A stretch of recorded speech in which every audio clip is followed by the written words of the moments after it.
Welcome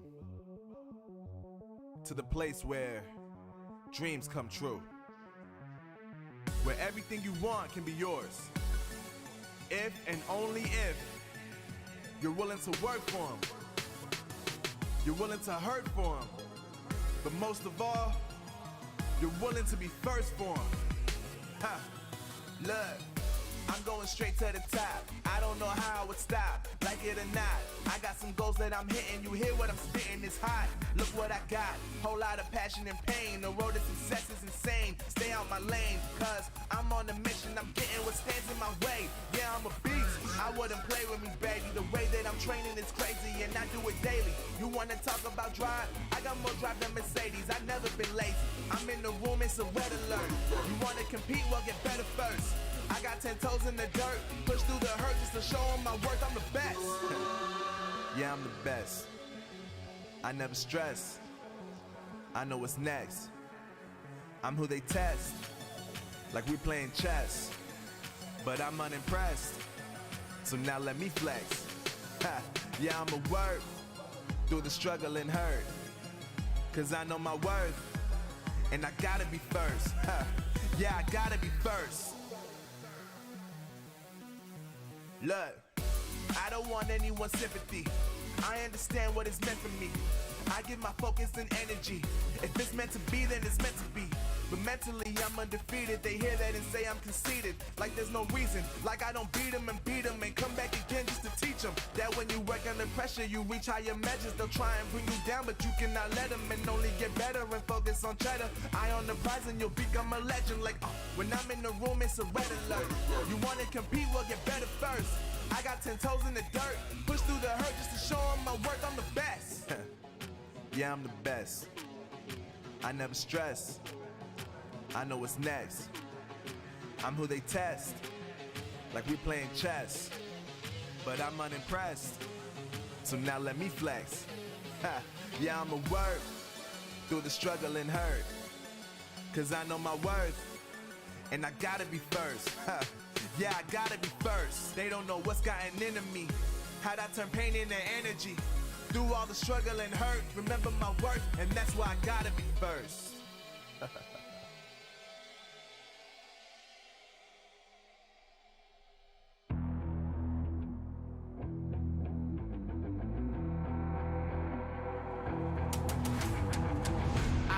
Get it, I'm on the mission, snap any minute, casually winning. Stop tripping on me, stop dissing on me. Yeah, I got a dream, can't take it from me. My fire's burning, I'm always learning. Tell me where to go, man, I'm on a journey. Yeah, I can't explain it, I get excited. Keep it 300, King Leonidas. Strap in, cause it's gonna be a long ride. Working on me every single day and night. There comes a time when your worlds will collide. If it's holding you back, push it right to the side. Ain't got no time for no fear. I work too hard to get here. Ain't got no time for no fear. I work too hard to get here. I don't got the time, put me in, coach. I've been going hard, time to let it show. Everything raw, give it to me now. Let me have the spot, man, it's going down. Gotta get it here, I don't wanna wait. Take what I want, then I go train. Gotta get a win, I won't lose the game. This is my year, I ain't gonna break. Strap in, cause it's gonna be a long ride. Welcome to the Snapdragon Pro Series, a global competition where our slogan, the era of everyone, continues to ring true. We've made it to yet another challenge stage, but not without some surprises along the way. That's right, Glitter, and as we saw last Open Finals, there's no guarantees on who's going to make it and who's going to be left waiting for next season to try again.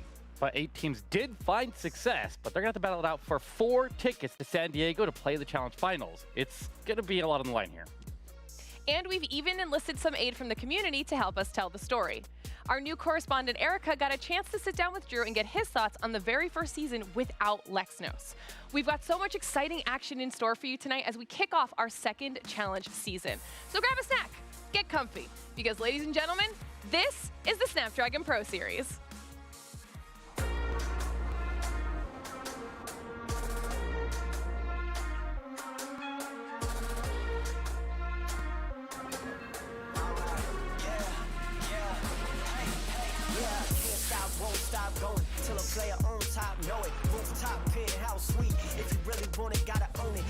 when we was at the lowest. Blood, sweat, tears, the components. Riding all year, now's the moment. We are not friends, we are opponents. Yeah, I'm coming for mine. Yeah, I'm making a play, the game on the line. Yeah, I've been on the grind. Yeah, I jump in the spot, I made it my time. Yeah, look in the sky. Yeah, the stars align, no shade to shine. Can't stop it already. Emotional work and devotion, we put in this time. Look.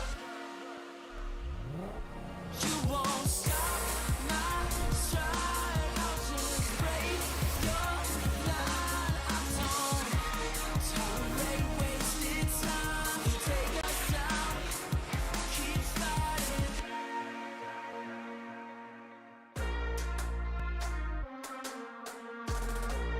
Hello, everyone, and welcome to the Snapdragon Pro Series, where today is the very first day of Season 2 of our challenge phase for Clash of Clans. We've got a lot of stuff to talk about today. It's going to be some really fun action. We're live from Burbank, California, and I'm your host, Glitter Explosion, joined by Bash and Eric here at the desk. Are you guys ready for another season of the challenge? You know we're ready for challenge. It's going to be so exciting. We got 8 great teams waiting to play for their chance to move on to DreamHack in San Diego. Yeah, and the stakes just keep getting higher and higher here as they get ready to play. I'm ready for some top-level action here. Me too. I think we've got a really good day in store. We've got a really good season in store, but we haven't done a challenge season in a while. So just in case you're new here and you don't know how the whole thing works, let's first walk everybody through the format of the tournament. And we started off with 2 open phases.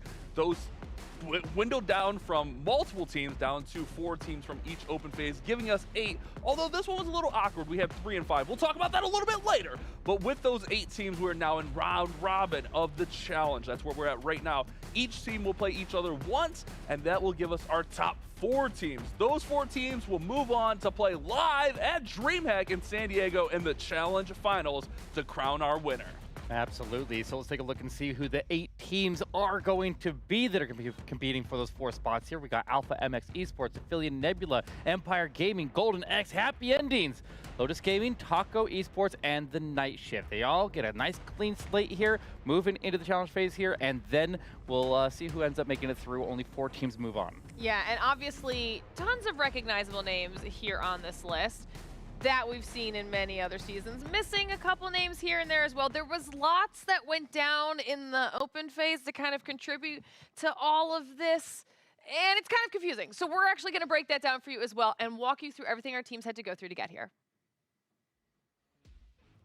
During Split 1, we had our 4 teams qualify: Lotus Gaming, Empire Gaming, Chazmac, and the Night Shift. However, Chazmac ends up forfeiting their spot with the merger into Lotus Gaming. Now, we definitely didn't see that coming, but Lotus was able to secure their spot by not having to play through the Open Finals #1 because they topped their ladder. So that gives us 3 of our 8 teams that made it into the challenge phase here, and now we need to get another 5 to top off these 3. And during Split 2, we actually had Aphelion topping the Split 2 ladder, so they're going to go ahead and move on to challenge automatically. You see here in our standings, Aphelion Nebula went ahead and secured that top spot. But then we had to play through and get those other 4 teams, and man, was it an intense battle. And notice, nice monkey in there, formerly Chazmac, Eric. Yeah, and it was kind of a crazy thing there to see Lexnos not make it through after they qualified the one time and then give up their spot, and then they ultimately didn't make it through, which was crazy. Yeah, it was the battle with Taco Tony was one of the most intense wars I've ever broadcast in my life. Taco Tony, he returned, and he returned in a big way. During this war, it came down to the final attack. No one knew what was going on because I was telling the crowd the wrong information. The percents were all jacked up, but it all comes down to the Queen getting this final air defense here. That 90% gives Taco Esports a 1 building victory over Nice Monkey. Yeah, imagine losing by 1 building there, man. and that gets you into challenge or doesn't. But they weren't done there. But on the other side here, we had Golden X taking on Happy Endings. This was for another one of the challenge spots there, and Golden X was able to beat Happy Endings and claim their position into challenge with the win on this war right here. It was a really strong showing for this Golden X team, one that we're very familiar with. We've seen them in multiple challenge phases, multiple of our tournaments, and they came out and they did what we knew that they could do. They came out and secured that victory to be able to move on to challenge. Absolutely, but then Happy Endings had to go down into the lower bracket after that loss, and they had to take on Omnipotent, and this was another nail-biter of a war. Oh man, this one had me on the edge of my seat, but this one comes down to Happy Endings getting the victory over Omnipotence. And if I remember right, this is the one where Omni had that 1 star at the very end of the war, could have secured the war. Oh, it was one of the crazier finishes of our last broadcast for sure. Yeah, that is never what you want to see have happening there. But now, Alpha MX Esports was the team that Nice Monkey ran into once they got down to the lower bracket. And this was an absolutely insane war. Lexnos had his last opportunity to try to get into the challenge phase and get his I guess the season that would make so he'd never not miss the challenge phase. And unfortunately for them, he did not make it. Alpha MX Esports clutched the win against Nice Monkey and secured the last spot there for the challenge phase. And this Alpha team was on fire. They were probably our hottest team of Split 2 in my personal opinion. They came out swinging. Now they did start off in that lower bracket, but they handled both their wars decisively and pulled off what are many called an upset over Nice Monkey to knock them completely out of the tournament. So many big upsets all the way through, but at the end, only 8 teams survive and move on to challenge, which is starting now. All right. Great job breaking down all of that chaos because, like I said, there was a lot that happened in the open phase. Yeah, it was so much drama, so many close wars, but we got through it all. Now we're here. We reset completely, and it's time to play round robin. Yeah, and I'm still a bit shocked there that Lexnos didn't make it through. Right. That was the craziest thing ever. After qualifying once and then gave up their spot and had to go back and try again. Didn't make it. That's crazy. I know. It's a rough story, but speaking of that, another addition that we have for the challenge season this time around is actually our community spotlight. I mentioned it earlier on the show, but our community correspondent, Erica, is standing by to tell us about the conversation she got to have with Drew, specifically about his feelings around the fact that this is the first challenge season ever without Lexnos. Thank you so much, Glitter. I'm Erica, and I'm the lead here for the Community Spotlight. And as you all know, this is the first time ever in challenge season history without Lexnos and his team. So what did we do? We went ahead and we caught up with their manager, Drew, to try to get a better understanding of what actually happened that could possibly be the biggest upset in Snapdragon Pro Series history. It wasn't our night, but it was our night. We knew what we had to do, and we hit the threshold of what we thought would be acceptable for wars. 12 stars wins a lot of wars, especially in the NA region. And so I FaceTimed Lex, and I said, "Hey, Lex, what the hell's going on?" He's like, "I don't know, man. They just played good." And then I said, "Okay, let's see what we can do against Alpha." And I guess it might have been bad luck FaceTiming Lex, because he and I talk on a regular basis. We can talk about why the sky is blue or what's going on in the wars. There's no in between. But and then Alpha MX, then I FaceTime him right after war's over. I'm just like, so that happened. He's like, "Yeah, bro, I don't know what happened. They had the game in their lives." He's like, "At least I tripled." I said, "Yeah, your hit rate's good." And then kind of hung up the phone like that. We already had an uphill battle as it was with the late notice of Gabriel leaving CMG because he had other things he had to do and didn't want to participate further into the ladder or the challenge phase. So it caused us to scramble around and get, two new people to participate with 3 days left. And for us to even qualify that way is a good achievement. And then unfortunately, that one building against Taco Esports and then Alpha MX having just a better day than we did caused us to, not progress. We feel very shock and awe. We expected to do well, which we did. However, the enemy team was just better. Snapdragon is the era of everybody. And it just goes to show that if you just have 5 good friends that want to just come out and compete, you saw the results on how everything came about. So anyone can beat anybody. So going into challenge, you're going to have a lot of teams that saw what they did in ladder 2 and then remember how other teams did in ladder 1. And then the clash of the quote unquote Titans, you're going to sit there and see, some interesting gameplay throughout the challenge season. What a crazy upset, but this is the era of everyone and anything could happen. But guys, make sure you check out our YouTube to make sure you don't miss out on any of the action because right now we have 8 teams who are about to battle it out for a trip to San Diego. But right now, let's head back over to the desk to get things started. Thanks, Erica, for the update. I mean, That was really cool to hear from Drew too, because it was a rough bracket for them. Yeah, I mean, honestly, like just those last 2 wars were just really kind of surprising. It kind of felt like it caught them off guard, just the results there. True, but now they're history. They're not here, Right. and the 8 teams that are here are the ones we need to concentrate on now. You know, you'd love to do that, wouldn't you, Eric? You'd love to just concentrate on only the 8 teams. But before we do that, we're actually going to be concentrating on YouTube because it's time for one of the best segments of the entire show. Let's go. Guess the percent. Now, chat, if you've been here before, you know what Guess the Percent is. But if you're new and you don't, we're going to be showing an attack to the boys, and we're going to let it play through a certain amount, not a lot, just a little bit so they can get the lay of the land. And then we're going to pause it, and they have to guess what percentage the attack will end at. And we're not going to tell you guys the answer until the end of the show. So chat, you can guess too, play along, see if you do better than our casters do, because typically they don't do so hot. Whoa, I technically won the last one. Technically. Normally, I hate this segment, but I'm all about positivity as we move into the challenge phase. It's positive bash. We got Jack going up against Simon here. Hogs, Skelly Donut Hogs, maybe? Or... Okay. Yeah, well, he's got to start off by getting this blimp to go in there and secure the town hall.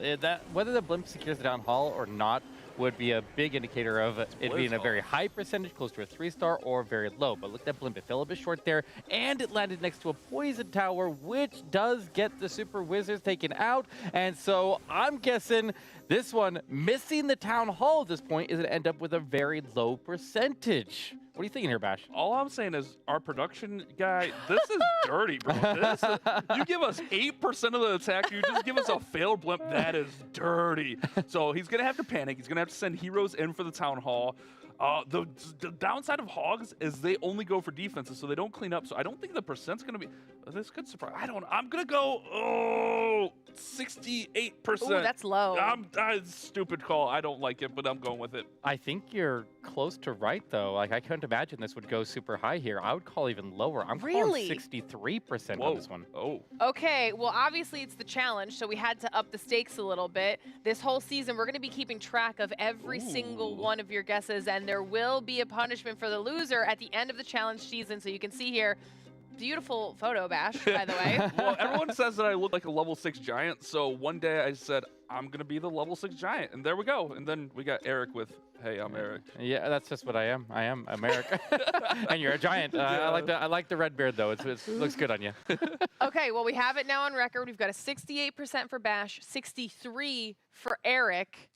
Let us know in chat what you guys think as well for how you think that attack's going to go. Like I said, we won't reveal the answer until the end of the show, so make sure you stick around if you want to find out what happens with that attack. That one, I'm not going to lie, that was a rough one to start with. That's dirty. That's so dirty. That was tough. That's worst case scenario for that attack, yes. Yeah, failed blimp 8%, that's all you give us? That's brutal. It's brutal. We'll have to see how good you guys are and how good chat is. But of course, like I said, not till the end of the show, because now those 8 teams you wanted to talk about, we can finally start talking about them. The first war of the day is going to be between Alpha MX and Empire. So let's chat about it. Yeah, this should be a really interesting war, and as I saw on Twitter all of our predictions, I mean, I think we might be undervaluing what Alpha MX did last time. They came out, they played really hot. They did go down to that lower bracket, but they did win those 2 wars pretty decisively. We got Wanjo Fernandez, Lossler, Marcelo, and Memory Doom here. So, I mean, caster-wise, we all picked Empire, but Alpha MX showed they can really bring it. Yeah, but Alpha MX Esports is putting up some crazy hit rates, and I think that hopefully can carry forward in this because, I mean, typically, as we've seen in the past, every time the teams get into the challenge phase, they tend to outperform their previous averages, and we'll see if that happens again here. But if their averages are set so high, they set the bar so high, that's a hard bar to meet, and that's going to be difficult for any team to take down. But Empire is no joke, so I really don't know where this one will go. I honestly don't know. Yeah, and it's esports. Anything can happen, you know. I mean, like we saw on our Guess the Percent attack, your blimp could fail. You might have to, you know, switch to a secondary plan. So it's really interesting to see. Notice we did have the face cams. That's my favorite part about challenge. We get the face cams so we can see those live reactions. But Alpha MX, they can bring it. We know that they can put up high scores. They put up 14 stars against Nice Monkey in that final war in our last open final there. Yeah, and I think their average is like 13 stars, which is significantly above the overall average of the entire pro scene, which is really, really impressive here. So it was no doubt when they had to face Nice Monkey in that final round here to get into challenge, they came out and delivered and knocked one of the biggest named teams in the North American circuits out of the competition and denied Lex his opportunity to get in here. But on the other side, Empire Gaming, like I said, they are no joke. Swifty, Anthony, Jesus, Shadow, and Smokey Bear. This team just recently played in the last challenge finals there when they went out to Poland, and they did decent there. They didn't end up winning, obviously. That was the team that is now Lotus Gaming, but they definitely came to play. And on top of that, I mean, you saw what Jesus is doing. Yeah, I mean, I had to pull it up so I was speaking accurately. Jesus is actually #1 and #2 on the Legends League leaderboard. He's been doing some crazy attacks, and in my opinion, over the last couple seasons, this team has matured. Their skill level has gone up. The intensity is there. We've seen it with Smokey Bear, the interviews he gives. So I think this team, we talked about it earlier, Eric, not only in the North American circuit, but I think they could really make a splash on the bigger, like the world stage, just because they've matured and kind of got that skill level down. Absolutely, and they're a seasoned team as well. Like they've been around for a while here. They have a feel for the big stages like this, and that experience could definitely help them out. That kind of experience has definitely helped out Lotus Gaming and Lexnos' team, Nice Monkey, in the past there, where there's so many Snapdragon championships under the belts with that one. And this is a team that has been to those big stages. They wetted their feet there, and I'm excited to see what they can do this season. Yeah, I'm looking forward to it also. And honestly, like, this being our first war is a very, very good war. Both teams can come out and put up some good stars, but we'll have to see what they can put up on defense. I mean, after all, it's not all about stars and offense. In Town Hall 15, the defense meta is real, although Alpha MX just put up a 14 the last time we saw them. But we've seen where some of these defensive bases can really throw a player for a loop. You got to go in scramble mode, try to save it. These spell towers, that monolith, it's just an absolute hassle. So it'll be interesting to see what kind of bases we see in our first war here. Yeah, definitely. But one of the things that's helping them out with their offense is we see the head-to-head stats here. You can see Alpha MX Esports at a 60% hit rate from their last open finals there that qualified them through, where Empire putting a little bit closer to the overall esports scene averages. They're just slightly lower. They didn't have the best scoring wars there, but there was enough to get them through, and they'll be fighting in the competition right along with a full reset, and we'll see how they end up doing here. Yeah, this will be a good way to kick off our challenge season, which means it's time that we check in with you, chat. You know how this works. We want to know who you think's going to be taking home the first war of the day. Will it be Alpha MX or will it be Empire who comes out on top? Let us know in the poll down below in Twitch chat your thoughts on how that's going to go. And this is the most important part. Guys, we talked about it a few times. DreamHack San Diego, okay? Do !DHSan in chat for the when, the where, and the how to get your tickets for the event. You've got a coupon code right there as well for 10% off.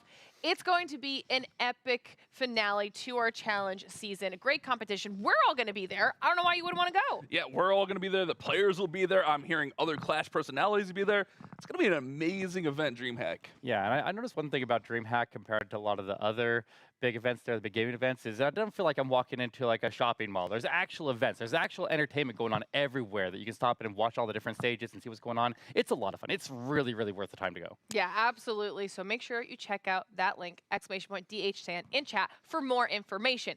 But no more holding up because that first war is ready to go. Let's kick off the challenge season. Take it away. Let's go. This is what we've been waiting for, guys. This is why you're tuning in. We're getting into our 5v5 esports action. It is the challenge season. And remember, we're in round robin, so each team will play each other one time through over the next 4 weeks. So I guess this being our first of 4 weeks. So we got a lot of wars for you guys, a lot of great action, and Alpha MX Esports is going to get us started with what I'm going to say is going to be a Super Archer Lalo here. So we're going to see a Super Archer blimp come in, clone up those Super Archers, use those invisibilities and rages, and just try to gut out this core. Maybe come in from like that 3-4 o'clock area. Yeah, we'll see how much he wants to invest into this. It is a very, very compact core. So he'll start it with an air or a lava hound to go over the top of the air defense here. One balloon, or I guess 2 balloons, to go pick up this Archer tower.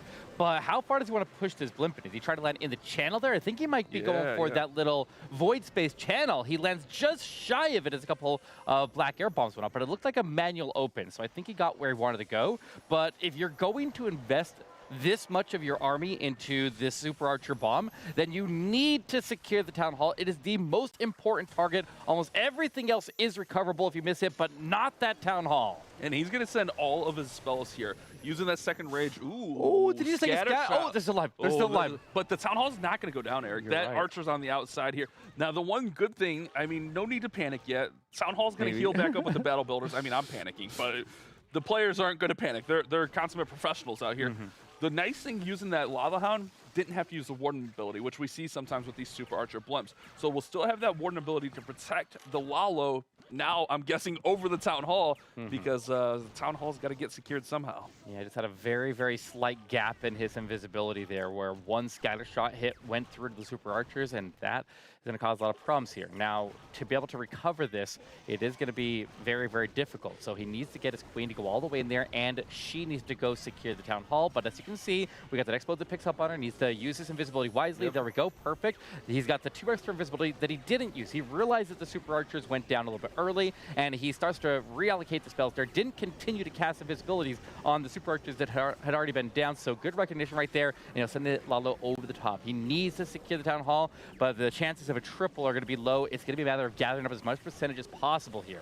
Yeah, this is a tough flyover for the balloons for sure. There's still that Poison Tower, and there's a multi-target Inferno. There's 2 scatter shots, not to mention the Town Hall with the Giga Inferno just burning these balloons down.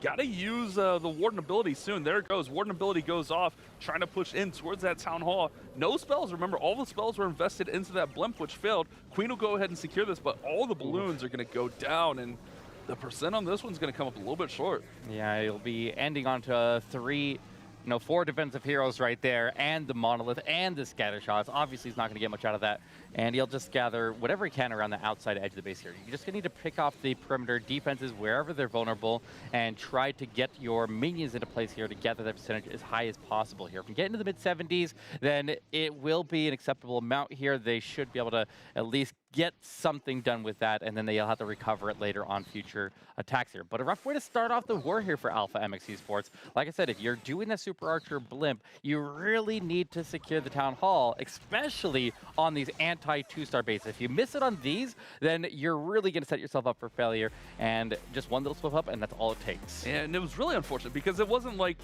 he missed with the blimp or anything. It was just a split second. It wasn't even long, just a split second, and that scatter shot was able to take out a majority of those Super Archers. He had the 2 invis, so he could have still got it. That Town Hall was being targeted, but that's why I always like to count to 4 out loud, Eric. 1, 2, 3, 4. It seems redundant, but you don't want to make those. I don't want to call it a mistake, but I mean, ultimately, that's what it is a little mistake on the timing, and that those Super Archers get taken out, which was a huge part of that opener. Yeah, and those invisibilities last 4.5 seconds. So I like you said, I like to count to 4. I like to count as soon as I drop it, count to 4 out loud to make sure that I don't mess up the timing on the second one there, and make sure that we do not have a gap in the invisibility that makes those Super Archers and not covered for even just a split second where something critical like that can get through. And that can cost you the whole attack there, and it did cost him the whole attack right there. But obviously this is only the first attack, so there's plenty of time to recover it, and at least he got the percentage up to a reasonable amount. Yeah, and that's the thing we kind of talked about in the opener is with the defensive layouts and the meta right now, a lot of these plans are going to have backup plans, but it's going to come up to Swifty next.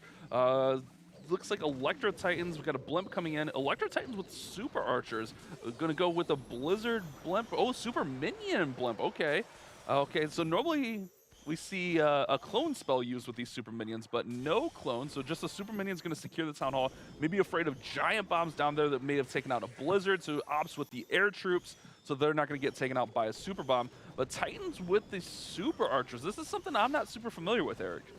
Yeah, I have seen this one recently. A lot of players have been trying to use this. I've tried to use it. I've been trying to duplicate what these guys have been doing in the wars that I've seen recently. And honestly, this is a very, very difficult attack to be able to pull off. You got to keep those Super Archers safe. You got to make sure these healers give as much healing as possible. You have the extra rages here that can help you get through. But he did end up investing a lot of his spells into the super minion bomb there to go secure the town hall. But it's had a very nice funnel, so we didn't have to deal with that later on. It's a very safe approach into the base here, and we'll see if he can push through because his monolith is kind of doing a lot of work here. And as these troops are pushing through, I want to take a quick moment to thank our sponsors at Snapdragon Elite Gaming. When winning matters, guys, think Snapdragon Elite Gaming. A huge shout out to them for putting this tournament on for us and giving us all this great action. Queen's working through here with those super archers now. We've got one Titan up there with the King. And it's going to be tough to get through this backside, but Royal Champion's cleaning up the top side, which is going to allow those archers and wizards to clean up behind her. But all the troops just kind of faded there in the middle. Queen's down, King's down. Still got one Titan with the Warden, but there's an enemy King guarding. There's a lot of defenses. Going to look to try to match that 72% realistically. Yeah, I can see why he decided he wanted to do super archers on this one here. Like I said, that monolith was picking away pretty heavily there, but the super archers have that very, very long range, one tile longer than the Queen does, and the longest range out of everything in the game there other than the Ward and the Flame Flinger, so it can reach that monolith over the wall, and it did. So at least he got that out of the way, but unfortunately everything else died, and you really also need to make sure the healers stay safe in these attacks here. Like, you gotta get the Rages on the healers to boost the healing output, and you need to make sure that you keep those healers alive so they can actually support your push all the way through. But an 64% here is another really low percentage one here, and that does put Alpha MX Esports into the lead. Yeah, that's a bit surprising there because it seemed like everything went to plan, but sometimes on these bases with the Rage Spell Tower and the heroes defending, sometimes things just got caught up, and like you said, those healers went right into an air defense initially, so they took some damage right away, and then they kind of swapped over to the Ice Golem initially, and then the Titans split off to the left-hand side, so it's tough keeping this all together, but Alpha MX Esports is going to be up 8% after the first volley of attacks here. Yeah, that was a little bit rough, but it is what it is. And I mean, it does equalize the war a bit. It makes it very close to start off, and that'll make it hopefully a little bit more of an exciting finish. You don't really, I mean, I personally don't like going to war as a complete sweep on one side, even though sometimes it's impressive if somebody puts up near a perfect war, but this stays very, very close here. Some little mistakes there. Like, I don't know that he actually even really made any mistakes on that one. It was just a little bit unlucky, and super archers are a little bit risky. They are quite vulnerable, like I was mentioning. Yeah, I think his attack just kind of got ate up, and honestly, if you're Alpha MX, you're feeling pretty good because your plan didn't go to plan, and you're still in the lead here after the first attack. And it's going to be up to Troy Gomar coming in next, and it's looking like a Super Bowler smash here. So this was an attack that was really popular at Town Hall 14, and with these centralized Town Halls, it does really well at Town Hall 15 as well. We got to keep an eye on the Poison Tower, all the splash damage in there, and like you mentioned in that last attack, the biggest thing here is the switch from the healers. If those healers can get raged up and switch over to the bowlers, that's when this attack has the most success. Yeah, just get a little bit of tanking until you get that switch there. That's why they bring the Electro Titan, sometimes a Golem. They want to make sure they get as much tanking initially until they can get that healer transfer over to the Super Bowlers. But Super Bowlers have very similar range to the Queen, so it is rather simple to get them to transition through. Also, Super Bowlers are going to excel at going through the Town Hall better than almost any other troop there. Maybe Super Witches would be in contention with them for that, but they can definitely make the push through these anti-2-star bases. But I want to point out that this is the second anti-2-star base that Empire Gaming is breaking out here, so maybe that's the defensive play for them, is to just run anti-2-star bases, maybe get them to make some mistakes. This one is becoming an opposite of the Eagle Artillery, which does make me a little bit nervous here, Bash. And notice we get the Rage spell over there that's covering 2 multi-target Infernos, 2 bows, and that Eagle Artillery. So the back end of this base is going to be tough to finish on. King's going to go ahead and pop outside. We got some Wizards coming out of the barracks. Super Bowlers, okay, they're bouncing back inside. I was going to say, they're starting to walk outside, but they bounce back inside. And notice they get that additional bounce, whereas a regular bowler only gets that 1 bounce. The Super Bowlers get that additional bounce, and that's what makes them really special in the center of these anti-2-star bases. They can really output a lot of damage, but, ooh, Warden ability goes off, Town Hall finally goes down. They're caught up a little bit. Healers on there. I think they're okay. Yeah, it's just about if these healers need to step up into the rage, but right now they can't because the Ice Golems are freezing him from moving forward. He lost all the Super Bowlers here, and this back end is going to be extremely difficult to make his way through. He's got the Siege Barracks troops releasing with a couple of Yetis coming in behind the Queen, rages up the Queen, and keeps on charging into the Multi-Infernos here. There goes that Rage Tower, though. It's going to boost the damage, not only of these Expos, but also the Eagle Artillery, so it strikes at the King, or wait, when was Barbarians there? We got a little bit lucky on that one. Yeah, this is a tough one. The percentages decent. I mean, it's going to run up a little bit more with Queen ability. I don't think it has enough gas in the tank to get through. With Queen ability, Phoenix goes off with the King over there. It's going to be close, but ultimately I think even if Queen does get through here and be fine, time's going to be a big issue with only 35 seconds and pretty much just the Queen remaining here. Yeah, she just lost her healers. The Eagle Artillery finally was able to target them as there was nothing else that was left on the board here, and that's going to ruin any chance of making it through. He'll use his last freeze to get through a little tiny bit further here, maybe pick up another Tesla or two, but obviously this Queen is not going to, not even that. Not even one Tesla. Not even that. Oh, but I mean, they're already up on percent. This is, I mean, it's not bad. In the 80s is pretty decent for Town Hall 15 now. I know, like in the past, we want to look at that 90% number. I mean, we still want to see 90%. But realistically, if you get a hit in the 80s on a miss, that's still usually pretty fine. 81% here for Troy Gomar. They're already up 8%. So really, Empire Gaming is going to have to make a really good move here. They're going to need to get really close to a 3-star, if not 3-star this one, to kind of give themselves a little bit of a cushion. Yeah, it's an interesting approach there. Like the funneling looked a little bit easier from the right side. I can see why he decided to come in from the right side, where you have that entire left end of the base there completely stacked. But at the same time, you kind of need to go through the stacked area first and use the ward ability to power through that area with the Rage Tower. And then hopefully you can still get the pathing to the Town Hall. So this was a safer approach into the base here, but will more guarantee the pathing into the Town Hall and give you the 2-star. And the other path to go through the Eagle Artillery would have been the more optimal path, but the more risky path at the same time. So you had to weigh your risks on that one, decide what you want to do. And that's the difficulty of these anti-2-star bases and the box bases, which is why we see them so often. And honestly, I kind of like the more safe play here. You don't want a 1-star there. I mean, going through that raged area would have been really, really tough. But it's going to be on Shadow up next. What we got here? Ooh, Zap's coming in early. So Lightning Spell's coming in early. Looks like a Queen charge into Dragon Riders. This attack could be really, really strong. I think just going to Queen charge out the Town Hall, maybe deal with the Clan Castle. Notice that Monolith is kind of away from where this Queen charge is starting, so the Queen's not going to have to worry about that Monolith, which deals that additional damage to troops based on their hit points, which can really ruin a Queen walk. But I like the start of this one. Getting the Lightnings in there just for pathing, and then sending that Queen right in for the Town Hall. Yeah, not a lot of major targets taken out there with the lighting, but just enough to split that section of the base there to cause the Queen to go around to the Town Hall. Notice how also he delayed his healers so we can deploy them in from directly at the right side. The delay there has two real functions to it.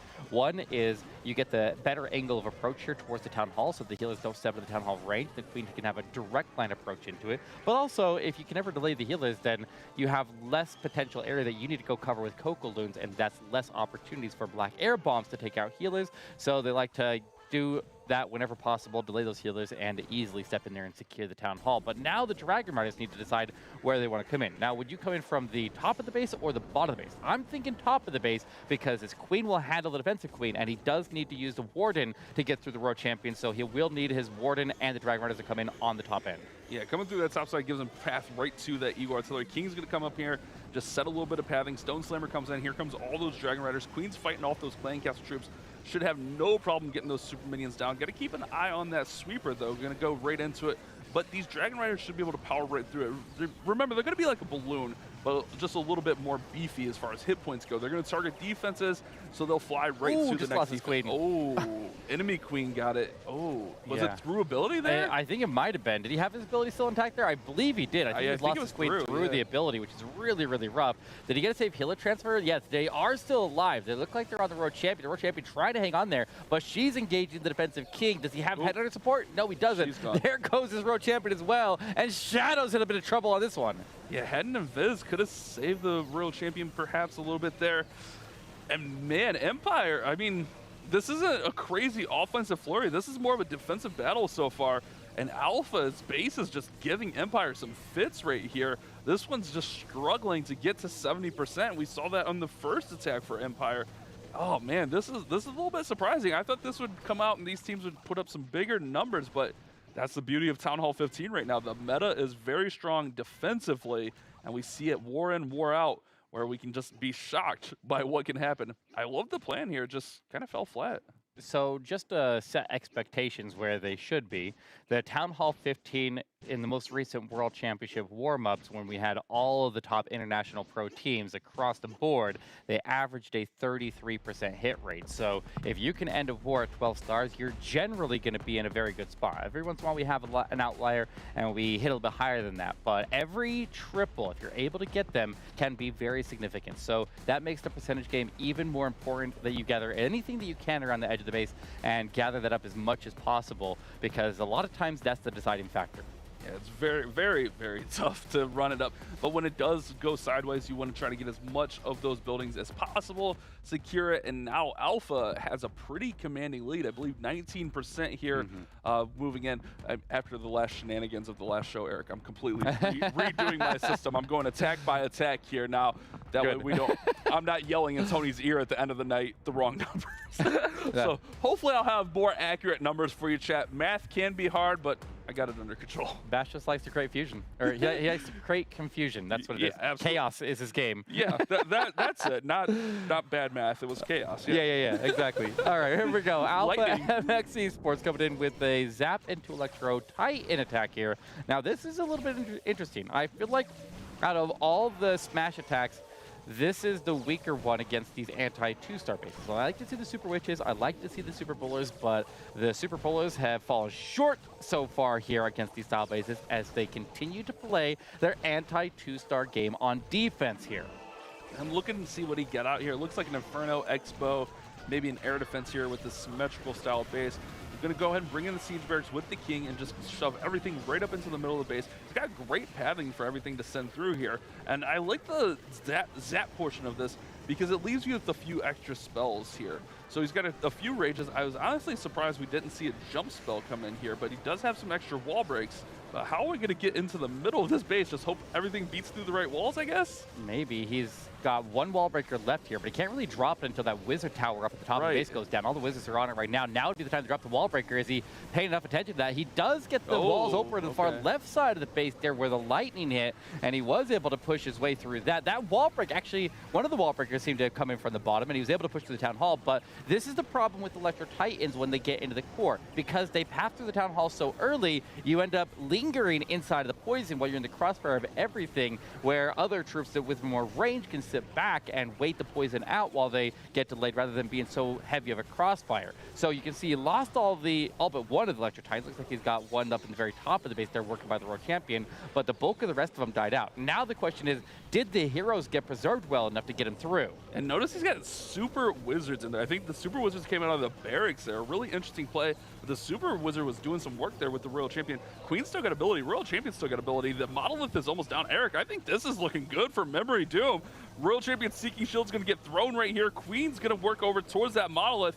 And time is good. 1 minute left. This is going to be our first 3-star of the war. Absolutely. And once again, like we were saying previously, if you can keep the healers safe, then the smash attacks are going to have a high success rate here. When you don't get your healers protected and you end up surging forward and pulling them into a town of poison, you're going to be in a lot of trouble here. But it's all smiles from Memory Doom here as he can easily get the cleanup done here. Plenty of time. And like we said as well, you get that triple. And it is impactful because Town Hall 15 is very difficult. And that's exactly what they needed. Already up.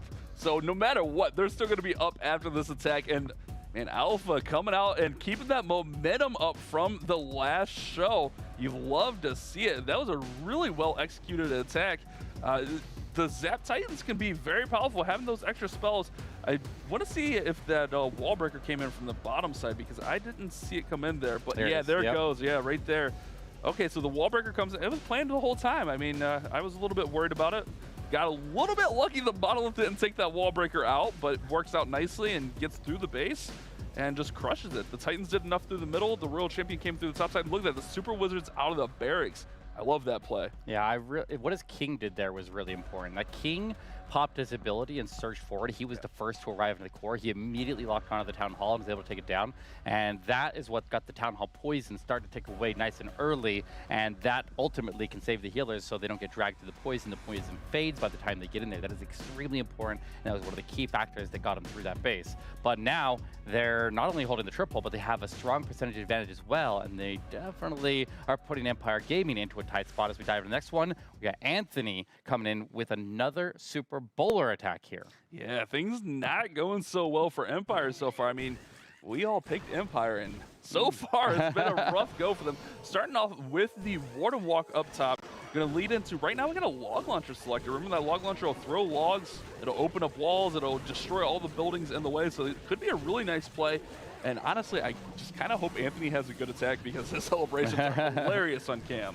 Absolutely. So this Warden Walk will need to pick up the air defense. If we can get the Archer Tower too, that'll really set up the funnel nicely. Doesn't want any troops that are going to leak off over to the scatter shot compartment. We typically are going to want to keep our main force to the left side scatter shot, and then the king will wrap into the right side scatter shot. So keep an eye on the exact angles of specifically the log launcher. You wanted to hit the walls on the left side of the eagle artillery there to make sure we can get the main access into that left side scatter shot. And then we need to set up the king's pathing that is already set down there, but he does have a test that has popped over by that scatter shot, and that could potentially be an indicator of a future problem. Log launcher going to follow the super bowlers in. I like the log launcher play here because it's going to deal damage to the eagle artillery, which goes down, deal damage to that multi-target inferno. It'll also set off that invisibility tower as it gets a little bit closer in there. The super bowlers bouncing through here, doing massive damage. King on the bottom side.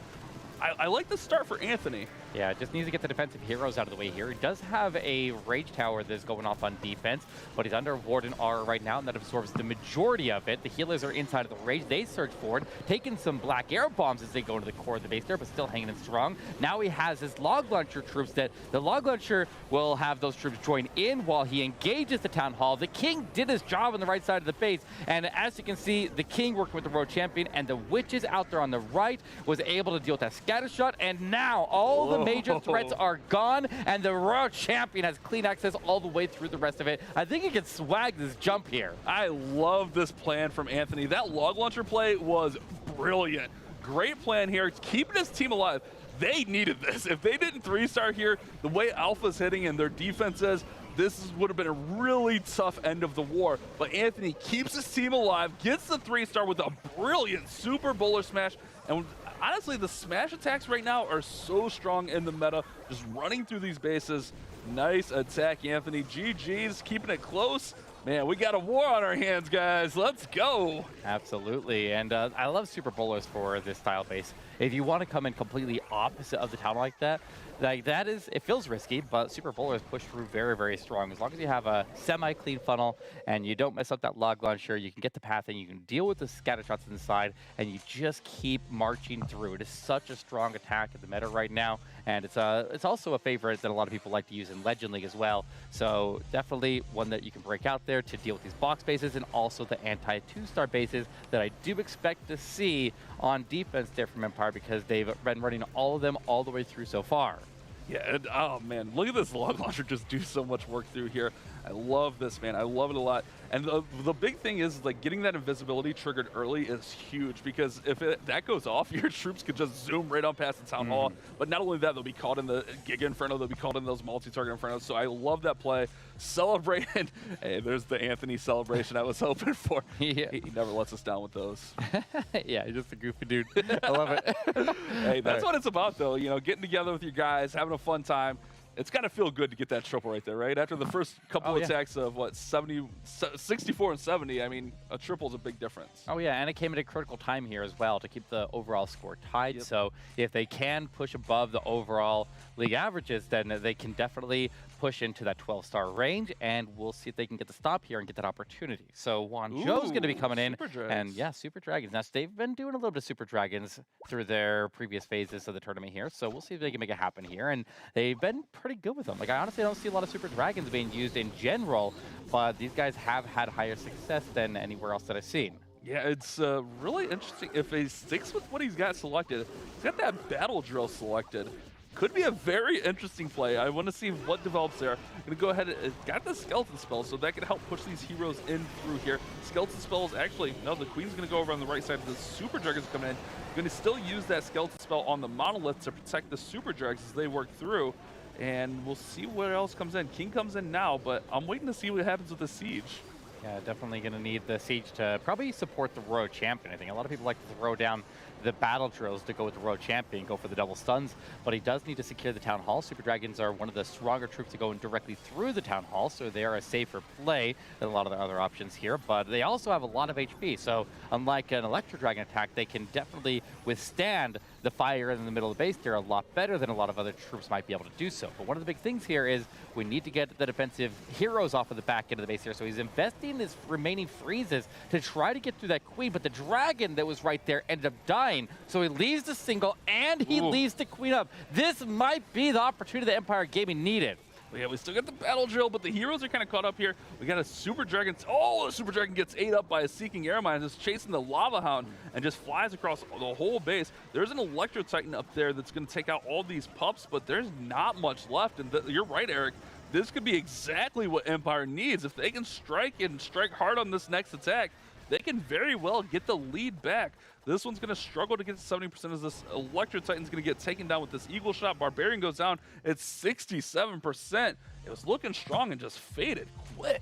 Yeah, that seems like this whole war has either been the complete blowout attack there, where they just completely destroy the base, or the low percentages. So like these percentages are going to make a big impact, and that one equalizes it a lot, or at least gives an opportunity to equalize it a lot, as it is a lower percentage, more in line with what we saw out of the lower end attacks there from Empire. So Wanzhou, with a pretty significant miss here, is going to really give a huge opportunity for Empire to make up for the percentage game.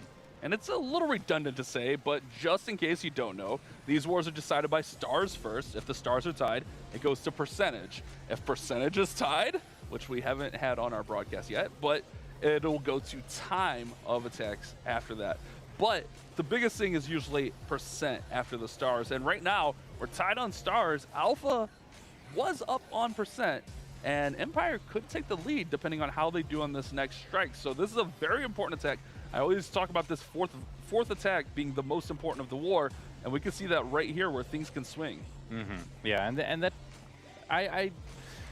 I'm a little bit nervous every time I see Super Dragons. They seem to either do really, really well, or they go really, really poorly. And that's the same with a lot of the dragon attacks there. You see it with the E-Drags, you see it with the Super Dragons, you see it with the Hydra attacks there.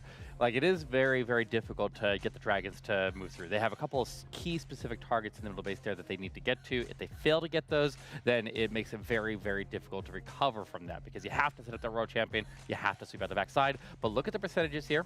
We're looking like the attack from Empire coming in, it may be, oh, what did it have to come in? Like in the 80s, 90s? If they can get in the 90s, I think they actually would pull ahead on percentage. I'm not sure exactly.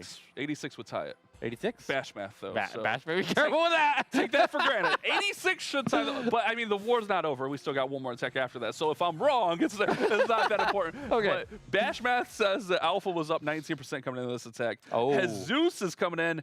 Jesus himself, #1 on the Legends leaderboard with this attack, the Blizzard Lalo. And honestly, if I have a fourth hitter on my team, that cleanup hitter, I want Jesus hitting for me. Absolutely, and it looks like he is doing the same attack that he does in Legend League. And it's not just the current Legend League season. He did it in the last few Legend League seasons where he had multiple counts in the top 10. He has been absolutely phenomenal and consistent. You have to be able to do that, and that also means you're able to react to almost any base there and still get it done. So here we go with the blimp. The blimp's going to sail in at the Eagle Artillery. He's going to go over the top of the Eagle Artillery and land right on top of the Expo there, or right by the Expo. But actually, he's in the channel. He's in the channel. He's on the tornado trap, but he can wait that out there. He can get the Eagle down. He picks up the Expo. The scatter shot. Okay, not Expo yet, but he will get it soon. Oh my goodness, bro. That's some good value right there. Wow. And this is what sets players like Jesus apart. Seeing that Blizzard value, he doesn't get that tunnel vision. He's able to identify the proper value. A little scary there. There's an Electro Titan. If that Electro Titan's over by those wizards, he could have taken him out. But luckily, she stays back just enough so the Super Wizard just gutted that whole area there. Such great value. Loving Jesus' haircut, by the way. That fresh fade just hits different. I tell you, man, that fresh fade, it hits different. All right, Jesus coming in with the king up top, going to push those heroes in.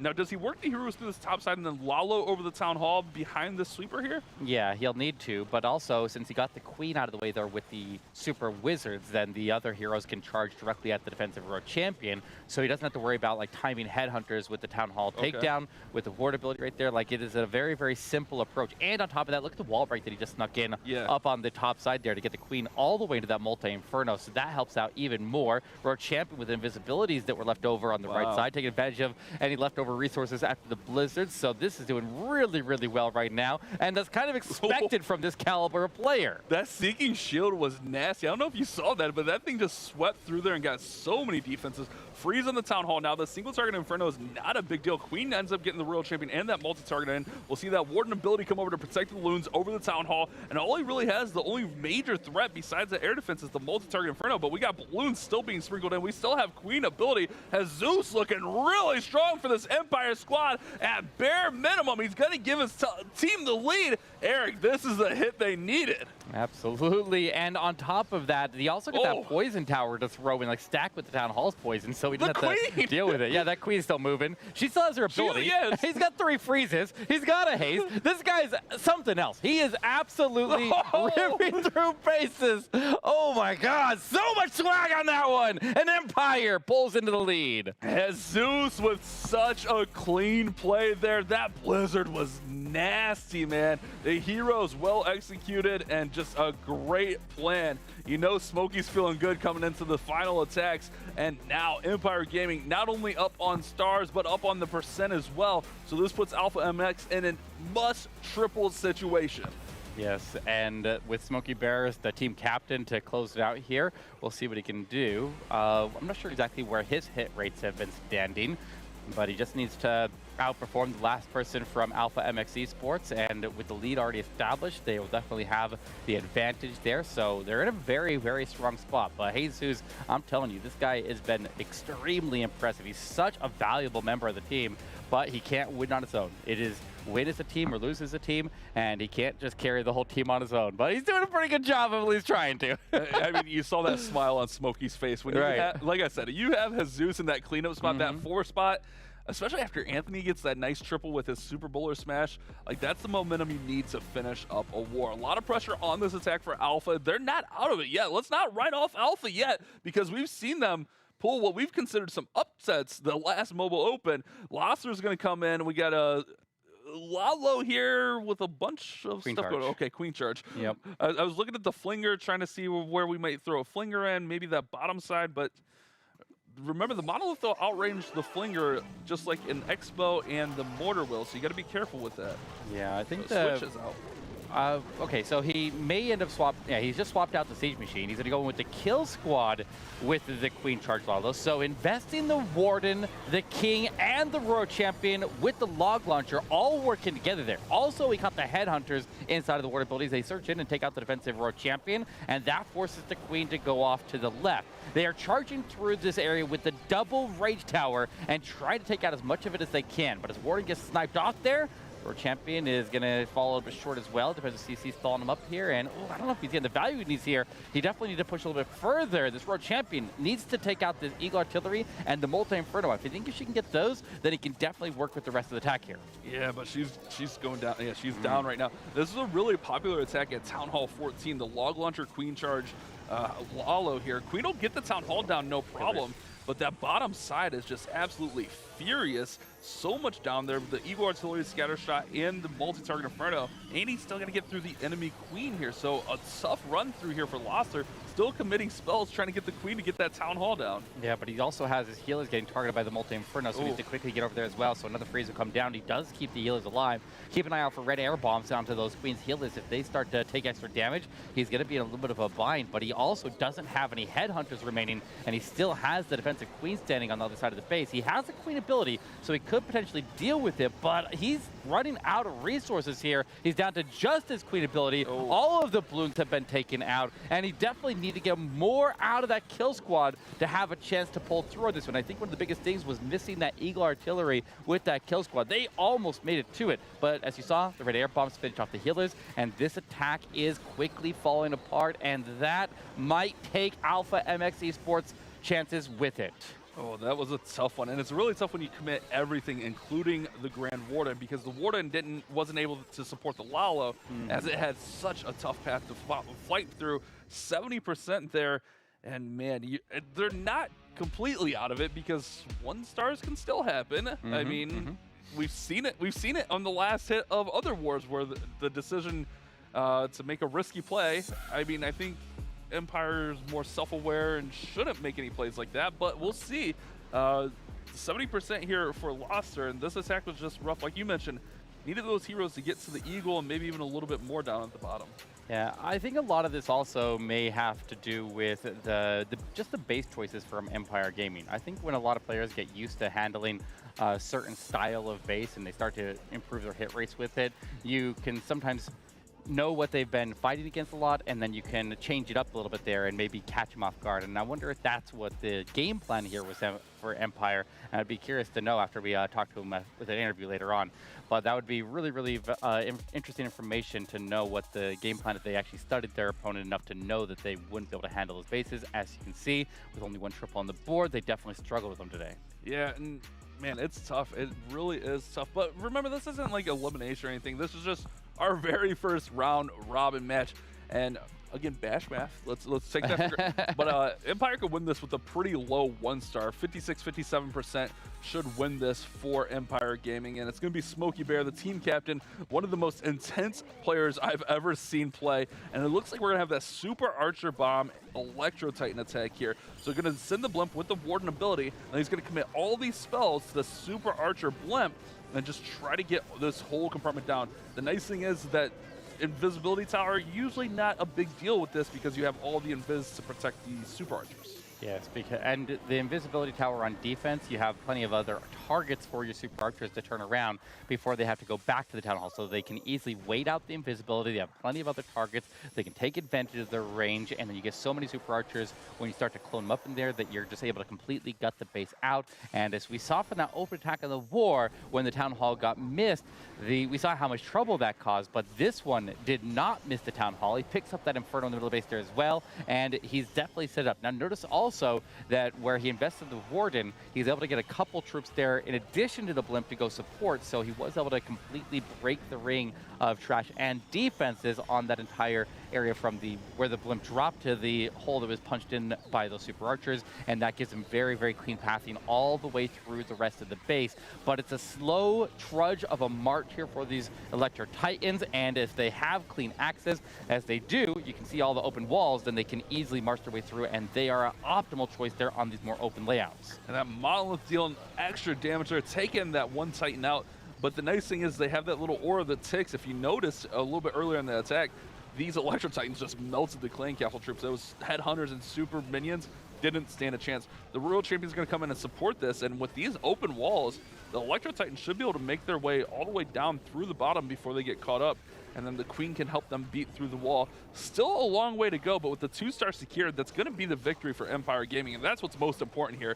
Don't necessarily need a 3-star, just go secure that victory. Absolutely, but he's still looking good. He might end up with a 3-star here very realistically. Like the King is still working with, or that's a Queen. The Queen is on the inside there, so his Royal Champion gets a little separation and ends up going to ability a little bit early, but she clears some defenses up ahead, and everybody else will keep on marching. Also, we got to pay attention to time on attack like this, as we could potentially end up with a time fail, because it does end up moving a little bit slow. So like the CC in the middle of the base there, obviously that could be a problem. He's got a Archer chipping away at the bottom nice and early to start to work on the cleanup down there. And overall, he's handling it fairly well, but I feel like he just needs a couple more troops allocated to clean up here. I think he's going to end up with a time fill on this one, but it's okay. It's more than enough for the win. They only need a 2-star. He gets the percentage very, very high here as well, and it will give them their first victory, the first victory claimed in the Snapdragon Season 2. And this is a nice one to be able to pick up there, because I think if you end up getting like, you have to play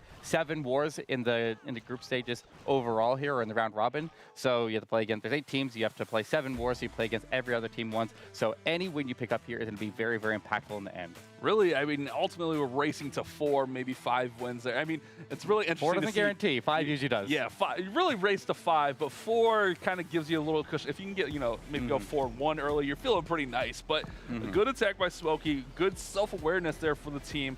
Get a plan where we take out the Town Hall early, and then even though you don't have any spell support for those Electro Titans, with this channel being open and the rest of the base kind of having a nice path through there, they're going to easily secure that 2-star. So I love that plan there. And it's what I like to call a safe plan that can triple. So it's a good 2-star plan, but it also has potential to 3-star. So really good play here. Empire, you talked about it, Eric. 12 stars. 12 stars win wars. 12 stars do indeed wars. That is above the averages across the pro esports communities. So if you're able to pull off a 12 star, then you're most likely going to win a lot of wars here. So Alpha MX Esports performed on the low side a little bit there, but Empire steps it up. And that's what I was saying from the beginning when we were getting ready for the show to start here, Glitter. When you get to the challenge phase, you got to step it up here because everybody else is. And if you don't, you're going to be left behind. Listen, I'm writing down all the stats right now. Yep. Making sure I have everything recorded. That was a great way to start things off. And you guys had talked about it right at the beginning. Alpha MX coming into it had such high hit rates.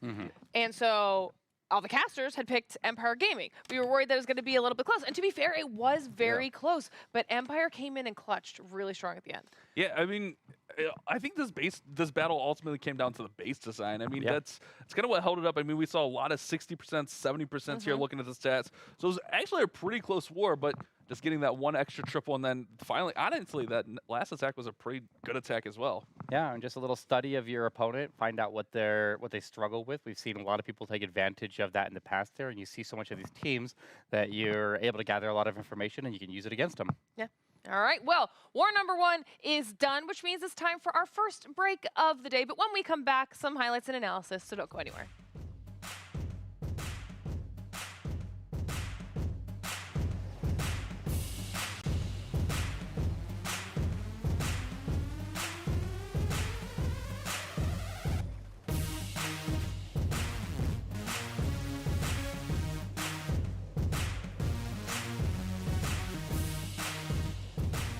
The Snapdragon Pro Series powered by Samsung Galaxy is brought to you by Snapdragon Elite Gaming, Samsung Galaxy S23 Ultra, Monster Energy, DHL, and the U.S. Air Force.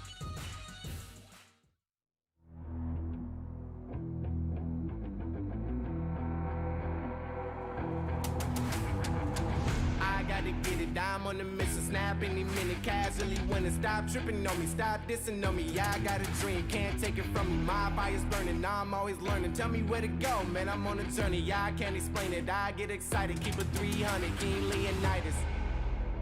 Strap in, cause it's gonna be a long ride. Working on me every single day and night. There comes a time when your worlds will collide. If it's holding you back, push it right to the side. Ain't got no time for no fear. I work too hard to get here. Ain't got no time for no fear. I work too hard to get here. I don't got the time, put me in, coach. I've been going hard, time to let it show. Everything raw, give it to me now. Let me have the spot, man, it's going down. Gotta get it here, I don't wanna wait. Take what I want, then I go train. Gotta get a win, I won't lose the game. This is my year, I ain't gonna break. Strap in, cause it's gonna be a long ride. Working on me every single day and night. There comes a time when your worlds will collide. If it's holding you back, push it right to the side. On another level, I will never settle. Mind over matter, get the gold medal. On another level, I will never settle. Mind over matter, get the gold medal. Ain't got no time for no fear. I work too hard to get here. Ain't got no time for no fear. I work too hard to get here. On another level, I will never settle. Mind over matter, get the gold medal. On another level, I will never settle. Mind over matter, get the gold medal. On another level, I will never settle. Mind over matter, get the gold medal. On another level, I will never settle. Mind over matter, get the gold medal.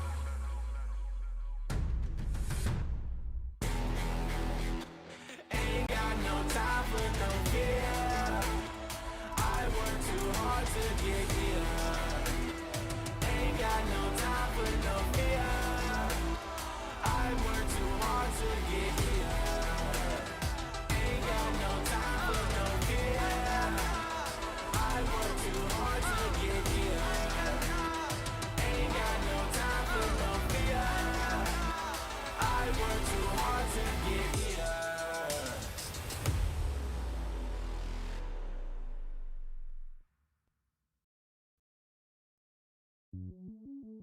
Welcome to the place where dreams come true. Where everything you want can be yours. If and only if you're willing to work for them. You're willing to hurt for them. But most of all, you're willing to be first for them. Ha! Look, I'm going straight to the top. I don't know how I would stop, like it or not. I got some goals that I'm hitting. You hear what I'm spitting? It's hot. Look what I got. Whole lot of passion and pain. The road to success is insane. Stay out my lane.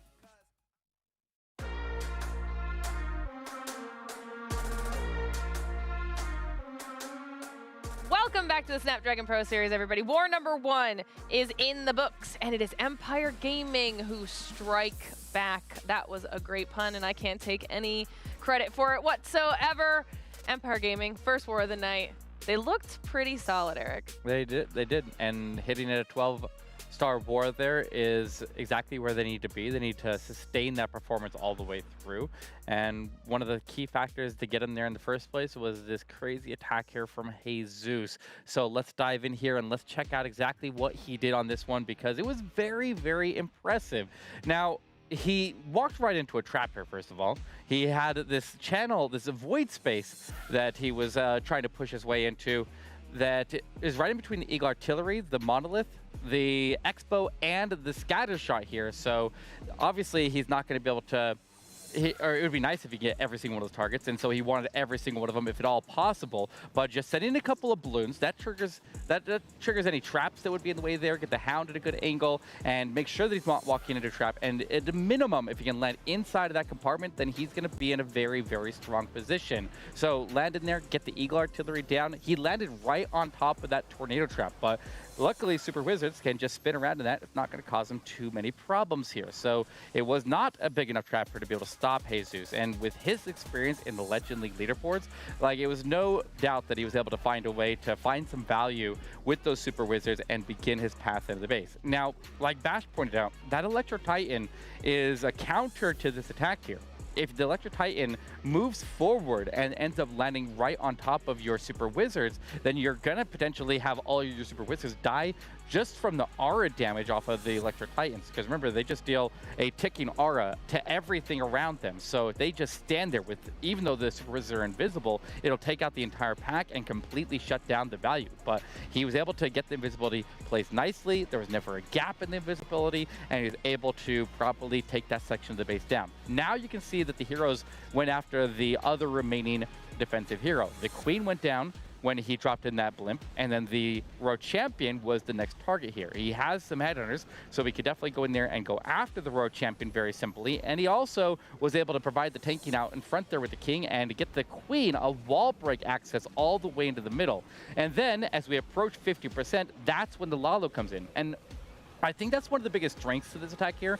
Being able to drop in a blimp that comes in exactly opposite of the Town Hall makes so that when you nuke out that area and then the heroes come in on either the right or left flank of it, you typically are reaching about 50% right at the same time as you're ready to send the Lalo over the Town Hall, because you've already taken out the left-hand quadrant and the top quadrant of the base, and that makes it an easy percentage grab to gather the 50% there right as you're engaged at the Town Hall. And then on top of everything, he was able to also get the Poison Tower to throw over to the Town Hall, so we got protected not only through the Town Hall blast and poison, but then the Poison Tower on top of that, so it was an easy push through, and he had tons of swag on this one. Look at that. He has not only the Queen ability they didn't need, but he also had 3 freezes and a haste that he definitely did not need to finish out the base. It was absolutely crushed, and that is just what we've learned to expect here out of Jesus. He's an absolutely fantastic player, and I'm interested to see what his teammates have to say about him, because we have an interview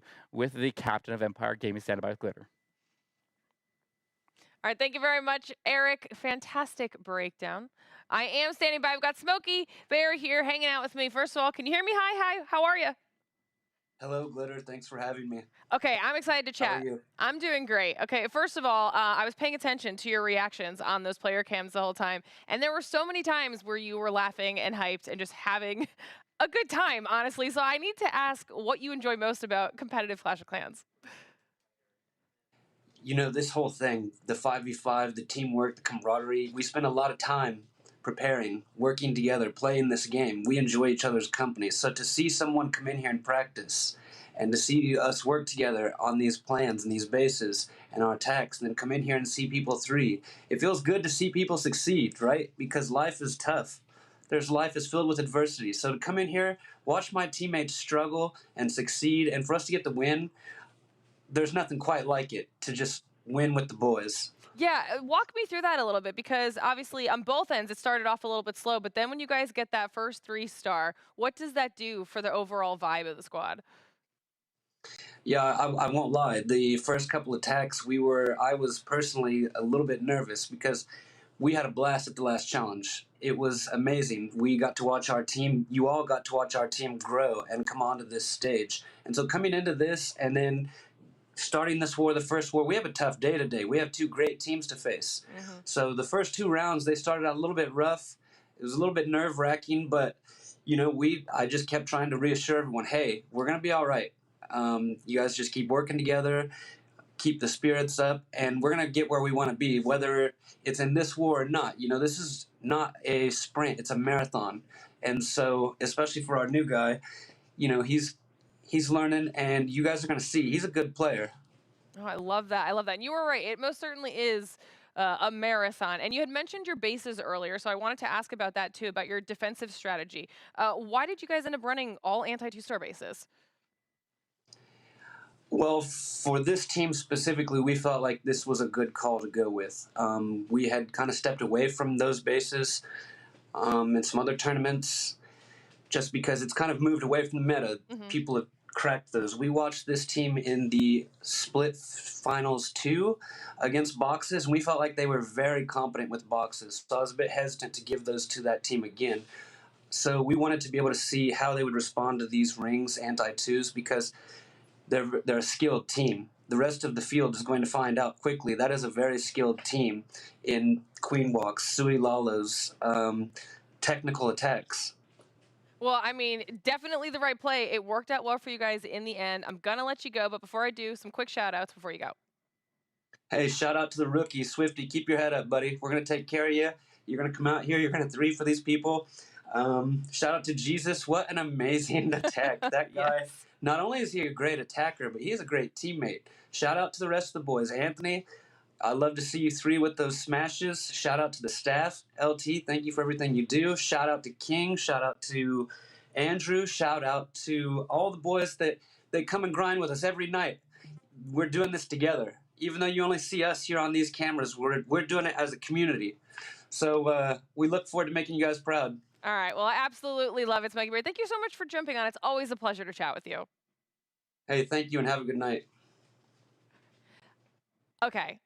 Great chatting, as always. Honestly, one of the best people that we can talk to, because he will give us the answers we're looking for to those questions, right? I love listening to Smokey. He's so passionate about the game. You can see the passion in his expressions. Like, seeing that team, it was a really good war for them. But his interview, also Smokey, don't be leaking our DMs there. I saw your Discord up there. Just be careful, Smokey. Yeah. And I feel like they are even stronger than they were when they went out to Poland. I feel like when they went out to Poland, they had a limited roster because they had to go with just who had the ability to travel to Poland, and that limited who they could send out there. And I feel like this core roster that they have right now is very, very strong, and I think it could definitely carry them to San Diego. Now we'll have to see how they do. They still have another war today, so we'll see how that goes for them. But it's time for us to move on to the next war, because the next one that we've got coming up around the corner is Aphelion Nebula versus Golden X. And this should be a really fun war as well. Halo Blade 27, Damien, Dobbs, Lord Kirk, and Sir Will for this Aphelion Nebula team. We didn't get to see them because they qualified straight through the challenge from Open 2. So they went right through. We didn't see them in our last broadcast. But this team, they've got some hitters, Eric. Yeah, and I mean, speaking of people who are out in Poland, Damien was actually playing with Empire Gaming when they went out to Poland, so a little bit of a switcheroo, switching over to a different team here, but we do often see a lot of roster mix-up where people are moving around and reconfiguring different teams and trying to figure out exactly what will be their optimal team that would carry them through to the end of the competition here. But they have definitely a strong roster here, and being able to get through by topping their ladder was an easier path than a lot of the other teams had to go through to get here today. But they've definitely proved themselves not only on our stages here, but in all the stages for the international circuits as well. And they're going to be going up against this Golden X squad, veterans of our circuit. We got Lokix, Amar, OTE, Panda, and Powerade X. Powerade looking swole. Look at the whole team looking swole. They're ready to bring it. Hey, you got to respect it. Look at the intensity. Man, I love player cams. Oh, I love it so much. You get to see the prep for this team. And here's our roster. You can see the kind of unity there with all the X's in their names. You love to see it. Yeah, and I don't even know who I'd even call an underdog in this one. I kind of lean towards the Golden X be the underdog here. I definitely think that our other team is going to be definitely one of the big ones to beat here in the competition because Affiliate Nebula has been so strong, but Panda has definitely earned their spot here. They fought their way through, and as you can see, this war against Happy Endings was the one that clutched them in. They came through in the upper bracket, right? Yeah. They didn't have to go down and try to fight in the lower bracket to get through, so definitely performed well, and they just need to keep that consistency up on this one. Yeah, and these two teams, I mean, we talked about it before, but Affiliate with that straight through qualification with the higher hit rate there and just a little bit of a star advantage, but it's nothing too crazy, honestly. I mean, they're both under 12 stars, so we could see that 12-star number be significant here in this war. It's esports, anything can happen. Yeah, I feel like those numbers can be sometimes a little bit deceiving because they have a small sample data, but these teams typically get into challenge phase and then they pick up their game because they're 100% concentrated, and that definitely makes a big difference here. All right, well, that war number 2 is right around the corner. Let's just jump back into it. Ooh, let's go. All right, here we go, Eric. War number 2 of our round robin. Remember, guys, every team's going to play each other once. We got plenty of wars for you. But, man, what a great start to our night so far. And it's going to be Dobbs Ben for Affiliate coming in with E-Drags. Okay, we're starting to see E-Drags kind of make a little bit of a resurgence against certain base layouts here. Gets that Invis to go off early. Freezes the Town Hall here, drops down that double rage, and then we should see Warden ability. That's usually what happens with these E-Drag attacks. But honestly, a lot of chain value through the middle of this base. Yeah, I believe he used a couple of rocket balloons to go pick up air defenses on the right and left side of these E-Drags on their entry there. You see a couple of rocket balloons on the bar. It must have happened right before we got an attack there, but he does send in this King and Queen to move onto the right side. One of the biggest things here is he needs to get in here and clear out the defensive CC building so that the troops that are inside it will die with it. You notice how he did pull the CC troops out, so it might be like a triple ice golem or something in there that could cause some problems. And right now, he's kind of missing that, and the last E-Drag that was in the area is going to go down. And wait, he does! The Jays take the CC down. That's going to save him a lot of headache later on. Oh, man, that is clutch, especially if the heroes go inside there. Now you can use that Royal Champion a little bit more freely, although the Royal Champion's in up top, but if she goes inside, it's not going to be as big of a deal. If she would have got close there, oh, that's a huge play here for Dobbs, working through the middle of the space. Invisibility here for the Queen. Royal Champion does go down. King goes to Phoenix, so this one's starting to fade out, but want to work up that percent. Battle just dropped out Yetis. There was a battle drill in the mix there with the heroes. Oh, he lost his queen, didn't he? Yeah, he lost his queen.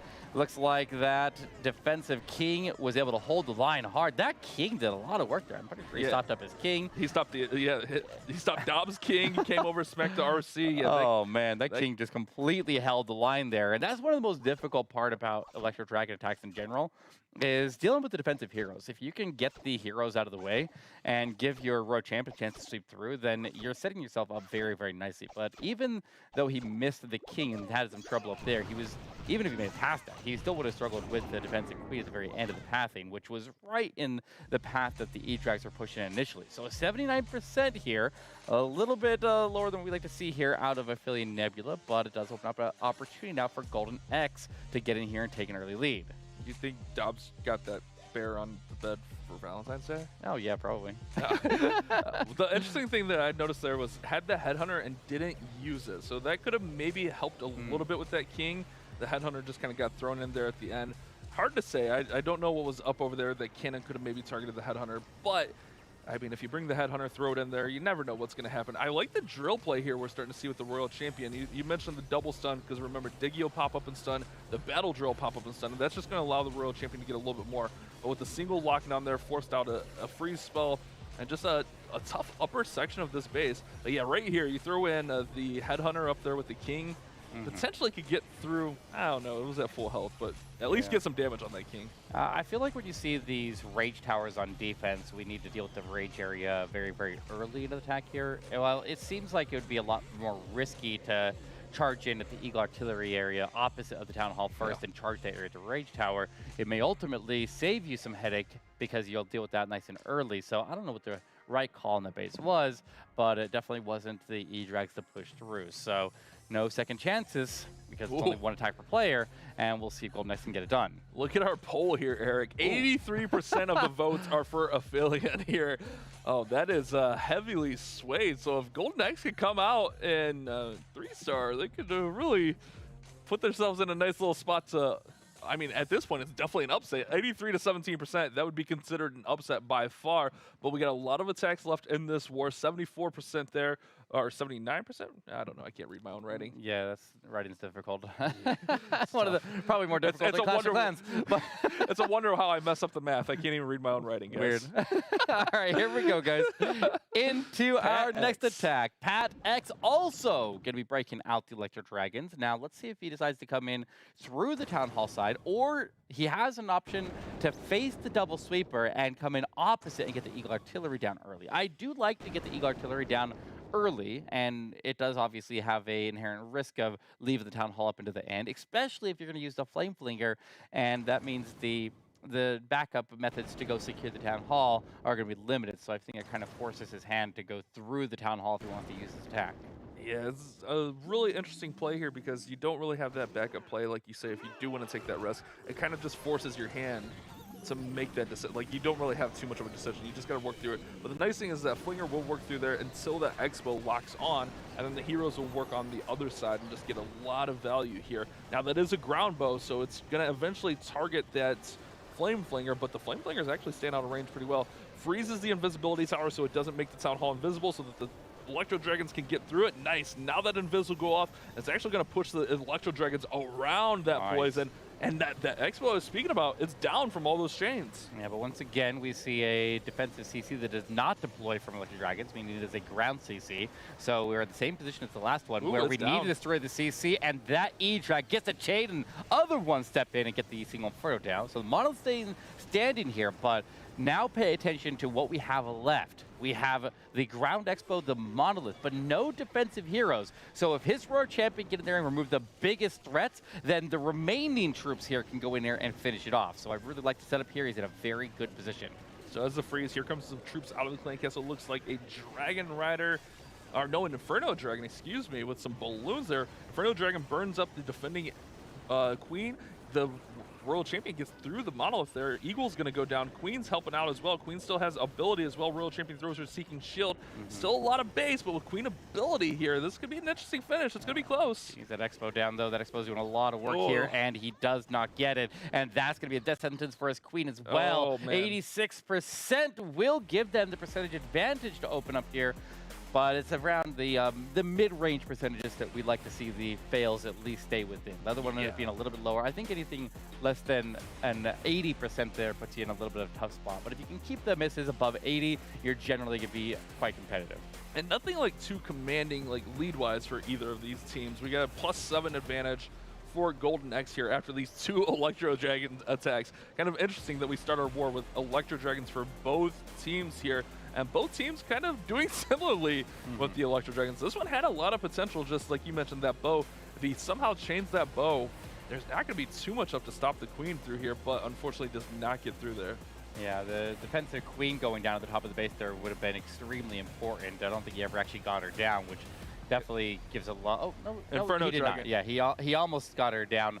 The with Inferno the Dragon out E-Drax. CC gets her eventually. Yeah, but her stopping and killing some of the troops up there ultimately blocks the troops that were coming out of the flames, so you can go in and get that Expo down. And the Expo ended up killing his World Champion and killing his Queen. So had he invested the spells up there. Like, he definitely was putting a concerted effort into trying to get that defensive Queen down, but they just wouldn't lock onto her and they wouldn't take her out. I think if she would have gone down right there, that would have tripled. It was that close. Yeah, you're right there, because all those balloons get picked off, then the Inferno Dragon has to sit there and pick it off. You're right there. Okay, sometimes you're right. I'll admit it. But we still gotta. Okay, Eric. Let's settle down here. Hold on, So I was just getting excited that somebody said I was right for once. Look at this comp here, Eric. We got 2 healers. We got a Battle Blimp. We got a Lalo. Coming in with a Skelly Donut onto the Monolith, onto the CC. So going to use a Rage, use those skeleton spells, and then the invisibility to take down the Clan Castle, take down the Monolith here, which can be really nice when executed properly, and it's executed great. Yeah, perfect execution to get this primary set of targets down here. And now, with the anti-2-star bases, he does need to get his heroes to go all the way in and actually secure the Town Hall takedown. That's one of the difficult parts here of running these anti-2-star bases on the defense to try to push in, is you can get the value there. You don't have to fight the CC on your way in. So let's see if he calculated it right here. Investing only 2 healers into this Queen is going to be a little bit more support than you would if you went in with like a Sui hero, but similar amount to what you'd get out of Golem here. So now the question is, can the 2 healers give the Queen more support than a Golem would? And does the Queen even go into the Town Hall? Because if he doesn't, I mean, she's kind of walking off to the left here, and maybe that was the plan. I don't know. Honestly, I don't. But at least he has the blimp that can go in there and pop the Town Hall if the heroes don't go in there, which they are not. I don't think the Queen was ever intended to go in, Eric. He doesn't have any wall breaks in the composition, so that's not a thing. He's going to just send that blimp in to get the Town Hall down. Rage is up. Could be a Yeti bomb in there, but it's held up by the tornado. Yeah, Yetis are popping out there. Need the Yeti mites to go over to the Town Hall, and they're not going to get it. Oh, no, Eric. Oh, no. Okay. Evaluate the base here. We have the defensive king that is still standing on the right side. He needs to somehow get past the king to get his Royal Champion at the Town Hall. Royal Champion has to be the one that secures the Town Hall takedown. But I like the Warden picking up the Expo there. He has a path in now. And here we go. The Royal Champion is going to get direct access to the Town Hall. He'll get the stun upon arrival, but he pops the freeze there. I don't know if he actually needed to pop the freeze right away. I feel like he should have delayed that for just a second to make sure that he could get full value out of the Diggy stun, but he will secure it. Okay, we'll secure it. My heart sank there for a second. I wasn't sure if he's going to get it, but he had an RC ability, so he's going to get it either way. Yeah, but he needs to get the percentage up here, and he will. He's got a lot of exposed trash along the top of the base, and he did handle that little bit of a mistake there nicely. It definitely would have been in a much better spot there had he got the Town Hall down with the blimp. I don't think necessarily a mistake there. It's just more of the traps in the middle kind of held him up. The tornado traps spun those Yetis around, and then they just couldn't really get to the Town Hall ever. King kind of came over, gave them some problems. There was a scatter shot in there. But honestly, I mean, still with that miss in the middle, 88% 2-star is still very, very strong for Soham here. Just a little bit unfortunate that it didn't go his way. If he doesn't have to use World Champion there, easily triples, but that's the way the ball bounces sometimes. Yeah, I mean, Lalo in general is very good at gathering percentage on misses, and so it is, and that's why I think a lot of the people like to use it around the pro community, because especially against these anti-2-star bases, even if you end up missing the core, the way that you generally deploy Lalo, where you're just sprinkling it around to all the perimeter defenses and letting it collapse into the core, it definitely makes so that you free up a lot of potential percentage to gather up. So you see when the Hound crossed up to the top there, he was able to drop in more balloons and take out all of these perimeter defenses, which exposes all of that trash to get picked up, and you're left with just a couple of buildings in the middle. And even if you leave those up, even if you don't have enough force to get them down, you at least got the percentage really high. So it is a very, very nice attack with a lot of backup plans built into it, and fail safe with a high percentage. Yeah, the timing there, I think, for the blimp was a little unlucky. The King just happened to be in that compartment, and he also popped that blimp just a little early. With the blimp being under Warden ability, maybe could have taken the pushback from the sweeper and let that blimp get a little closer, but then the poison towers, it's hard to say, you know. It's easy to say all this stuff retrospectively, but in the moment, I think it's the right play. Sam X coming in next with a Queen charge. hybrid here with a couple of super miners, one of the newest super troops in the game, actually the newest super troop in the game. They kind of work similar to an Inferno Dragon does, or a single target Inferno. They ramp up their damage over time, and then when they are taken out, they drop a bomb, which can be absolutely devastating. Yeah, a lot of people like to use them on defense, and they can catch people off guard on defense here. But being just tossed in a small number here to just go in and mix with a hybrid, or go in and just replacing all the miners with super miners is also an effective way. But obviously that takes up one of your 2 super troop slots here, so you got to be picky about that. That is making so that he's using regular wall breakers rather than super wall breakers here, but the Queen able to push her way directly to the Town Hall, and she'll pick it up there without any issues. Now, she needs to survive here. She needs to get through this monolith and through the defensive Queen, so that's an ability. That's not ideal, but he will step his way through, and he'll pop that monolith before the invisibility tower can even drop its potion. Yeah, that was very, very clutch. Getting that monolith down is huge. We do get Clan Castle troops out. We're going to Rocket Loon with Lava Hounds, and the Queen's going to get taken out here. Remember, she did go to ability with that monolith. Here comes the hybrid and the King with the Siege Barracks up top, and then we get the hybrid with the couple of super miners in there as well. A lot of times we'll see this Warden ability being popped early. We'll see if we get a Warden ability or a heal here. Looks like opts for the heal. Save that Warden ability for just a little bit later. Pops the King ability to push him a little bit further into the base. And this one's got a strong start, but the middle of this base is where it's going to get really tricky here for Sam. Yeah, the ward ability saved until this rage tower is going off here, so he was able to preserve the ward ability so we can have the invincibility when all the defenses have double damage, but he uses his last heal spell as he gets into the middle, and that's going to leave him very little to work with as he moves into the far back end of the base. And on top of that, the Royal Champion right there are going to pull and stack up any miners that may go in that area and group them up here for the scatter shot to be able to melt down. So he'll gather whatever percentage he can here, but typically when we see these hog miner hybrid attacks here go in and they lose the actual queen charge portion, the chances for success quickly diminish here. He'll at least climb it into the 70s and give his team that. But where does that put us on overall percentage here, Bash? I think that puts us into an Aphelion Nebula advantage. Yeah, they should be up, depending on where this goes. Remember, Golden X was up +7 here, so anything under 81% gives Aphelion the lead right now. But, I mean, it's really tough to do this. I've been using Queen Charge Hybrid a lot myself right now, and one thing I'm learning is with that monolith tucked behind the Town Hall, it's tough to keep that Queen up for the long term. And that's kind of what we saw here is that Queen just wasn't able to stay up. So that's actually going to switch the advantage over to Aphelion by 4%. Again, Bash math, so take that for granted. Yeah, but I mean, any lead that they can get here is going to help them out in the long run here, but the war remains very, very close is the biggest takeaway, I think.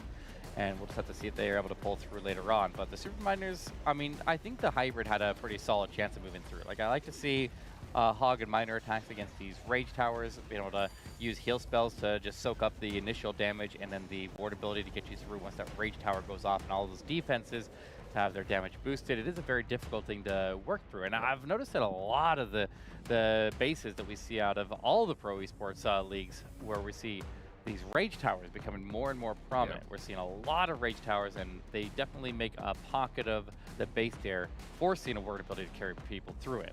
And initially when the spell towers came out, the rage tower was like kind of just written off like, whatever. Yeah. Like, that's a cool concept. But really, we're seeing the rage tower as being the MVP of these attacks, because it can just double the damage of so many of these defenses. We got Sir Will coming in next with a Queen Charge Lalo here. Looks like a pretty standard composition for this one. No, Blizzard, no Skelly Donut or anything like that. Just a straight up Queen Charge into the Lalo. Gonna go right in towards the Monolith. Now, okay, I was gonna say, you gotta be careful because Monolith's gonna deal that extra damage, but using the blimp to try to get it taken out or at least weakened here early on.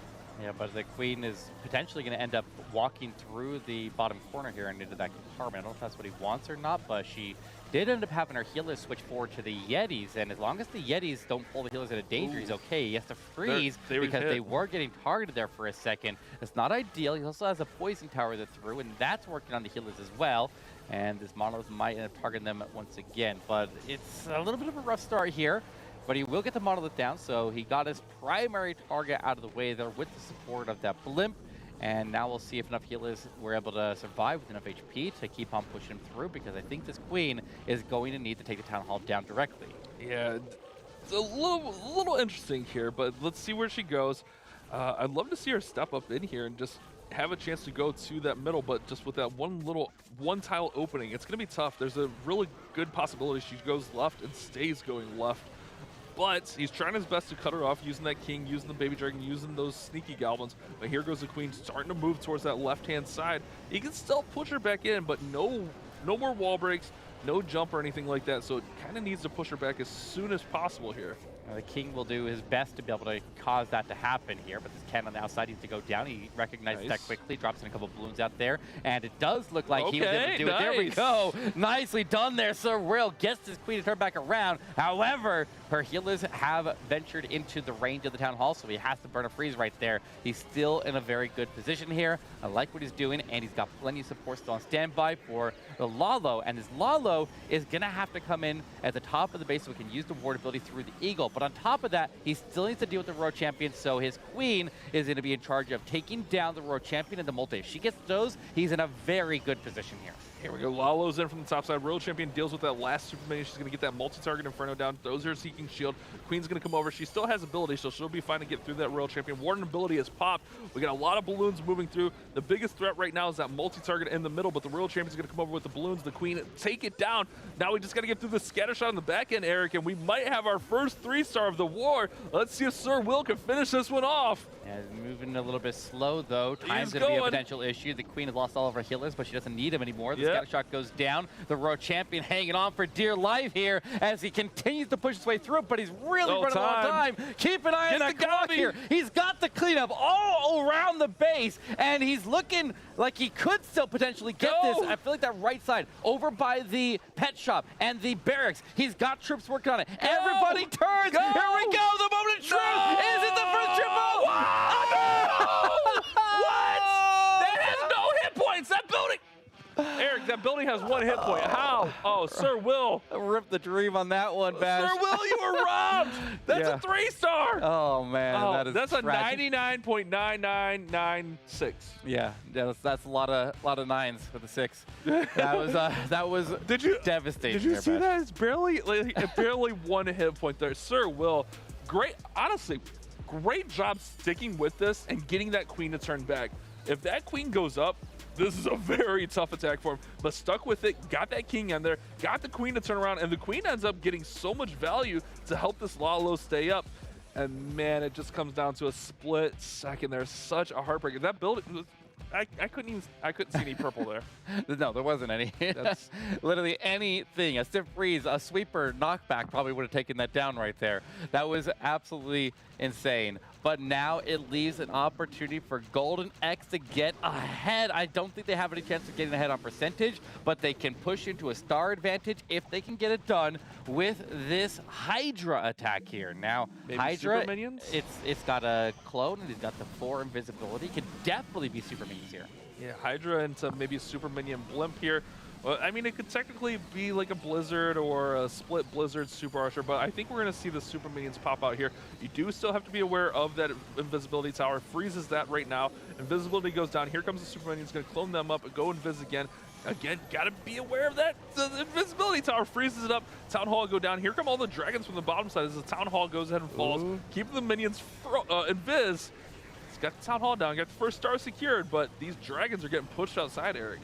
Yeah, I'm a little bit worried about these super minions not getting as much value as I was hoping for. They specifically missed that scatter shot in the Expo at the top of the base there, which is obviously going to be a little bit of a problem for later on. But everybody else will keep on pushing around the bottom. He's going to have the Monolith picking off a bunch of his troops here, so that's another issue he's going to have to deal with. But his heroes are staying safe to the outside here, and if he can get this Monolith down, he has a chance to pull through. But there are a lot of threats on the other side of the base, and the Monolith is staying standing, and he never got the CC destroyed. So here comes a triple Ice Golem to intercept his heroes. And something I noticed here is something you talked about in our last broadcast, Eric. When you use those dragons and kind of sideswipe the sweepers, we saw it here. Those dragons just got pushed out and away from all those defenses the whole time. So they weren't able to be as effective as they could have been. And I think that was really the downfall here. Whereas if you go in behind or in front of the sweepers and just take them head on, but with 2 sweepers facing you, man, it's tough. Just a really hard break here for Armart for Golden X, and that's so, man, Aphelions are really going to swing it in their advantage here with a low percentage attack. Oh, that's rough. Yeah, I think that was one of the biggest things with making dragons work in general, is you don't really think about it. It feels like it doesn't make sense, where if you charge a sweeper more like directly head on, that it would be more beneficial than coming to the side where you can technically like less knockback, but it just puts you out of position and you end up missing the core of the base, or splits your dragons, or something can go wrong there where they end up just getting separated. And I think the splitting of dragons is one of the most impactful things there to cause them to fail. But a 63%, definitely not where they wanted to be on that one. It's put them in a very, very tight spot. But then again, we haven't seen any triples. We've seen some close attacks here. So if they can get a defense here, they could easily get a triple on the next one and they get ahead. Yeah, and ultimately it comes down to stars. Yeah, they're down by a lot of percent, a ton of percent. But Will's attack was a 99%. It didn't 3-star, so we're all knotted at 6 here. So if Golden X can hold one more defense and get a triple on this 4th attack, they're right back in the ball game. I mean, you just got to stay persistent. Not get down on yourself. Like, yeah, this one didn't go the way you planned on it, and it was kind of rough, but you're still in the ballgame. This is still a very winnable war. Either team can take this one away. This 4th attack, Eric, it's always crucial. We'll have to see what they come to the table with. Monolith did so much work on this one here. Look at the double sweepers. Yeah, this sweepers just kept on knocking anything that was going to potentially go in there and take it, and everything just gets pushed to the outside trash down on that bottom right edge, and that's the biggest problem with coming in at the side of sweepers like that. I really, really caution people against that because I see it causing problems all the time, and even the pro players aren't immune to it, so it's rough. I mean, honestly, I'm not a big Dragon player myself, but that's something I never took into consideration until you started talking about it at our last broadcast. And now, like, I see that with the Dragons, I'm like, wow, there he goes being right again.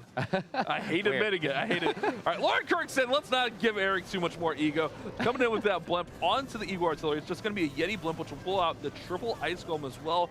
Not going to get to the Monolith, but that's okay. Guts this whole compartment, which will also set up pathing for the heroes to come in. We got a Golem to support. You lied. You lied. The Monolith goes down. Fantastic value out of the Yeti blimp there. I didn't think it was going down. Okay. Wow.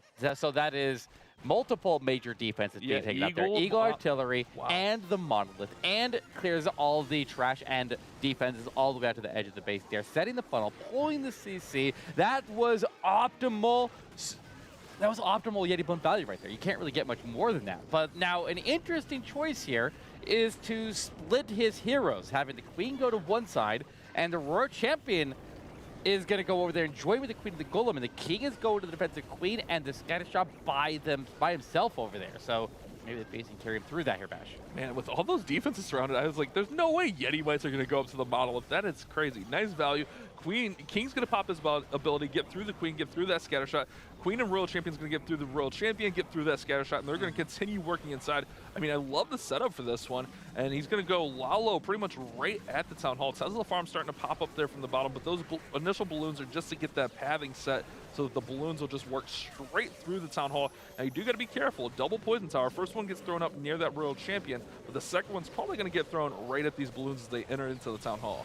Yeah, he wasted invisibility there trying to save his Royal Champion, who ultimately went down from the strikes that were already in the air. Just a little bit late on that one there. The Queen does step all the way in, and she can reach the single Inferno right there. She can't reach the Town Hall, so she'll circle around here, so the Balloons are going to have to get it done, but they got the ward ability active. He is able to get all the defenses around the bottom there mostly engaged, and he's going to struggle with this multi up top here because he doesn't have a Queen ability. He's going to have to burn his extra freeze up there and make sure that the Queen is able to push her way through that. If she gets her way through that, then maybe the other troops can power through the rest. Yeah, the King goes to Phoenix here, which is going to tank that Expo just a little bit longer, and Queen is being healed up by that Unicorn, so it's going to be just enough. And remember, the Phoenix is now a troop, going to tank for that one balloon so it can get down the Expo, and it's a 3-star for Kirk. This is exactly what Affiliate Nebula needed. They get the triple, they take the lead. What an attack. That one just came together all at once there. Yeah, the really, really fantastic spell allocation on the far back side of the base there definitely carried him through.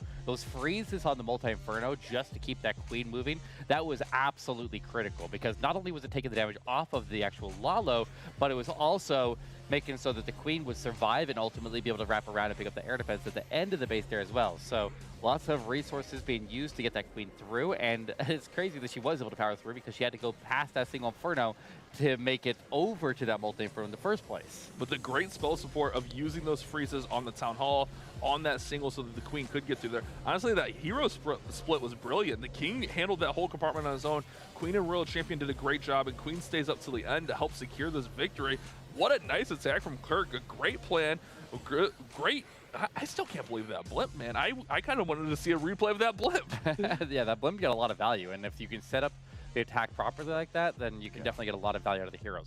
But being able to not only, because that has so much value, because you're taking out multiple big defenses, but also you're making so that when you do go into the base there, you're able to engage all the defenses that are directly in front of you, and you're not getting hit by the defenses in front of you and the defenses on the side of you. So being able to thin out the defenses so you just have to engage a couple at a time definitely reduces your overall amount of incoming damage and definitely increases the amount that the heroes can get there. So that was very, very nicely set up there, and it gets them into a very solid lead.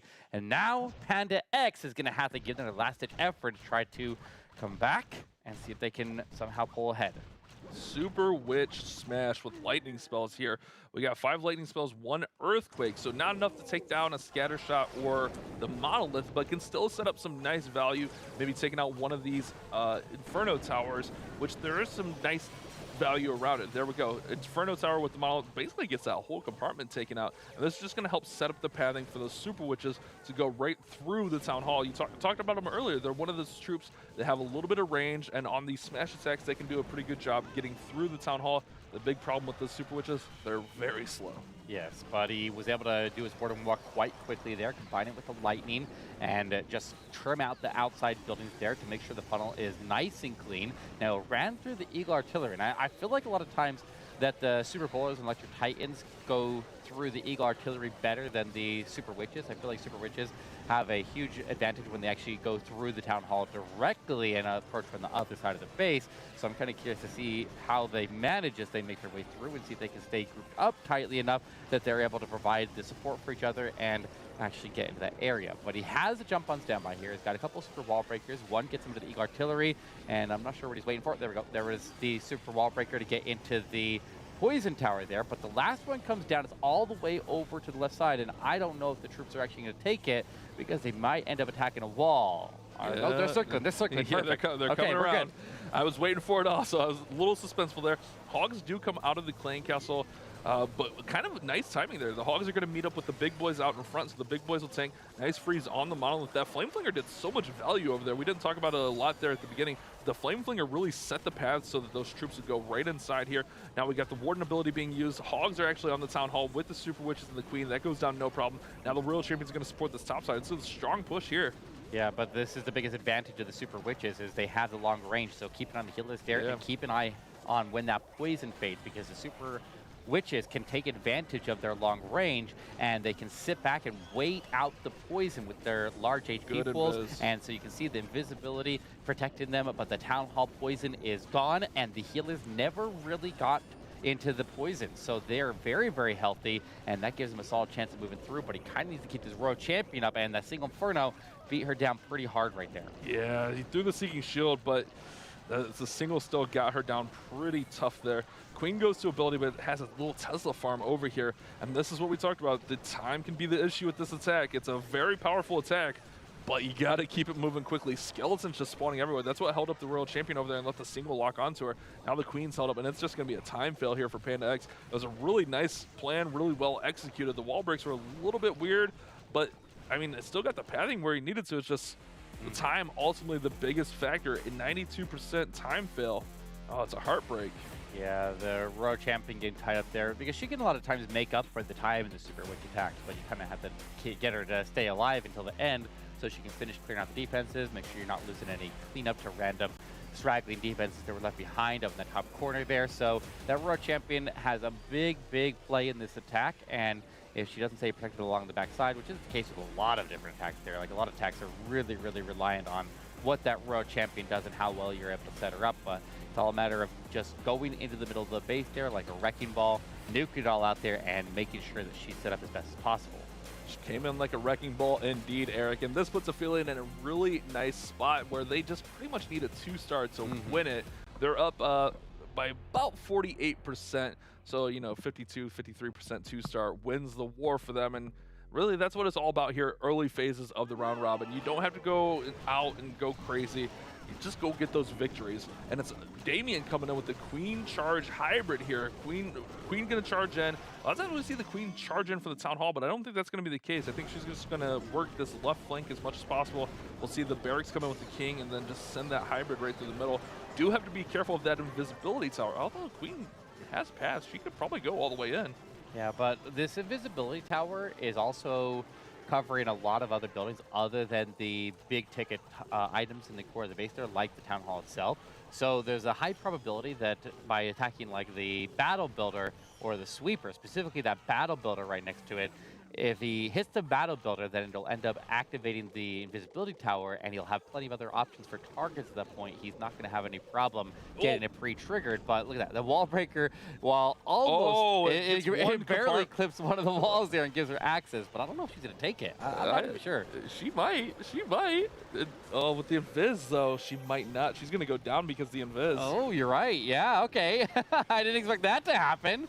All right, well, that complicates it. She comes back because he invises over there. Nice, that was a good Brilliant play, Damien. Brilliant play. Now he's got the Hogs and Miners working through. With that invisibility tower going off, it's pretty much all but a secured thing to get through this Town Hall. Queen's there. We got the Hogs and Miners working through that top side with the Warden ability. I like this. Good recovery here for Damien, using that invisibility to get the Queen back on track.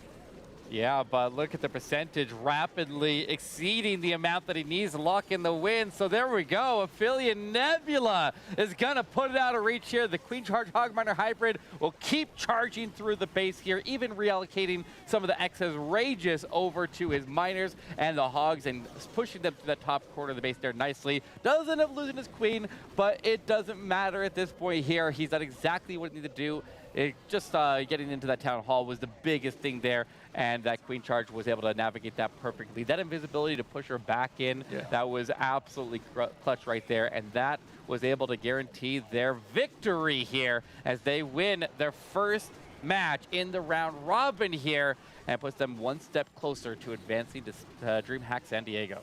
Those invis, when he pushes the Queen back, it's always so cool to see that. But man, it's that hard to pull off on the fly, because if you miss a building or you give her pathing elsewhere, it can backfire on you. But he executes it perfectly there, gets this attack into the 90s. Got a Wizard just working on a wall back here. That Wizard's not going to get anything else, but it's going to be 90% for Damien, way more than enough to go ahead and get that victory for Affiliate Nebula, and that's the strong start they were looking for. We saw in the poll, heavy favorites coming into this war, and they live up to the hype, but I mean, we talked about the defensive meta. I mean, this one's going to be at most an 11-11 war, so it's still, the defensive is kind of what's true here. I mean, we're seeing these tough bases, give these teams a lot of troubles. 90% here for Damien finishing up, and I think that's going to be the story of challenges, how the defensive, how these teams choose their defensive layouts against certain teams. Yeah, sometimes you can get through and get that lucky 11-star victory. Usually, like I said, 12 stars is fairly safe there. Not always guaranteed. Like you see teams like Lexnos' team that didn't even make it a challenge because they thought 12 stars was going to be good enough, and then their opponents like Alpha MX Esports put up 14. So like you never really know exactly what your opponent's going to do on the day there, but you need to get those scores up as high as possible. But look at this invisibility right here. Watch this invisibility. Queen was veering off path. She steps her way forward for just a moment, and he quickly reacts with that invisibility. Honestly, I don't know. I think she was coming back. Yeah, I think you're right. I think she was locked onto the sweeper. Yeah, she targeted the sweeper, which she would win to the Inferno next. So I mean, it did look very beautiful. I'll give you credit there, but just honestly, Queen fail safe, right? Yeah. Queen had it under control. All right, Power 8X. Let's finish strong. Zap Electro Titans. Lightning spell is going to come in. A lot of times we're just going to set pathing with this. We got the Flame Flinger selected, which will support the Warden Walk as well. A lot of times we'll see that Flame Flinger come in and take the Town Hall on these box-style bases. Maybe zap out that Invis, the Expo, and single behind the Town Hall. Big possibility there, but here comes the Quake. Yep, and there goes the Lightnings right where I was expecting them. Yeah, but he still needs to test the area for Teslas, for ground skellies. You don't want anything popping up on your Flame Flinger here. The Hog's going to go in there to take care of that, to just lure out any potential traps in the area. You're also looking for giant bombs, because anything that is going to hit that Flame Blinger is going to ultimately make it go down earlier and could end up forcing this into a 1-star if the Town Hall, there's the double giant bomb right, that's what I'm talking about. You have these traps around these corners, especially at the bases that have a little bit of lightning value around the Town Hall, that if you feel like you could attack a base with a Zap into Electrotide Smash attack here, where you just use a little bit of lightning and activate the Town Hall with the Quake, use the Warden Walk to protect on its way in, then it is definitely worth your traps to try to catch that Flame Flinger with something and take it out there before it can reach that Town Hall, and that can often stop this attack in its tracks. And something we'll have to keep an eye on. He threw in a Barbarian or an Archer down there, also to see if there's any Teslas down by that Wizard Tower. Goes ahead and rages up those Electro Titans through the middle of the base, but it's triple ice going by the Clan Castle, which is going to hold them up right through that multi-target that's raged up. The Eagles raged up, the Expos raged up. Lots of rage defenses, and we see it again, Eric, stacked up defenses with the Rage Spell Tower just being an absolute menace on the back end. Titans finally break through. Flame Flinger is going to eventually get to the Town Hall, but it's getting low on health here. Yeah, as long as it goes to the Town Hall next, it's going to be fine. Yeah, it's got quarter HP. That'll be enough to take it down. And also the fire on the ground as he struck other defenses is already whittled down the Town Hall a bit there, so he's in a very, very good position. And on top of that, whatever troops are inside can go in there and snipe it off there as a backup in case we run into some problems. But as soon as he sees that that is safe, he can deploy his pro champion to go support the main force and start to work through, take advantage of all the cross-tanking of all the troops that are already in the area.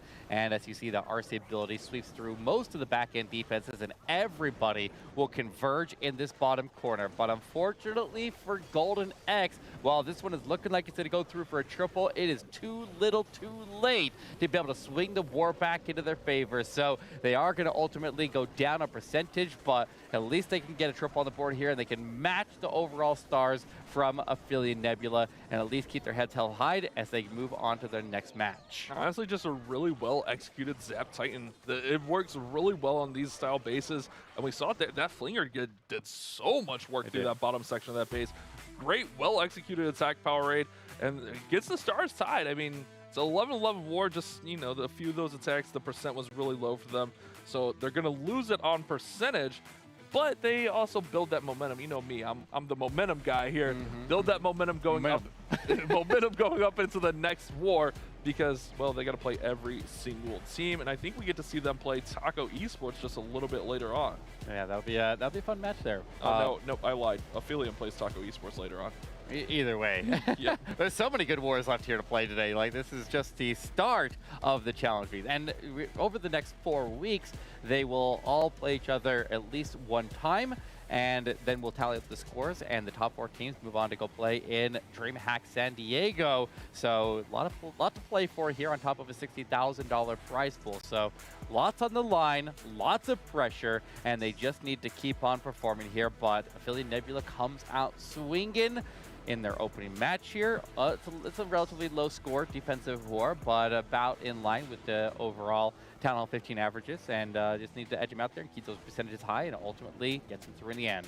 Kind of matches our tail of the tape there as far as stars and percent goes, though.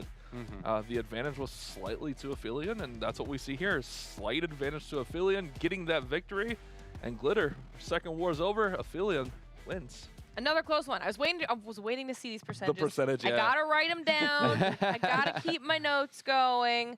Okay. Wait, like, you're taking notes? better than yours. Yeah, that's for sure. You want to see my note card? It's blank. Yeah, he makes It's all up here. It's all up here. Unbelievable. But this is a really good start to the challenge, and we talk about this a lot. It's the era of everyone, but we're seeing a really even playing field so far, which I'm very happy about. Yeah, all the wars have been relatively close. I mean, that one's 11-11. Our first one was 12-11. Exactly. So it's not like it's like crazy blowouts. So these can go either way, and we're going to see a lot of great matchups over these next 4 weeks. I'm really looking forward to seeing how this plays out, because we're racing to 4 or 5 wins here, and a couple teams already got one. Yeah, I mean, you could potentially make it through with 3. It depends on what ends up happening. If there's one team that ends up like sweeping everybody, then you could end up having one team slip through at 3 and 4 overall records. But anything lower than that, and you're definitely not going to have any chance. So yeah, you got to keep it up. You got to keep up. You got a long challenge season ahead here, and it's just going to be about consistency. All right. Well, speaking of a long season, we also have a long day. We still have so many wars in store, so it's time to send it to another quick break. And of course, when we come back, some analysis.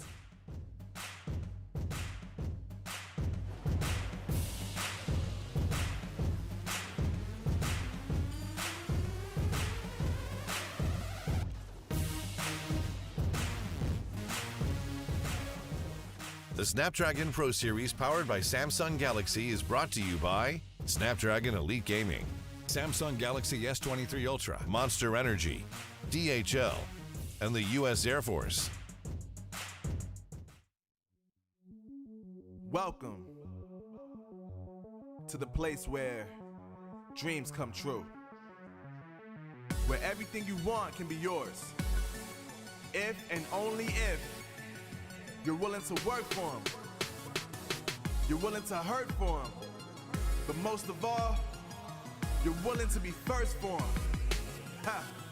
Look, I'm going straight to the top. I don't know how I would stop, like it or not. I got some goals that I'm hitting. You hear what I'm spitting? It's hot. Look what I got. Whole lot of passion and pain. The road to success is insane. Stay out my lane, cause I'm on a mission. I'm getting what stands in my way. Yeah, I'm a beast. I wouldn't play with me, baby. The way that I'm training is crazy, and I do it daily. You wanna talk about drive? I got more drive than Mercedes. I've never been lazy.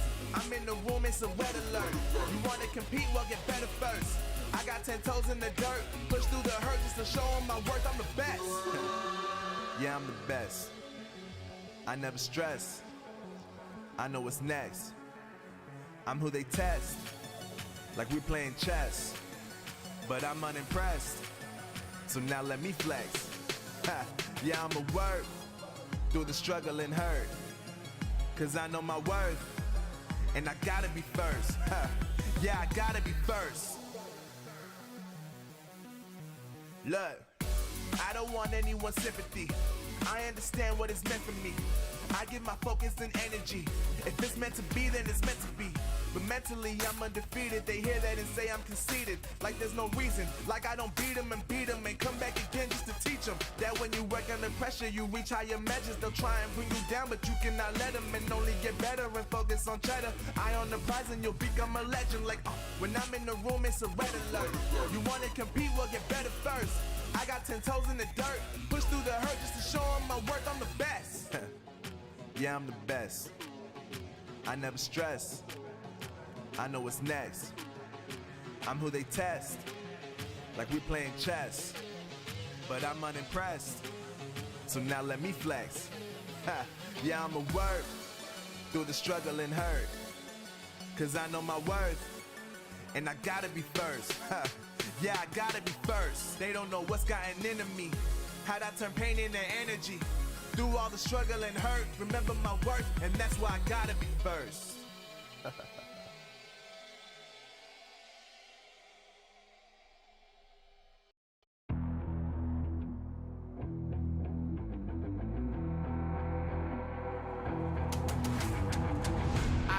Get it, I'm on the mission, snap any minute, casually winning. Stop tripping on me, stop dissing on me. Yeah, I got a dream, can't take it from me. My fire's burning, I'm always learning. Tell me where to go, man, I'm on a journey. Yeah, I can't explain it, I get excited. Keep it 300, King Leonidas.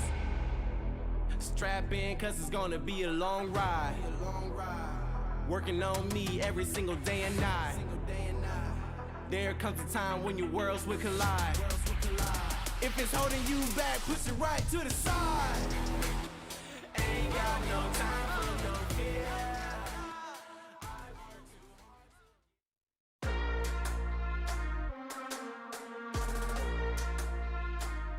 Welcome back to the Snapdragon Mobile Challenge.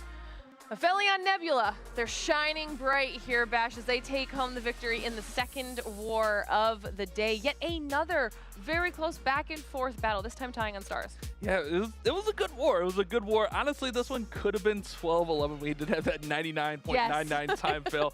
But man, what a good war. I mean, I think that's what we're going to expect the whole day, right? Yeah, and now that means it's your turn to pick an attack that you want to talk about. Yeah, and honestly, I might just be doing this so I can re-see that Yeti blimp, but we gotta talk about this hero dive into Lalo from Lord Kirk. So he's gonna go ahead and he's gonna bring in that blimp right here. And honestly, like with these defenses over on the either side, and I saw some of those Yeti mites kind of bouncing towards that mortar, it's like no way he's getting this monolith. But with the Ice Golems kind of holding things up, the Yeti mites just pop right in there. So not only does he get the Eagle, he gets the Monolith, but now he has this whole section taken care of. So he can split his heroes. So he can go with the Queen and the Royal Champion over here, and then he can go with the King over here to take out the Queen, take out the scatter shot in both the compartments, take out the defending heroes. Remember, when we're doing a Lalo, the balloons aren't going to target the queen, target the royal champion, so you want to deal with them. So I really love this split plan. Getting that monolith is still nutty. I can't believe it. So King is going to get this whole area here. Now the queen is going to be joined up by the royal champion, and they're going to work through here, but also like the queen and royal champion are going to stay up a little bit longer. Queens are going to actually kind of sweep down through here and support the rest of the attack. But their main job right now is get those scatter shots out, get those defending heroes down, and they handled it so well. I love this plan from Lord Kirk. Now, it did look a little sketchy there for a quick moment, but I think that was just more of him just setting the pathing and getting everything put in. So he's going to go ahead and just send in some balloons here. And this is what I was talking about. It looked a little bit dicey, but really just pulling out those Teslas and cutting off the path so that the balloons are going to work right through the town hall here. You don't want these balloons like following this line down here, and that's why he sends those balloons initially through there. Uses the haste to get the balloons working through, and also the freezes here on the town hall and that single target inferno are really huge here, because not only does it protect the balloons, but it protects the archer queen as she gets through too. She goes to ability, goes ahead, pops the warden ability, and that's going to allow the town hall to kind of fall right through here as the balloons work through. Now watch this. This is crucial. Eric was mentioning it on the broadcast. He keeps this multi-target inferno frozen. This allows the queen to get that multi down to keep these balloons working. Finally, we got the Phoenix with the king. That's going to tank just a little bit over here, and it's going to be just enough to finish this one off. It was close, but with the queen being healed with the unicorn, this one got through really nicely.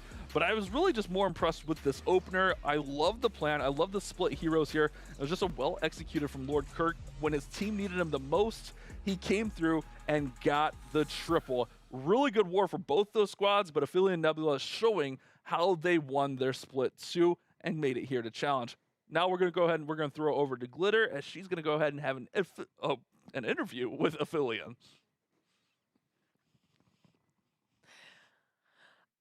All right, thank you very much, Bash. Fantastic breakdown as always. That's right, I'm standing by with Soham, ready to talk about that fantastic work we just saw Ophelia and Nebula do. First of all, how you feeling? Congratulations. Oh, thank you so much. We're feeling really good right now. We came here to win, and the first one gives us a really good momentum boost.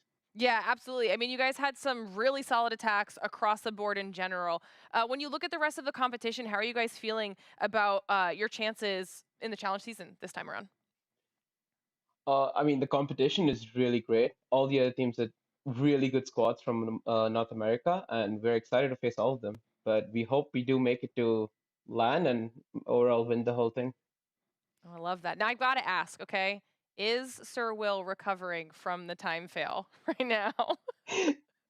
Yeah, he was pretty bummed out on VC, but I'm sure he'll recover and probably hit another triple next time, not a 99. I love that. I love that. No, I want to ask you too about your attack, because we saw that the blimp missed on that town hall, but you recovered beautifully from it. So what's going through your mind to keep your cool in that situation? Honestly, I had no idea the town hall didn't go down until like towards the end of the attack, when my teammates are like, "Don't use RC." I'm like, "Why wouldn't they use my RC?" And then they're like, "Town hall's up." I'm like, "Oh no, that's a big miss." Yeah, and then somehow I figured it out. Like, yo, I have the spells, I can keep my cool and get it, and we'll clutch the town hall up. That would have been a bad one started the start. So You I'm glad my definitely. teammates have my back. Yeah, no, Yeah. you definitely clutched that one up.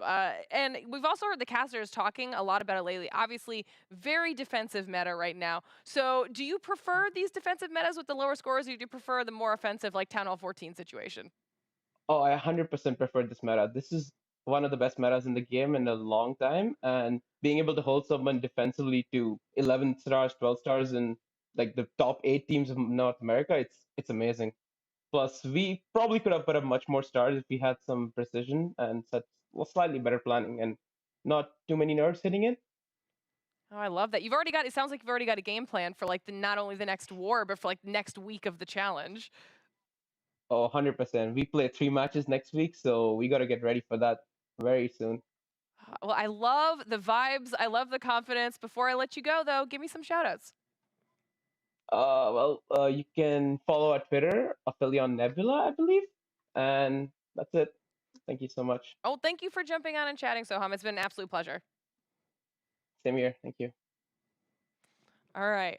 Well, got some good answers there, actually, to a lot of those questions. I am excited about that because I did want to pick his brain a little bit on the recovery, specifically for his attack, and you could even see it in his face. He was like, "Oh, I didn't even notice at first." Yeah, that's where a good team and good spotters in your Right? ear, like, don't use your RC, because a lot of times, like, you're just sticking to your plan, you're running your plan, throwing that RC in, but luckily he had the spotters on voice to kind of help him in that situation. Oh, and I'm sure every person who plays Clash of Clans has even been in a lesser stake situation, just a normal day-to-day war. You just start dropping your troops and you just get tunnel vision, and it is very difficult to, when things start to go wrong, to even have the cool and the collectiveness to be able to recover it. But that is why your team is very, very important there. To be on communications in these matches is very, very important, because you can start to come up with some kind of a backup plan to start to pull it back there if things go wrong, and you have people to just shout out, be like, "Hey, hey, by the way, you should pay attention to that." Get that the big purple building. Yeah, get that one. All right, well, it worked out in their favor, okay? They end up going home with the dub, setting themselves up nicely for the day, nicely for the start of the challenge season, which means that it's now time for us to continue on into the next war. More wars. Yeah, and we already talked about them once, but we get to talk about it again. We're starting with Empire Gaming, and they're going up against Lotus Gaming, so I'm excited for this matchup. This is, man, our wars today have been straight fire. So we saw Empire, we saw the roster. They came out, they put up a really strong 12-star war, almost 13 stars with Smokies, 95% there. We know what they can do. These guys are playing at a really high level.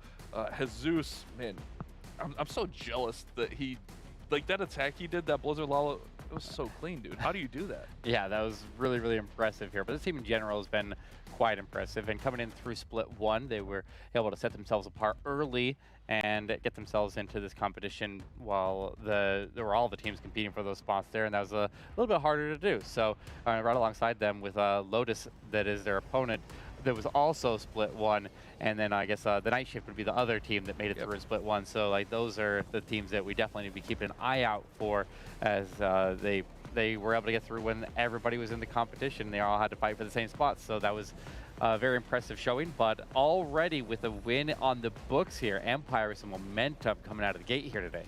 And their opponents are no slouches themselves. Lotus Gaming.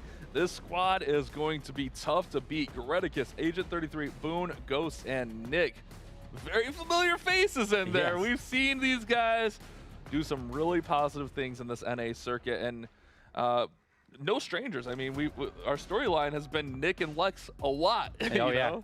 Oh, yeah. Well, on top of that, with Rigo Torres Rigo's in there. Yeah, Rigo, one of the best players in North America. I'd say he's been in more world championships than almost any other player. I think any other player in North America. So definitely a massive player on their roster here. But Nick is a 5-time Snapdragon champion, and he has more wins than anybody else in Snapdragon history. So if there's anybody who's a favorite to win it, then it is this team right here. Now, they just won in Poland. They were able to win the championship in the last season there, and they were able to just completely clean house in the competition on their performance over there. So I'm excited to see what they have for us today.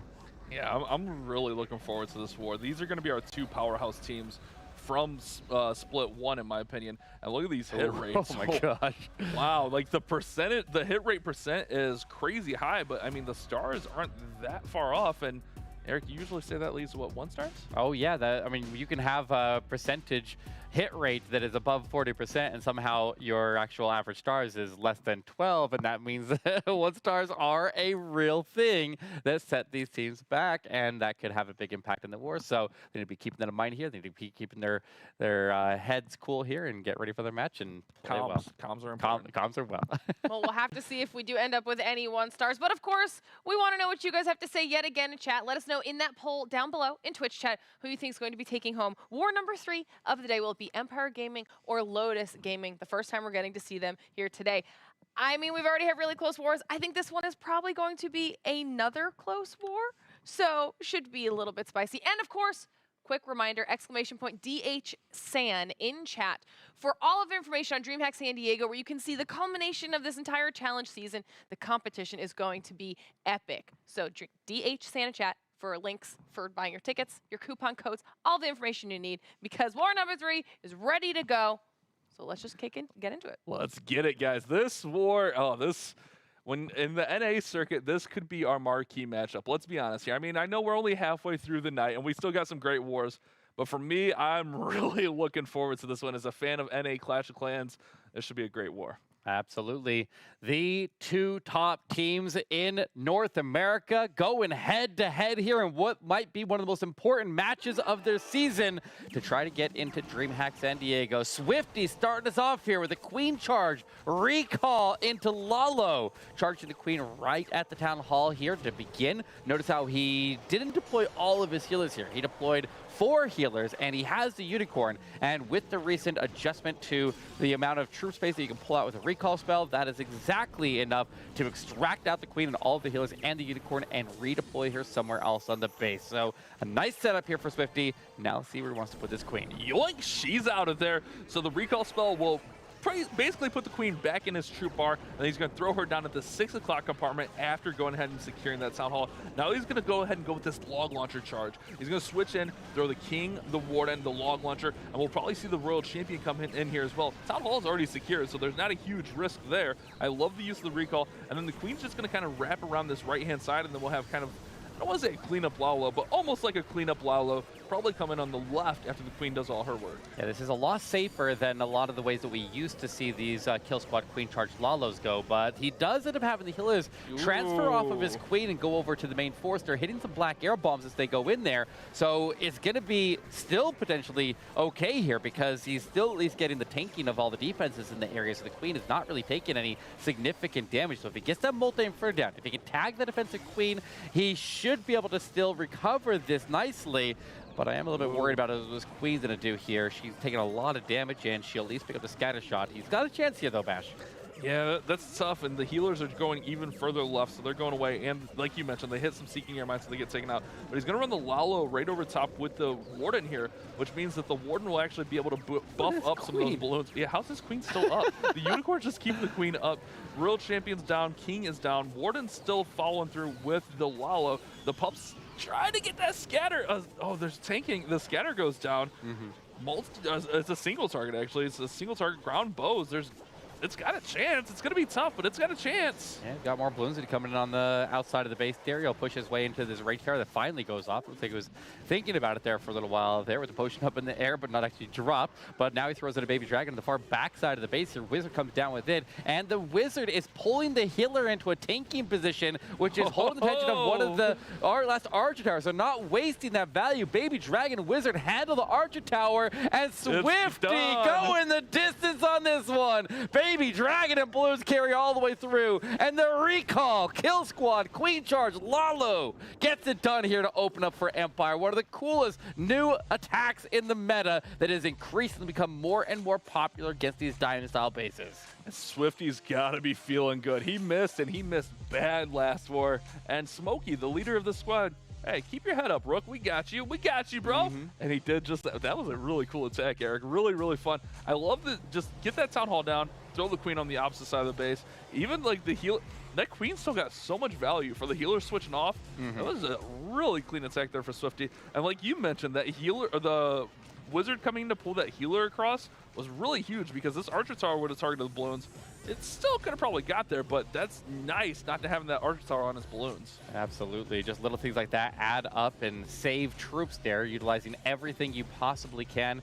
And I really like this attack here. It's a lot less risky than how we typically have seen it traditionally in the past, where we'd still like run the Kill Squad and the Queen Charge, but the Queen Charge would have to wrap all the way through the base and eventually get over the Town Hall. Just having her go take it in the early parts of the attack there and just making sure that it's secure. It makes this attack a lot more safe and I think more consistent as well. But returning fire from the other side is going to be Ghost for Lotus Gaming. And it's a Queen Charge Lalo of his own. No recall. So no fun shenanigans here, but I mean, Queen Charge Lalo is still one of the most powerful attacks in the game. Coming in with that Flame Flinger to accompany the Queen Charge as well is going to be really nice because really nothing in there that's going to target that Flinger until it gets all the way in range of that X-Bow, and then even still, he could tank that, freeze it. We'll see what happens there. Going to use that Headhunter to get the King down and then start pushing that Queen inside the base, which she can actually tank that bow that may potentially target the Flame Flinger here. Yeah, and I think he's in a good position here as far as potential Teslas. With the way the base is laid out here, we would typically see a Tesla farm either stacked on top of the World Champion Scattershot or on top of the Queen's Scattershot. So keep an eye out for Teslas. If he ends up having to pop up over there, then it could remove the value of his king in that area, like that Beast King skin, the new one of the gold pass there. Always very cool. Probably use code Eric for that. And Wow. yeah. And he will keep shameless plug. He will keep his queen charging in to go get this Expo and this Inferno down. No issues with that. And the queen picks up the tanking of the Expo, which keeps this Flame Flinger moving even longer here. Exactly what I was going to say. That queen stepped up just in time so the flinger can keep going. Got to keep an eye on this monolith. Queen might go to ability here. Oh, she's down. She went to ability, then monolith popped. The little swirly bars here, but he's still going to stick to the plan, run the plan. Lalo over the Town Hall here. The flinger is going to get targeted by the Expo, but notice it's used up pretty much all of its lifespan anyway, so it's fine. Rage spell goes down to get through this Town Hall. Warden ability to keep those balloons moving through there, and they should be fine. Oh, they might get out of Warden ability. Okay, they're fine. Yeah. Balloons get out of there. A few linger in the poison. Then we get a couple Yetis coming out of the siege. It's got a strong chance here, Eric. Oh yeah, he's moving very nicely. And on top of that, he was able to get the Headhunters through under that ward ability while he was going to the Town Hall, which was able to get the Queen down to the backside, so he doesn't have to deal with her. So with an RC ability still intact here, she'll go in and get the stun with the Diggy onto the Model. Making it back over to the Scatter Shot. He's got the Phoenix working onto that last Battle Builder, and Ghost loses the Queen charge, but he doesn't lose his cool here, and he carries this one all the way into a triple to match the opening triple from Empire Gaming. And now this is the match we've been waiting for. Opening triples out of both teams. Nice. Good attack, Ghost. That, man, like that one, like it was kind of all over the place. Queen didn't 100% cooperate, but you know Ghost is feeling well. And Ghost, man, he brings so much to the table. When you have him on your roster, he can do that, but also he's going to give you some OP bases for defense. Yeah, definitely a good person to have on the team in general, whether he's playing or not, when he can. He's just a master of base building in general. But on top of the Flame Flinger picking up all the value that it got over there, he then had additional troops come out and support into the far back end. All those cities didn't do much there. But the biggest thing was when he went through that Town Hall, he times the Warden ability to not only protect the balloons through the Town Hall, but protect the Headhunters to cross through and snipe that defensive queen out while he has the protection. That is a big, big factor, and that often is how you deal with a back-end hero like that when you still want to go through the Town Hall, and your queen obviously didn't get her. The sigh of relief on his face. He knew it was going to be a little bit close there, but ultimately gets through and ties the war up. 3 stars to 3 stars after our first attack, and man, this is what we've been waiting for, guys. This is the kind of war we expect to see. 2 of the top teams in this tournament, and they're already going to battle. 3 stars to 3 stars, Eric. I'm excited. Yeah, this is the type of matchup that I'd like to see on stage in the finals in San Diego. So I'd love to see both of these teams ultimately make it through. But somebody's slipping ahead here as they play through this challenge phase. And now we see another recall Queen charge kill squad into Lalo attack here. They're breaking it out again here, Bash. Yeah, he's going to get going here. And as Shadow gets going, I want to take a quick moment to thank our sponsors, Snapdragon Elite Gaming. When winning matters, guys, think Snapdragon Elite Gaming. Again, a huge shout out to them for bringing us these awesome wars, this awesome tournament, this amazing showcase of NA talent. Love it. Huge shout out to them. All right, so Shadow is going to do pretty similar to what we saw from Swifty, it looks like here. Oh, I love the invis to push the Queen inside. But Queen's just going to grab that Town Hall and then probably be recalled and then place elsewhere, right, Eric? Yes, and once again, you see that he did not drop all of his healers there. He only dropped 4. And he did end up losing the Unicorn there to the Town Hall damage, but as soon as he gets the Queen potentially into danger, he picked up an extra building or 2 while she was still relatively safe, and now redeploys her at the bottom of the base. However, she goes right into a Expo range, which is going to be a little bit of a problem. But if he can get in there and get it down before she... Oh, wait, she gets away from him. She gets away from him. Yeah, he definitely is going to get extra healer down. What he does, he's got it. He's got an extra back. And then here we go with that log launcher. Oh, this attack is fun, man. I love watching this one. So the log launcher is going to come in with the King, the Royal Champion, the Warden, but that huge heavy kill squad on that top side of the base, or I guess it's the right side of the base. But just going to work through there. Town Hall is already secured, so you don't have to worry about that. You don't need to panic or anything like that. Queen's working through here. She should grab Royal Champion. She should grab that Scatter Scout, no problem. King's working through with the Royal Champion. Strong push in here for the Heroes, and the Heroes stay with the Queen this time. Andy got both of the Royal Champion and the defensive Queen out of the way here nice and early. Here comes the defensive CC. It's going to not go to his Queen for quite a while. And the Sweepers have actually knocked the Queens. Okay, they tried to. They tried to protect the Queen's healers there from the Poison Tower damage. He only loses one, though. Yeah, he's fine right there. He's doing okay. Yeah, but single locks on, so he's going to use that freeze right there. No big deal. Queen's still fine, but that bow is locked on, so he's still got plenty of spell support, however. A couple freezes, a couple hastes in here. Got the Rocket Loons and the Hound just kind of chasing things around here. Finally, they're going to come over to the Queen. That'll also give the Queen a moment to heal back up here. Tornado goes off with nothing in it, so that's fine. And really, we just have these balloons and the Queen left here. Just a little bit of cleanup as well. Yeah, start to freeze up the Scatter Shot. That's also freezing up the Sweeper right there, which gives them a chance to get the other balloons in from the right side. They get the pathing in, they carry the haste, they lock on and take the Scatter Shot down, and that was the biggest threat left on the base here. Now the problem is, can he finish it off in time? I think he's got a lot of cleanup moving here, but he's running low on balloons, and if that Archer Tower stays standing, it's going to kill a lot of the cleanup. The Queen trying to power through, all the minions and pups there, trying to swarm into it. It's at low HP, but it stays standing and will hold the line here. Yeah, just a heartbreak of a time fail here for Shadow. Beautiful, well done plan. I love what they're bringing to the table in this war. Bringing out something. Did they do this attack at all during that first war? I don't think that they did. So bringing something a little bit different to the table, trying to keep their opponents on edge here, is 95%. It's a miss, but it's a very high miss, and that's what you want. If you're gonna miss that one, time fail ultimately. Yeah. At least it's still 95. Yeah, typically we're going to use an attack like this against these more diamond style bases where the line of symmetry is from corner to corner, not with the flat edges. In the box bases, which is the major difference between those two style bases, is the line of symmetry is on the flat edge of the bases instead of the corners. So when we see this style base, then this attack style becomes a little bit more common, but this attack doesn't really work on the box bases very well. So you gotta make sure that you're using it against the right style. It doesn't really work against the anti-2-star bases. It is specifically an attack that people like to break out against these symmetrical diamond style bases. Yeah, I heard all that you just said about what bases to attack. I'm still going to try it in Legends League and fail miserably because it looks so fun. But we got Nick in. Let's not hesitate here. We got Zap Lalo here.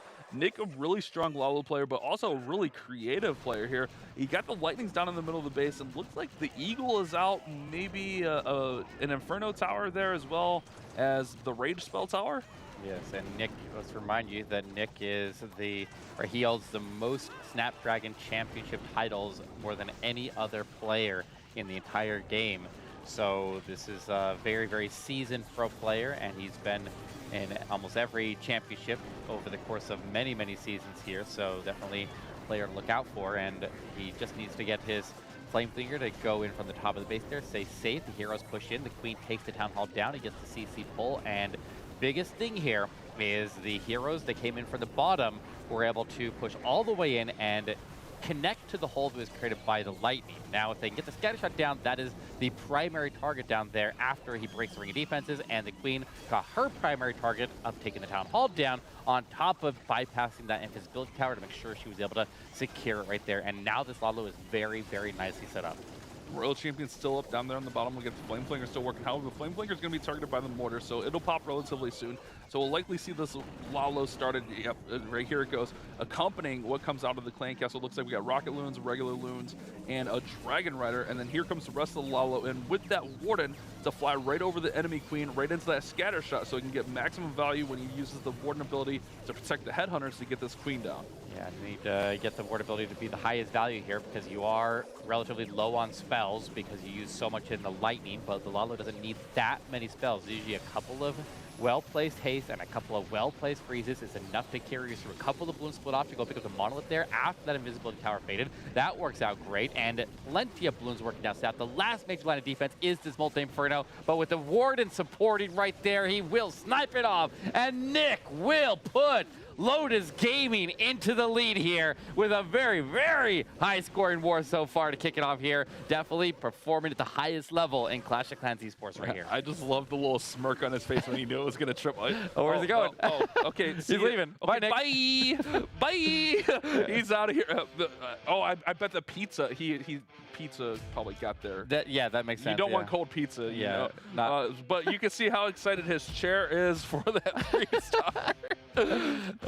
Look how cozy Rigo is there. Rigo is always cozy. That guy just plays in comfort at all times. That's a fact right there. But yeah, very, very nice attack here from Nick. That was a picture-perfect zap into Lalo attack. That's exactly what we want to see. Perfect value for the Lightning. Heroes did a great job of sniping off that Town Hall and connecting to the hole that was created by the Lightning. It was just exactly what you need to do when you're trying to set up a Lalo attack, specifically the zap Lalo. It is perfect. Yeah, I like that one quite a bit. And Nick has the experience, and he understands how to do that with the base. That's not something that just any player could pick up and go do. That takes a lot of... Oh, he's back. Oh, he's gone. No, he's gone. That was the replay.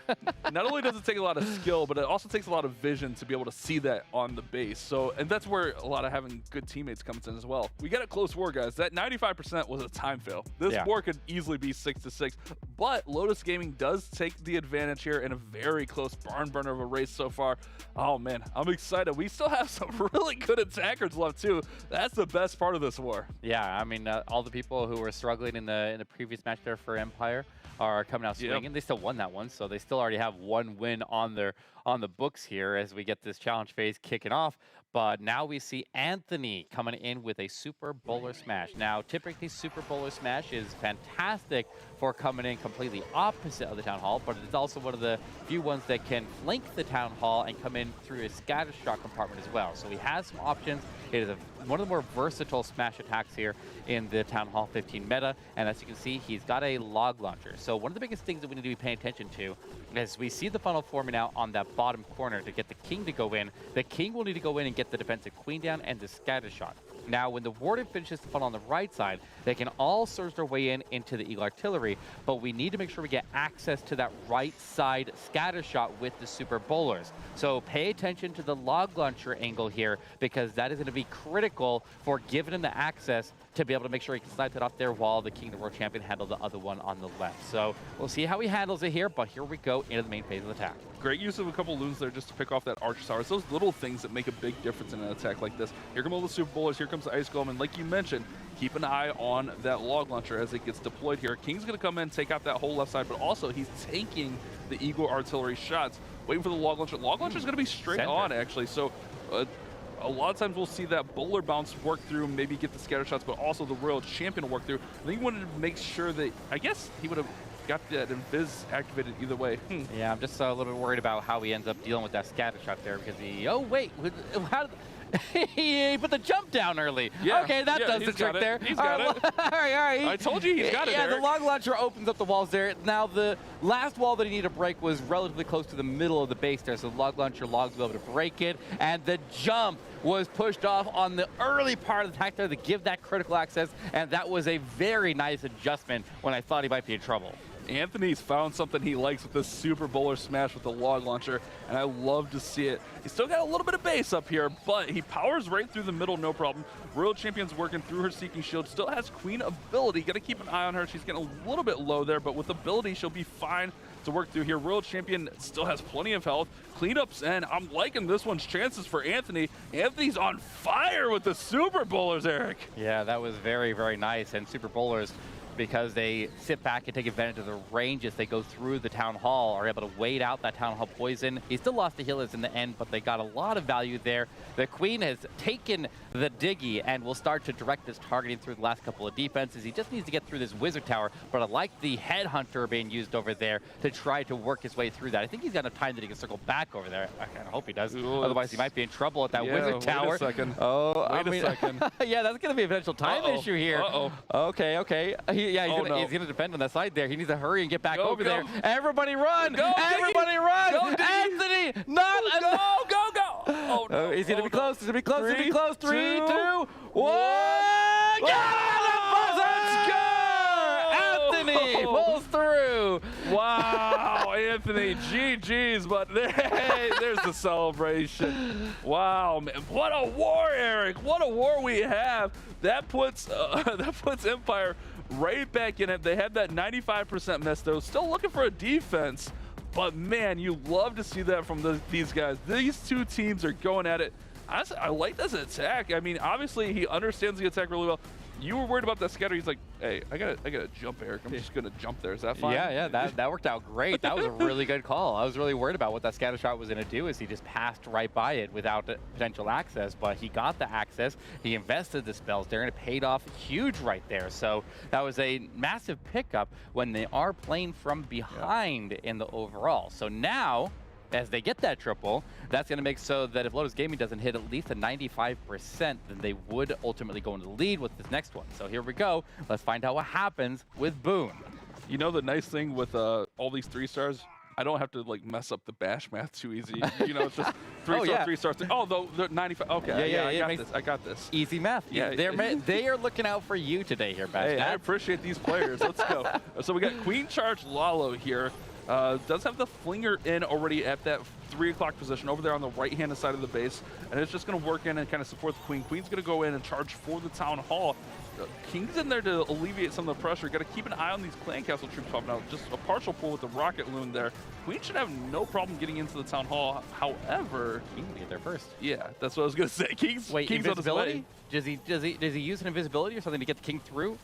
That'd be kind of a big deal if he does. King's got Frosty on him also, so he doesn't have Phoenix. Oh, you're right, but the Queen steps in there, and the King actually survives long enough that he didn't even need to use any additional spells. And I don't know if you saw all those black air bombs going off right by the edge of the base there, right in front of the healers, but nice Coco Loon set this up nicely, and the Queen will sidestep this poison and the poison tower as well. The healers stay safe, and he's got a direct line access to every single Inferno on the base. Oh, but he's getting low on freezes. Got to freeze that last single right there. Oh, Queen's working. Okay, she locks onto the single. That'll be good. And like you said, she's got range on all the singles. And look at this Flame Flinger down there at the bottom. It is targeting and getting so much value. He's going to have a great path for the Lalo. Here comes that Lalo to tank in through here. Still has the Royal Champion yet to be deployed as well. She's going to accompany the Lalo. Yep, there she is. Right in with the Lalo, and then the balloons up top just to push everything through. Queen's still strong. Eric, this is a really strong push for Boone. Yeah, with all the defensive heroes that are threatening him down, he now can use the remaining headhunters to power through the defensive King. He's got the ward ability active while the Rage Tower is active, and I think his Road Champion's in a little bit of danger there, but the balloons are honestly not really that impacted on by this area around the Rage Tower, because it's all like ground expos and Monolith, and the Eagle Artillery is able to get shots in the air, but they dodge inside them in range of it. But he does take a lot of damage there from red air bombs and now scatter shot fire. And his Queen ended up wrapping south into the trash. And so he's not out of this yet here, Bash. He might be in trouble. A lot of these troops faded quickly. Queen still has ability, but a lot of the troops in the cleanup is fading. And 34 seconds means time is going to be tight through here. The Electro Owl is tanking for the Warden here, though. Queen uses her ability to power through. She's going to have to beat through. Oh, I guess that wall is open there, so she's not going to have to beat through another wall. 21 seconds. Ooh, he's got a chance. Yeah, he's got a chance to get through here. With the Warden still out, I think he's...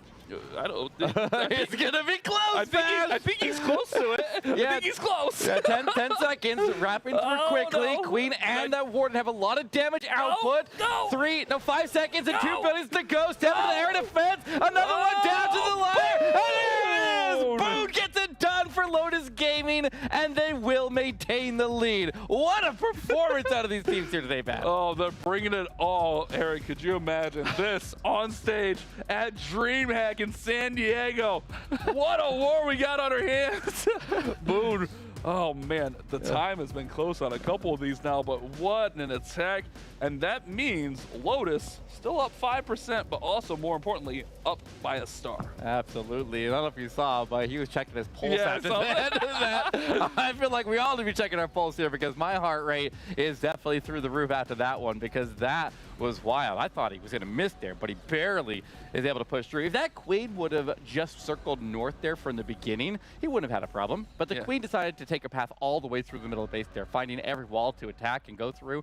But in the end, she comes in clutch at the end. That is the power of the Queen Charge, if you can sustain it for the long term and keep her alive until the end. But now, one of the best hitters in the Whoa. world. It is Jesus from Empire, currently #1 in the Legend League leaderboards, and he's been up in those top spots there for months on end, and definitely proved himself with the Blizzard Lalo. Yeah, I just saw Jesus was attacking and just wrote Blizz Lalo on my notes here. I mean, I think it was a pretty sure thing. Gets the Town Hall before the... Ooh, traps! It's fine, though. He got the Town Hall. He got the Invisibility Tower. I mean, he wasn't going to get too much more value. He could have maybe got the King, maybe got that Expo, which would have been nice. But gets his primary targets here. And that's a nice thing about being a Legends League player. You're used to adapting to these situations because sometimes your blimp's going to fall. Oh, queen. She's so healing. close. She's good. She's good. Is she good? Oh, there goes her ability. Split second, man. There was a headhunter there. Yeah, and a bunch of archers there as well, so she was distracted pretty heavily, but he'll at least keep her moving here. She's got some cover now, and she's going to get stuck on a Lava Hound regardless, so maybe it's not the biggest deal here. He just needs to get the King to go in and get this multi-inferno down and the defensive row champion. If he can keep the Queen is staying safe. Look at her. She's fine. She's healing. She's recovering right now. She obviously doesn't have her ability to recover all the way back to have an extra layer of protection, but at least the row champion and the King able to surge in. They're able to get the row champion down, and he is set up nicely, but now we got this Rage Tower on the top of the base here, surrounded by extremely heavy defenses. And Royal Champion's going to go ahead and get that Monolith, but also, more importantly, work on the Queen and set up some of this pathing. Queen goes down from the Royal Champion. She's going to join up with the Lalo now. Warden ability encompasses the Royal Champion as well. She's going to work through, tank that scatter shot. The Rage Tower goes off. These balloons are working through. They're all protected. He's got plenty of spell support. Last haste goes down. Still has a couple more freeze. Ooh, that scatter hurt. Yeah, but now the scatter's locked onto the Phoenix and not the balloons there, giving us some cover. Needs to get a split of these balloons to go get the scatter shot down, and they do. They go right to it, and that gives him a chance here. But he still has a multi and a Tesla farm. Gotta freeze. Does he not see the freeze? Oh, I don't think he sees the freeze. Patient. This pack of balloons is making its way over there. I don't think he can pull through on this one. I think he's going to end up falling a little bit short. So the #1 attacker in the world carried them through the last war, but this team is still doing quite well here. But unfortunately, Lotus is pulling through a little bit stronger. So a miss here is going to make so that their chances to overcome is going to be a little bit lower, but we'll see what happens moving forward here. If they can get a defense on the next one, they're going to be in a good spot. But with Rio Torres in a little bit of a cool streak lately, I don't know. Well, I'm kind of curious to see what happens with him because he hasn't been pulling off a lot of triples recently, which is out of character for him. He's one of the best players in the world. He has more World Championship appearances than almost any other team in the competition, and he was on defense here, so he gets the hold, but can he triple and keep his team in the lead is going to be the question. Yeah, Queen going to ability there really hurt. Also, that back-end Tesla farm was kind of nasty. Back-end Tesla farm accompanied with that multi is rough. If he would have got heroes down on the bottom side instead of the top side, could have been different, but also they don't get as much value. So kind of hard to say how that goes, but it's still decent. 92%, but they have to get a defense here. This has to be a miss for Lotus Gaming. Empire hoping for the defense, hoping that base building comes through. But so far, Lotus has been on fire. Yeah, I mean, they're both on fire. Look at the score here. That is extremely good there for Empire. That is absolutely stellar that they are able to put up 2 attacks into the 90s and 2 triples. They have already beat the overall pro scene averages, and they just need to get 1 more triple. It's crazy that they have to exceed the averages by that much to take the win here against Lotus today. But Lotus is live, and here we go. It is Rigo Torres coming in with his signature Queen Charge Lalo. So now we'll see if he can get himself back in shape here and get this triple when his team is counting on him. Yeah, much like Jesus, I just wrote down Queen Charge Lalo for Rigo. It's pretty standard at this point, let's be honest. Pulls out that Clan Castle, used a battle blimp in there to take out that compartment, but also pull out the Clan Castle. I think there's the Eagle Artillery and an Expo taken out along with something else up there, maybe Warden Pedestal? Yeah, Warden. Yep, and now the Queen will have clean access through the wall break with the funnel formed, and she will go after the Raw Champion.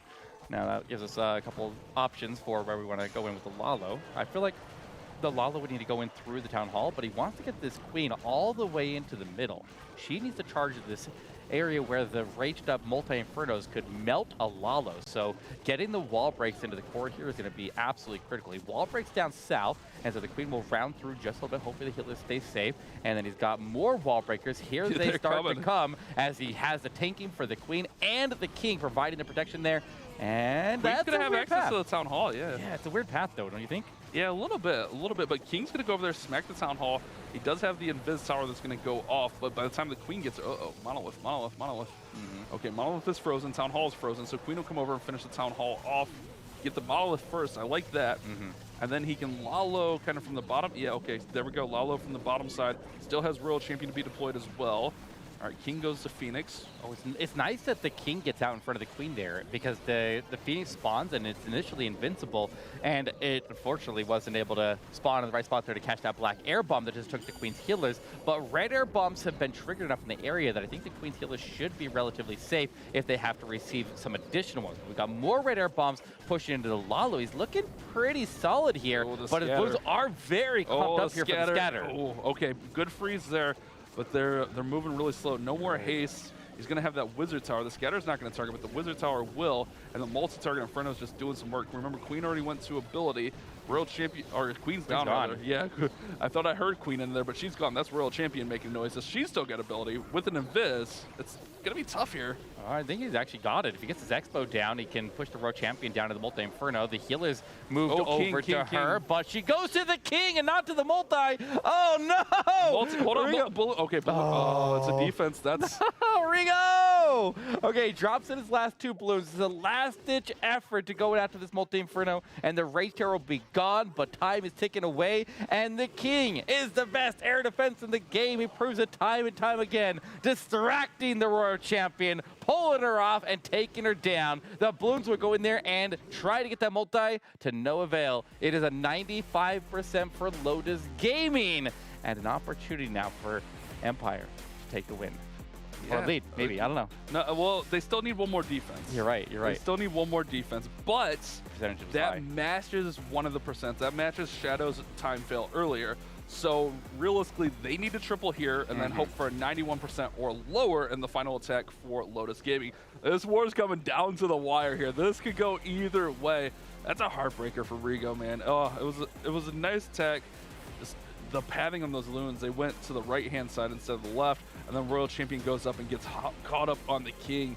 If Royal Champion goes for the multi, it's easily 3-star, but King loops around at the perfect time. Oh, he had that invisibility too. If he made the King go invisible there, he tried to make the Royal Champion invisible, but if he would have made the King and the Royal Champion invisible so she wouldn't target him, she could have gone down there and maybe secured it. But it's interesting that Rigo attacked Jesus and they defended, and then it was a counterattack that was from Jesus to Rigo, and he missed. So I mean, blow for blow, they're fairly even there. But now we start to push into the far back end of the war here. The final exchange begins. Empire is down, and Smokey Bear absolutely must triple on this one here and put the pressure onto Lotus. Super Witch smash. No lightnings here. A lot of times we see the Super Witches paired up with some lightning spells to just create some pathing, create some funneling, but we're just going to go the long way here. We also have the log launcher, so does he go from the top side of this base, pull the Warden back out, and go from that right-hand side, like 2 o'clock area by the Warden pedestal? That Warden's going awfully left. I don't think that's going to happen. It's okay, because Super Witches are one of the troops that can go through the Town Hall better than any other troop in the game. So if he can get in here and have them charge the Town Hall directly, he's going to be in an okay position. But if he does want to go north, he needs to get that air defense down to the minimum here. And he's spending a lot of time on this Warden walk here, and he's going to take even more time to get through. Yeah, he's going to get the air defense down now. I think he pulls north. North. And goes, that's exactly what he's waiting for. Yep, so now the Super Witch is going to come in, which will pull the Warden over with the Queen, and then he's going to send that log launcher all the way across the base here, guys. So this one's going to have a little bit of drama to it, but Smokey knows he needs the 3-star here. They're in a situation where he's pretty much going to go all out. I mean, barring like a Lotus Gaming 1-star, which I don't expect would happen, they need to get the 3-star here. So he's going to full send all the way across the base here. Here comes that log launcher to open up the base. Jump spell goes down early to push everything in, but that log launcher comes in behind. Clan Castle troops are out. King's creating the pathing. Everything should go inside. Yeah, lots of traps were going off there. Very, very nice execution with the balloons catching all those traps in front of the Helix there. The Lava Hound got instantly melted as soon as it shot its pups out there, and they just must have got hit by a splash damage right at the perfect time. The Super Witches deal splash damage, which definitely assists there. There is Blood a Titan Launcher in is there, too. very, very central. So I'm a little bit worried, like we saw in that other attack there with the Super Bowlers, when you have these flanking scatter shots that can deal a lot of problems, then Well, you look got at to make this. sure you have a plan for it. But yeah, look, yeah. Queen's going up. There's a balloon on there. World Champion can get the Oh. other one. So the scatters are going to go down, no problem. This is looking strong for Smokey. I mean, stick with it. Still got some witches going. Still got the healers up. Queen's still got ability. Time's the big issue here, Eric. 40 seconds. Time is fading quickly. Does have a couple cleanup witches on the top side. Queen's working through the bottom side with her ability, but we need some big boys spawn from these witches. Oh no, Eric, I'm really worried about this time. Time is, like, managing the last couple of cleanup troops here is going to be critically important. He's delaying them for as long as he. Gotta get him you got to get him in. You got to get him moving. This far right side is going to be one of the last areas to go down. The World Champion has her ability. He's going to have to hold on to the World Champion ability. It needs to swing to the right side and take out the last couple of buildings standing. Needs to be patient. 6 seconds to go. Go ahead and pop it. Pop RC. Pop RC. Pop it now. There it is. Oh, it's in the air. All those buildings are so low. And with that fraction of HP left on those last two buildings, with the RC shield in the air, 2 targets left on that shield, and he falls short. He tried to be patient as much as he could there to make sure he had that shield to go over there and try to strike those last buildings, but it was not enough. And now they are in a tough spot, and they're going to rely on Lotus to 1-star to have a chance to pull this back. And the percentage is really high, so if that does happen, they would definitely take the win.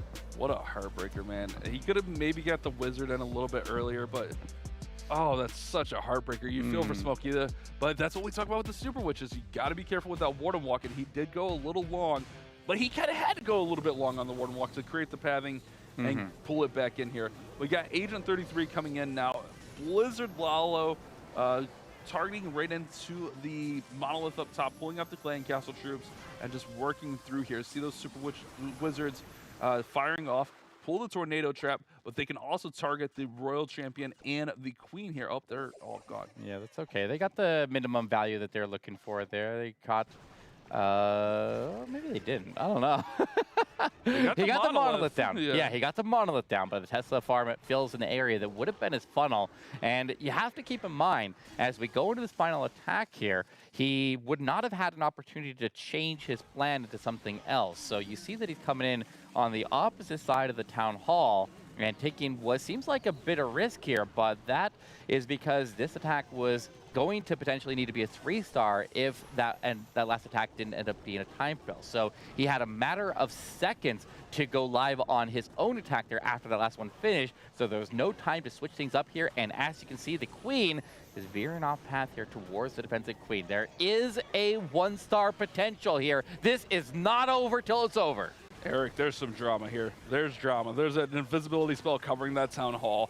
He does have plenty of spell support. He's got 3 freezes, and here comes the Lalo. The Lalo is going to go right over the town hall. He's going to have to be on point with those freezes to make sure that invisibility tower doesn't make all those balloons just run right past it. But more importantly, he needs that town hall to activate.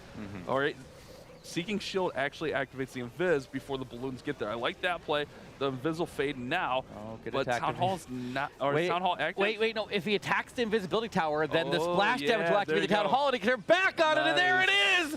He locks in the 2-star, and he will lock in the first win of the challenge season for Lotus Gaming, taking out one of their fiercest competitors over at Empire Gaming, and that was a war. Bash, that was the war of the season here. I'm sure somebody else could top it at some point there, but that was very, very impressive from both of these teams here, and it was a nail-biter all the way through. Yeah, that's a crazy war. Aside from this attack, our lowest percent attack was 92. That's crazy, and we had the time fail from Bash. We had 2 time fails from Empire. Bash, this attack going as poorly as it did, because this was the plan that he had set to go deal with this base. If that last attack there didn't time fail, this attack here would have swung the war into Empire Gaming's favor. So it's a good thing they got that defense, and they literally won it by a split second. There is no way around it. Less than a second, because that shield was flying, that storage was almost down. Oh man, imagine. And you're right. It would have swung because it would have needed to be under 91%. Wow, they get the victory though. I mean, ultimately that's what you want to do if you're Lotus Gaming. Get that victory and move forward in the round robin of challenge. Man, what an intense war. You know they got to be feeling well, but this war, man, both these teams came to play, brought out everything they had, and just giving us a little sample of what we could see in the future. Yeah, and I love what they did with these recall attacks early into the war. Yeah, recall those is are such a cool spell, and it's awesome to see these. You don't really. I don't know if you really see it much in like casual wars, but it's an interesting tool that adds a lot of character to these attacks in the pro circuits, and they're just really, really impressive to see every time you see it coming out there. It is just an interesting tool to be added to their arsenal. Yeah, I like seeing those quite a bit, and it kind of seemed like they changed up their game plan a little bit and kind of let's bring out all the tricks. Lotus is going to be like a main adversary for us. Let's show them we're no slouches, and they did just that. I mean, big respects to both of these teams. This is a really fun war, but Lotus Gaming does get the victory. Their first victory of the challenge so far. Empire will move to 1-1, but again, it's not elimination or anything like that. Each team's going to play each other once, so Empire still got 5 more wars to go. A lot of action to be had, but Glitter, what a war we had. We knew it was going to be close. Okay, we didn't know once again that it's going to be that close. That's crazy. Look at those percents. That's what I'm saying. Oh my. I mean, you guys mentioned it all came down to Smokey Bear's attack. That would have completely changed the outcome that we're looking at right now. Yep. But once again, phenomenal performance from Empire. Totally different strategy than we saw the first time around. Yeah. Right? And then Lotus came out the gate swinging. Yeah, and honestly, I mean, that's what we expect for Lotus. But we talked about it earlier in the show. Empire's really matured, and I think what we saw this war was some of their diversification of their attacks. But Lotus is like, hey guys, we're still here. We didn't go anywhere. We got a different name now, but we're still here. Yeah, and that's very important there. You can't just be a one-trick pony. You need to have versatility. Otherwise, people are going to take advantage of that, and they're going to run bases they know you struggle with. But if you are a player that can attack with a lot of different strategies, then you can handle and adapt to whatever is thrown at you. Yep. All right. Well, we're going to need a break after that one because there was a lot of action that everyone, I think, needs to recover from. So it's time for another short break. Of course, when we return, the casters have to choose one of those amazing attacks to break down, so don't go anywhere. Good luck, buddy.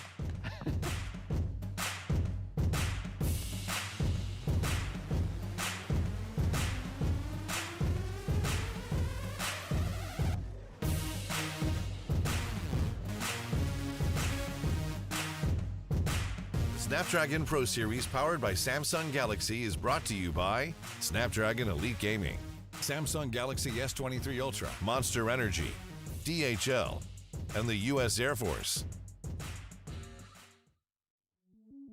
Welcome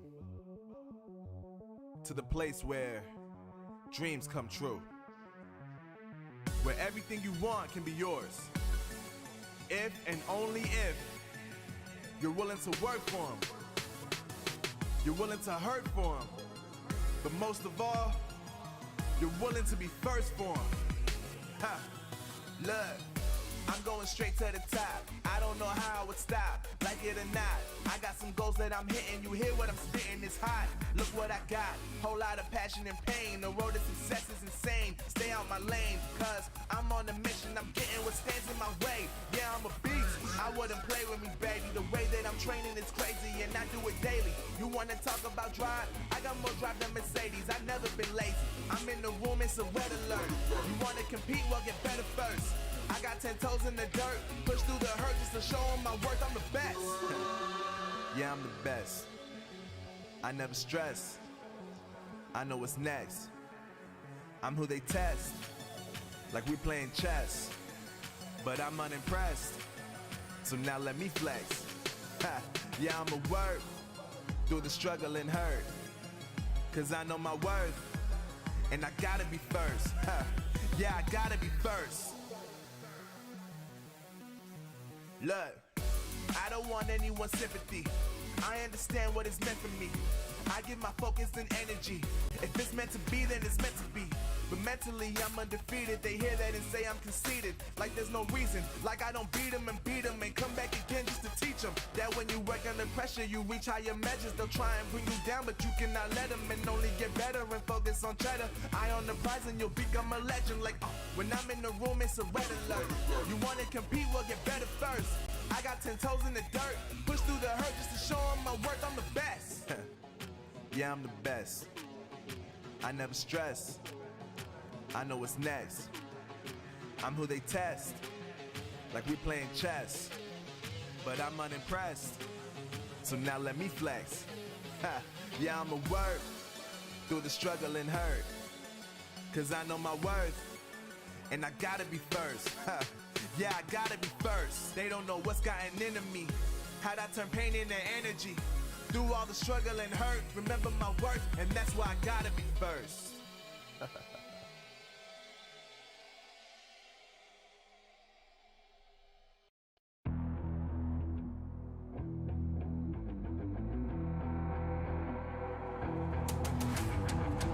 I gotta get it, I'm on the mission, snap any minute, casually winning. Stop tripping on me, stop dissing on me. Yeah, I got a dream, can't take it from me. My fire's burning, now I'm always learning. Tell me where to go, man, I'm on a journey. Yeah, I can't explain it, I get excited. Keep it 300, King Leonidas. Strap in, cause it's gonna be a long ride. Working on me every single day and night. There comes a time when your worlds will collide. If it's holding you back, push it right to the side. Ain't got no time for no fear. I work too hard to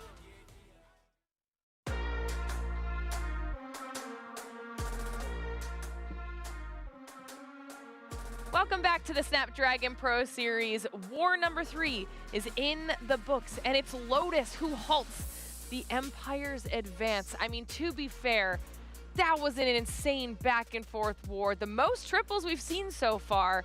So phenomenal performance across the board, but it is Lotus Gaming that goes on with the win. It was indeed. That was a very, very insane war there. Very, very high offense for what the Town Hall 15 meta is normally permitting players to be able to get there. But, I mean, they definitely have adapted well, and their strategies were superb, and that's why I want to take a look at one of the attacks there that wasn't from the team who ended up taking the win in the end here, but this attack was extremely impressive, and I want to talk about it a little bit more. So, recall Queen Charge into Kill Squad Lalo. What we'd like to do here, like if you remember back in the day where we would typically have like a Kill Squad charge in to go after the Eagle Artillery and try to nuke out that area of the base over there, and then we would have the Queen then wrap around. She would typically have to go all the way up and secure the Town Hall. But if we're able to get the Town Hall out of the way nice and early, then we set this up so much better than we had in the past there, where it was already a very, very powerful attack there, but a very risky attack. And I really think this is one of the best use cases here for the recall spell to be able to set up when you have the Town Hall just relatively exposed like that, where the Queen can go in and take it out there, recall out, and then wrap around and get the cross-thinking and support this big kill squad. A lot of investment in the kill squad, where we used the Royal Champion, we used the Warden, the King, we used maybe some tanking troops added in there on top of that, but we also get the Yetis to come out of the log launcher and support even more. And this one was a little scary, because he did end up having the healers transfer off of the Queen and go over to the Yetis. But that's not the end of the world here, because they can at least still pick up some extra value as they continue moving and move off to the left side of the base here, as long as the Queen can still get her primary target. But that was the risk that we used to have to face there when we did this attack in the past, before recall spell was introduced to the game.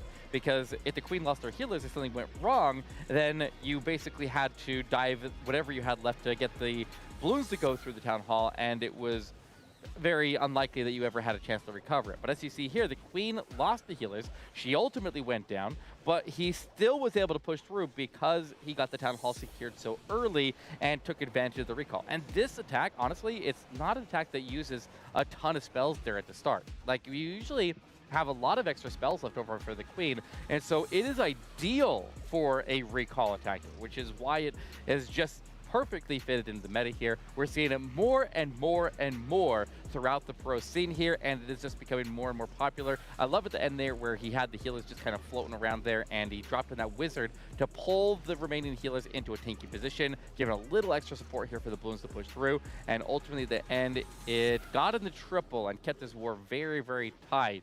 But as that time fell decided towards the end of the war there, they ultimately were not able to pull through, and Lotus was able to take that win. So a very, very close war here. But speaking of Lotus, we have Glitter standing by with an interview from Boone from Lotus Gaming. All right, Eric, thank you very much. Phenomenal breakdown. But that's right, I've got Boone standing by, ready to chat with me. I'm excited that we get to talk, Boone. How are you feeling? Feeling good. That was a little stressful there, but feeling good. Yeah, I actually wanted to talk to you about that because we caught you on camera checking your pulse after the clutch for the triple. Like individually, what was going through your mind after you got that? I didn't think I was going to get it actually, but no, I told the other guys I'm getting too old to have attacks that are that close. I mean, yeah, it was entertaining though, to say the least. So you made it fun for us watching you guys. And I do want to ask, obviously, everyone's been talking about the merge, returning champs. You've got the 5-time champ on your squad coming into the challenge. Did you guys feel like you have any additional pressure to perform well here? No, I don't think so. I mean, it's kind of the same every season, I guess. You kind of come in. There's always going to be good competition, and you know anyone can win it. So I don't think we really feel more pressure than any other season. I mean, to be fair, so far the competition has been insane, and it's just the first week of the challenge. So I'm excited to see what everybody does as we move forward. But you guys had not only the highest scoring war that we've seen so far today, but one of the closest back and forths the entire time. And when you all see that time fail in the final opposing attack, what's going through the comms for how you have to handle your last opportunity to get that score on the board? Yeah, we're obviously we knew if it ended up as a 2-star, we just had to secure the 2-star from Agent. Yeah, watched it right to the end, make sure that those last couple of buildings didn't go down, and then just told Agent, yeah, just go get the double for the win. I mean, you guys started off the challenge week really well so far. I'm excited to see what you do for the rest of the season. I'm not going to hold you for too long, but before I do let you go, give me some shout outs if you have any. Well, shout out to my teammates. Obviously, they've kind of carried me the whole season. They usually do, I guess. And then got a shout out to my wife and 3 kids for giving me an hour off here so I can play. So. I love that. I love that. Okay, well, we will thank them as well for you. And thank you, obviously, for coming on and chatting with us. Really appreciate it. Thanks. Appreciate it. All right. I mean, like I said, clearly the highest scoring war we've now seen. The well, maybe, I don't know. Everything's been so back and forth. It's down to a star here, a time fell there. Like, what's in the water? That one was wild because we technically had 2 time fails for Empire there, but ultimately, if you don't get there, you don't get there, and it's a really close war.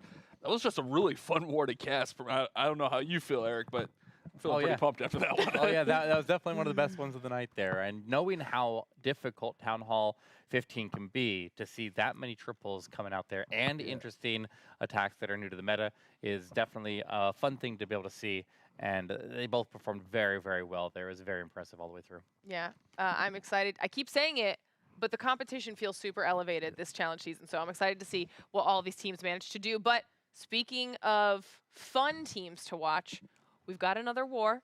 We're going to talk about it because it's Alpha MX. They're back, but they're versing Taco Esports. Ooh, Taco Esports. Tony Gunk, Ethan, Easy, Grandpa, Oscar Gonzalez. These guys, it feels like they've had an emotional roller coaster getting here. I mean, they won their spot by 1 building that was barely down. It was so crazy. Right. Oh, but they're a very fun team to watch. They've been around for quite a while.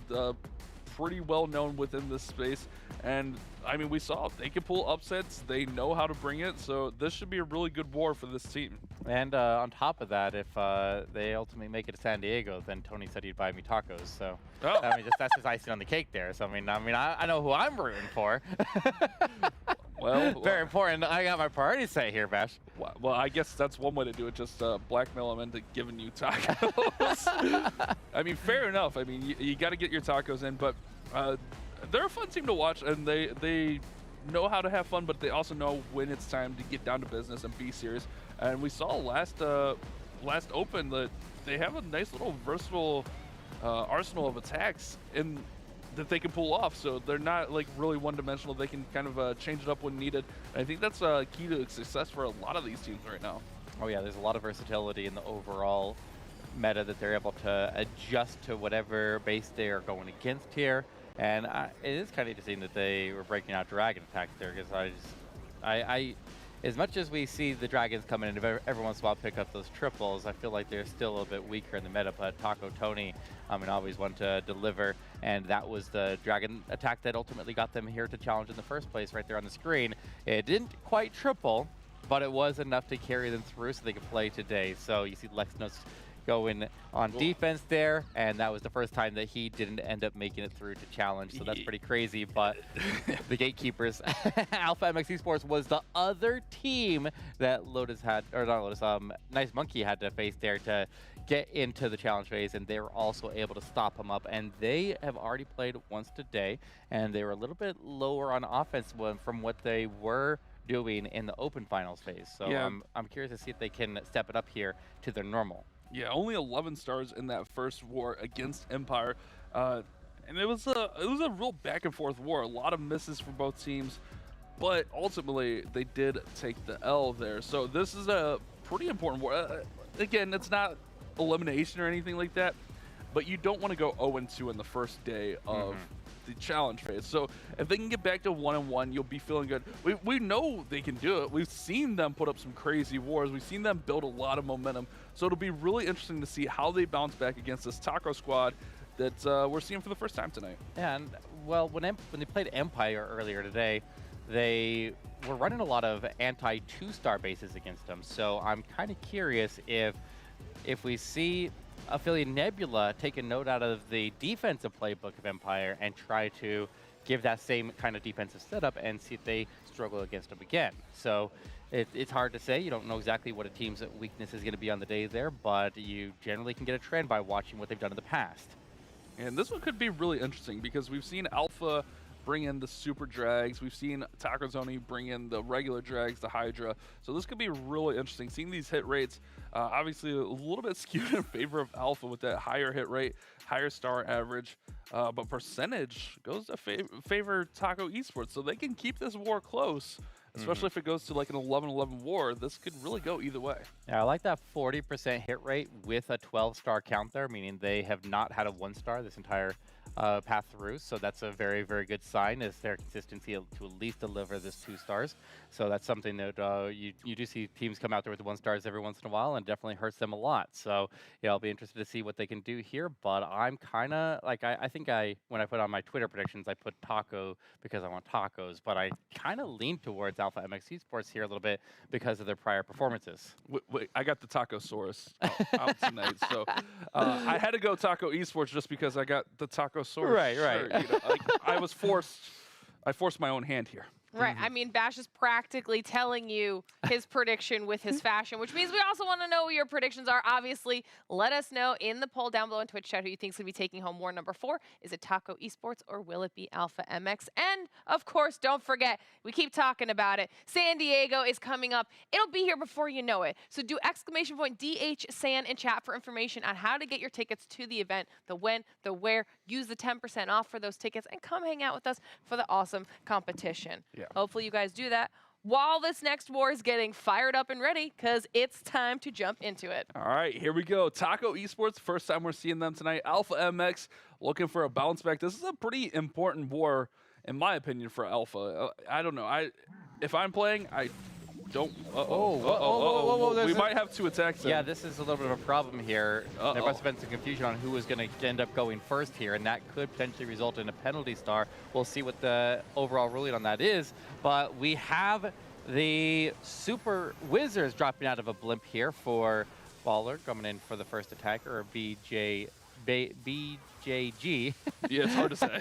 Yeah, Interesting name there, but he does go ahead and get this blimp to go in and take out all of the defenses in the drop zone there. Not quite enough to get the multi-inferno down, but everything from the outside of the base all the way out to the edge. Got the CC full. I think he still got plenty of value out of that, but I'm a little bit worried what happened with that extra attack going in. Man, I'm very curious about what happened here at the start of the war. I guess we'll see after this attack finishes up. Let's focus on this for the time being. So Queen goes ahead, deals with those Clan Castle troops. Now she's going to start working inside the base. I like this setup quite a bit here. 5 freezes. We're starting to see that more and more, especially at Town Hall 15, where you're bringing a ton of freezes just because we have those invisibility towers, we have the monolith. There's so many hard-hitting defenses, and not even necessarily hard-hitting defenses. I'm going to be completely honest. The Invis Tower is just annoying. Yes, and you got to have a freeze on standby to deal with it, but he also has another super wall breaker, so as soon as he has the defenses under control in the area, he'll pop that king ability, start his way forward, super wall breaker, travels all the way in, and gives him the access to the town hall that he's looking for. But at the same time, he wants to cross tank, and the heroes are in a nice position there, and he wants to take advantage of it, so he puts in the Lalo in from the left side of the base there, removing the damage that the heroes would be dealt, while at the same time, the heroes tank the defenses that they're already holding, and will support the Lalo. But he does want to secure the town hall soon, and he's spinning.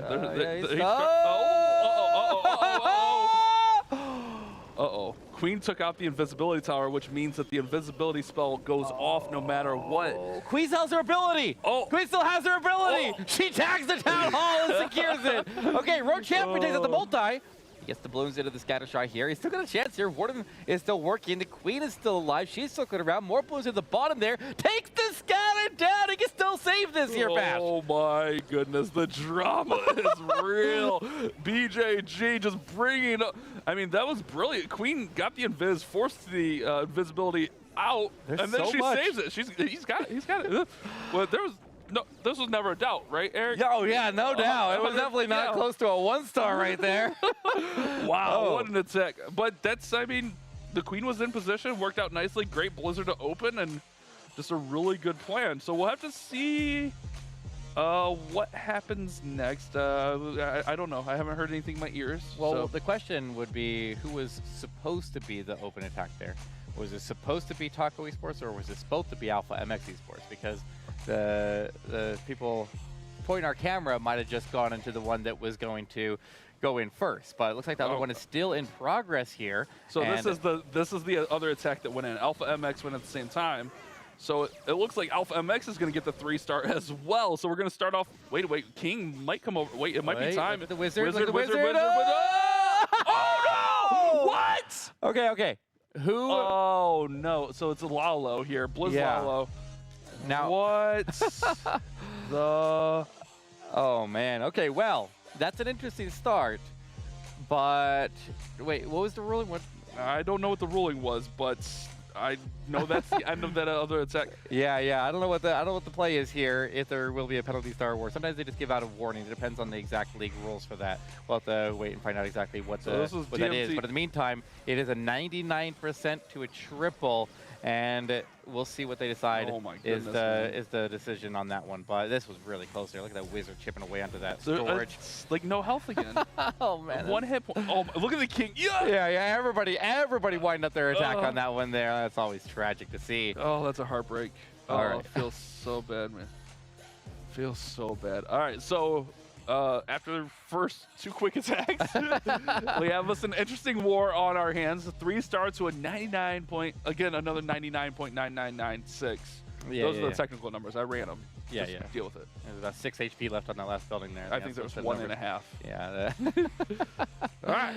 Oh man, that's a rough way to begin it there, but it stays very, very close. But I mean, 1 star behind and literally 1 building. That's the heartbreaker scenario that you love to hate to see it. You know what I mean? They're always exciting, but they are also very impactful on the outcome. Yeah. So a little confusion there, but it's all good. We're fine here. We're fine. We'll get things back on track here. We'll get the teams where they need to be. Maybe a little miscommunication. Hard to say. Or maybe just a little excitement, you know. There's tacos on the line, so you never know. But we'll hot the trigger. But honestly, a really great start to our war. 2 Blizzard Lalos. Obviously, we didn't see the Alpha MX Blizzard Lalo, but apparently it went pretty well. At least a 99% time fail, and then the attack from Taco Esports was really close also. Yeah, Almost a 1-star. Yeah, that's always that attack could have easily gone to a 1-star had the queen not been standing there with their ability. But like the balloons were able to avoid the blast, they were able to avoid the Town Hall poison because they were already sailed past it, and that is one of the advantages of when you do almost miss the Town Hall and have something to go back for, because it does end up making a lot of troops just avoid that extra damage that was going to potentially go at them. So I mean, it's just the fact that they were both able to nearly match each other's performance on that one there, and they both came really, really close at the end. That was an exciting way to start off the war nonetheless. Yeah, sometimes you just gotta haste those balloons to infinity and beyond, and just hope the queen gets it. Oh yeah, you gotta haste the balloons anyways. Otherwise, even if you do secure the Town Hall, if you don't haste, they just sit inside of that poison and they just linger. So you always need to either have a haste or a rage on the Town Hall to make sure you can get out of the poison. Otherwise, you're definitely shooting yourself in the foot regardless. We might be hopping into the replay of that second attack here. Not 100%, but we might be. So let's see what this is. I don't want to commit to anything here, but that's what I'm hearing. We might be able to have the replay up to see how that one went and how we came to that 99% 2-star. Oh, but man, we're getting drama already, Eric. I love it. What a day of wars already. We still got one more war after this. Make sure you guys stick around because it's been such an intense day. It's going to be awesome wars. Okay, so here's that replay for Demente. The partial replay here. Yeah. Looks like Town Hall is taken down with the Blizzard because you see the Clan Castle emblem down there. Heroes probably went into the right-hand side there, and then Lalo over top of the Royal Champion supporting the Lalo.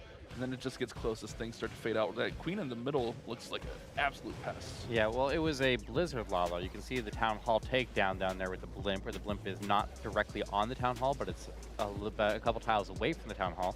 So you do it like that to make sure that the wizards don't actually get hit by the Town Hall when it explodes and they don't sit inside the poison. So always drop them a tile or two short or a couple tiles like that so that they can take advantage of the range, they can hit the Town Hall, and then they can just set up the rest of the attack there and then sweep in with the heroes. The heroes obviously came in from that right side, but they're all the way to the scatter shot compartment, got the defensive Royal Champion down, and then everybody else needed to wrap around the top of the base, and he almost made it through. Very close on that one. A little bit of a heartbreaker, but it is going to be an opening lead here for our Taco Esports team. But now, back on track here, Oscar Gonzalez going to be making his way in. And hopefully they just give him a warning there, and usually let him play. Let him play. Yeah. If I was rolling it, I would say just give him a warning. Yeah. Because it happens. But yeah, I mean, if it's a repeat problem, that's when they start to give out penalty stars. Or it depends on exactly what the league rules are. But there's nothing set in stone that says they have to have stars deducted for that. All right, Oscar Gonzalez able to push his way into the defensive queen and then into the Grand Warden. Super wall break into the base. Keep an eye on that air defense right there because that air defense could be a potential threat to the queen's healers here, Bash. It got the Flame Flinger coming in behind the queen as well. She's going to handle that king no problem. Also, I just want to note, Taco Esports is supposed to be our first hit for this team, so we're back on pace where we need to be with the third attack being Oscar here. This is where we should be. just to clarify, this is where we should be. But you're right, the air defense does lock on, takes out one of the healers here, needs the queen to pop down. Ooh, she's kind of distracted here. Oh, man, trying to get through there, but took a lot of damage. Flinger finally works in. Needs that mortar to stay on the queen, but it goes over to the Flinger. So the mortar gonna target the Flinger, maybe not allow him to get to that scatter shot. It's gonna be tough to say. Here comes the next volley of shots from the Flinger. Finally goes down. I like this wall break going in to try to maybe push the queen into the multi-inferno here, but he gets stuck in the ice golems, and then the scatter shot hits in the area, and the wall breaker, it did get the walls open. So lucky break on that one, but there goes two healers, the black air bombs, walking right into a trapped area opposite of the Town Hall with no siege machine as a backup to go secure it. He's got a decent number of balloons here, so we can definitely still secure this Town Hall if he manages this correctly. And he's still got a lot of spell support moving. Flameslinger now finally opens up, and King goes to Phoenix. But she's going to wrap up north there towards a single, and that could be a potential problem as well with only one healer left. But the main focus is getting the Town Hall down with this small Lalo. Got 3 freezes and got to keep that invisibility tower frozen. Also keep that monolith frozen. Keep the Town Hall frozen. Uh-oh, wait, balloons are dropping. They're dropping fast here, Bash. Eric, there's one loon left. Uh-oh, it's invis. Eric, this is not good, Eric. There's no way. Uh-oh. No, yeah, this is wait, one. Warden.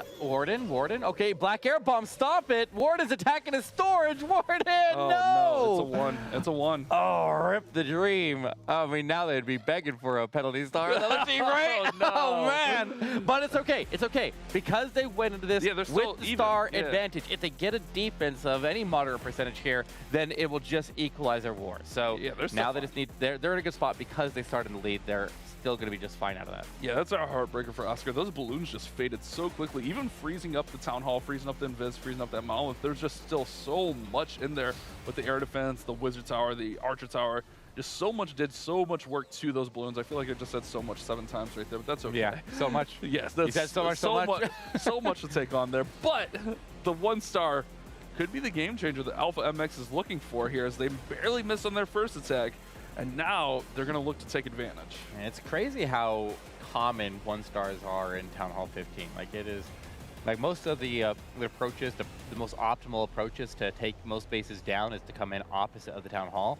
And obviously that presents a lot of risk, and so like it's like you're damned if you do, damned if you don't. You're either taking a risk and potentially getting a 1 star a lot of times to go into the Eagle Artillery area first, or you go in and take the Town Hall first, and you definitely will take that Eagle Artillery strike all the way through the base, and then you definitely will go right through Town Hall Poison on top of that. So it's a tough call a lot of times there, and the 1 stars definitely happen a lot as they try to go for the high performance triples. And that's where we're seeing a lot of the meta being, you know, like the Blizzards, the Super Archer Bombs, the Flame Flingers taking on the Town Halls, because, like you said, it's really tough to go through that Town Hall Poison and have the Eagle shooting on you.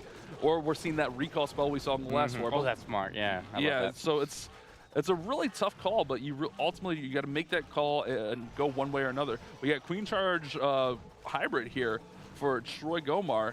This honestly, this base is set up pretty decently for it, but that Eagle is tucked away on the far opposite side, and he's got to get this Queen to stay up through the Town Hall, through that Monolith, and then deal with that CC optimally. Yeah, I like this because he's got those void spaces on the top and the bottom of the Monolith right there, which give a natural separation between the Town Hall compartment and the compartments below it, which will push the miners to stay more grouped up as they push over the Eagle Artillery.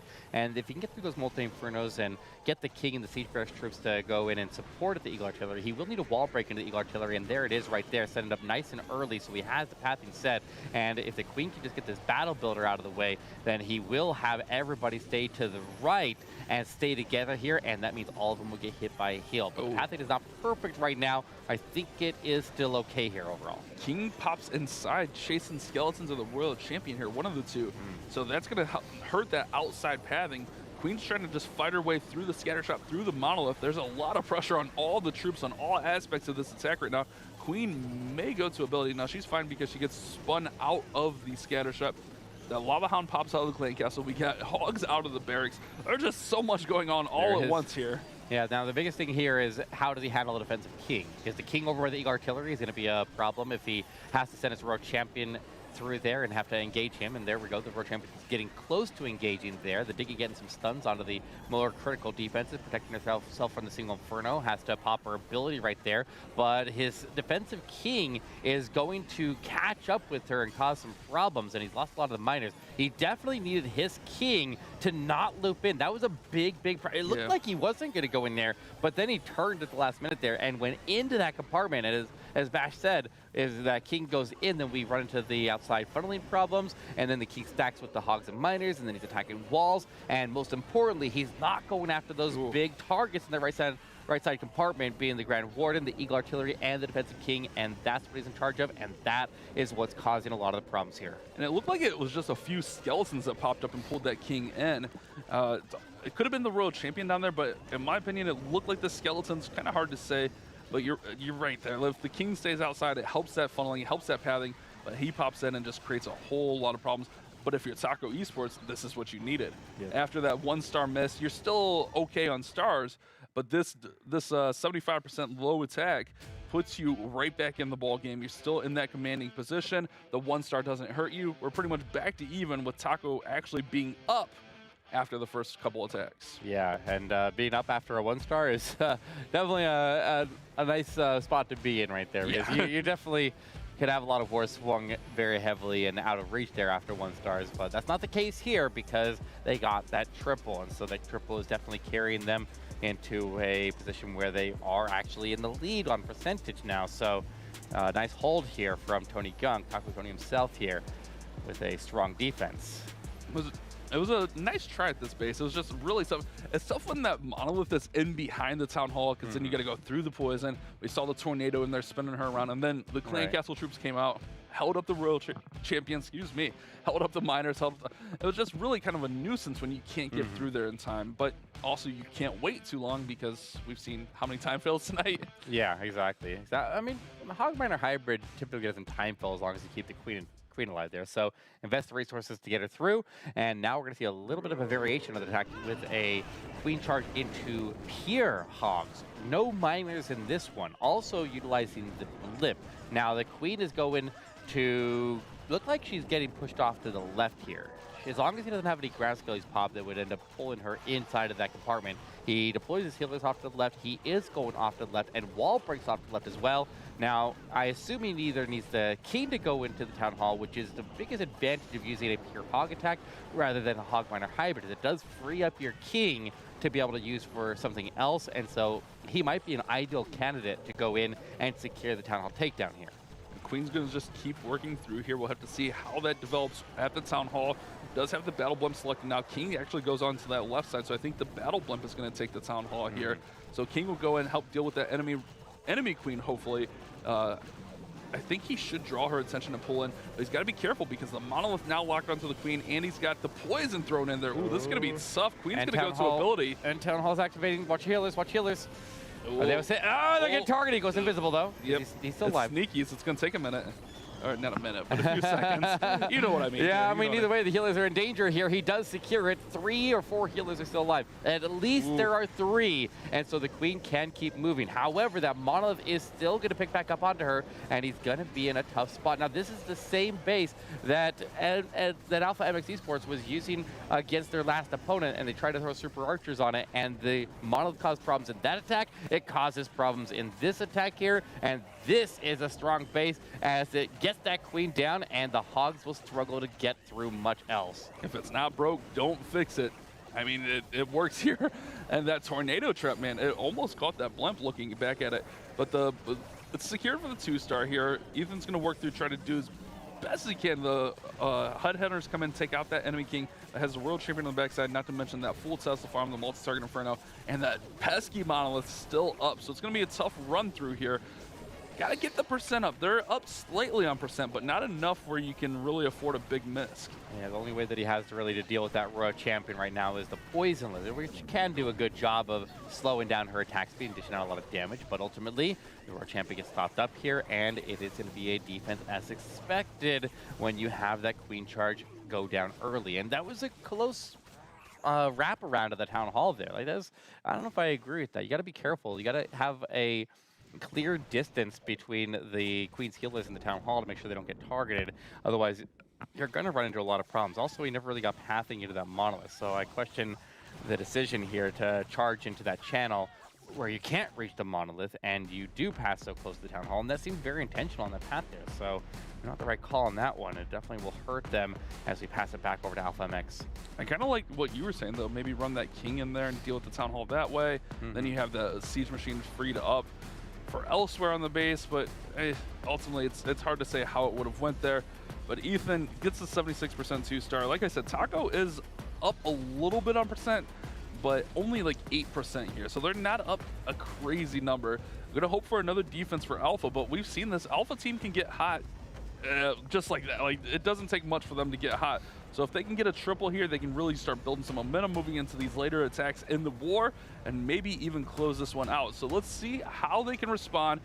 If they can get a 3-star here, really puts them in a great spot. But really, ideally, like if they could shoot somewhere like in the 90s, they're going to be in a really good position. I did see that he did try to wall break to get the queen access into that monolith there. So like there was a plan for it. It just didn't pan out for him. So unfortunate. However, here we go. We have our first Hydra attack of the war here.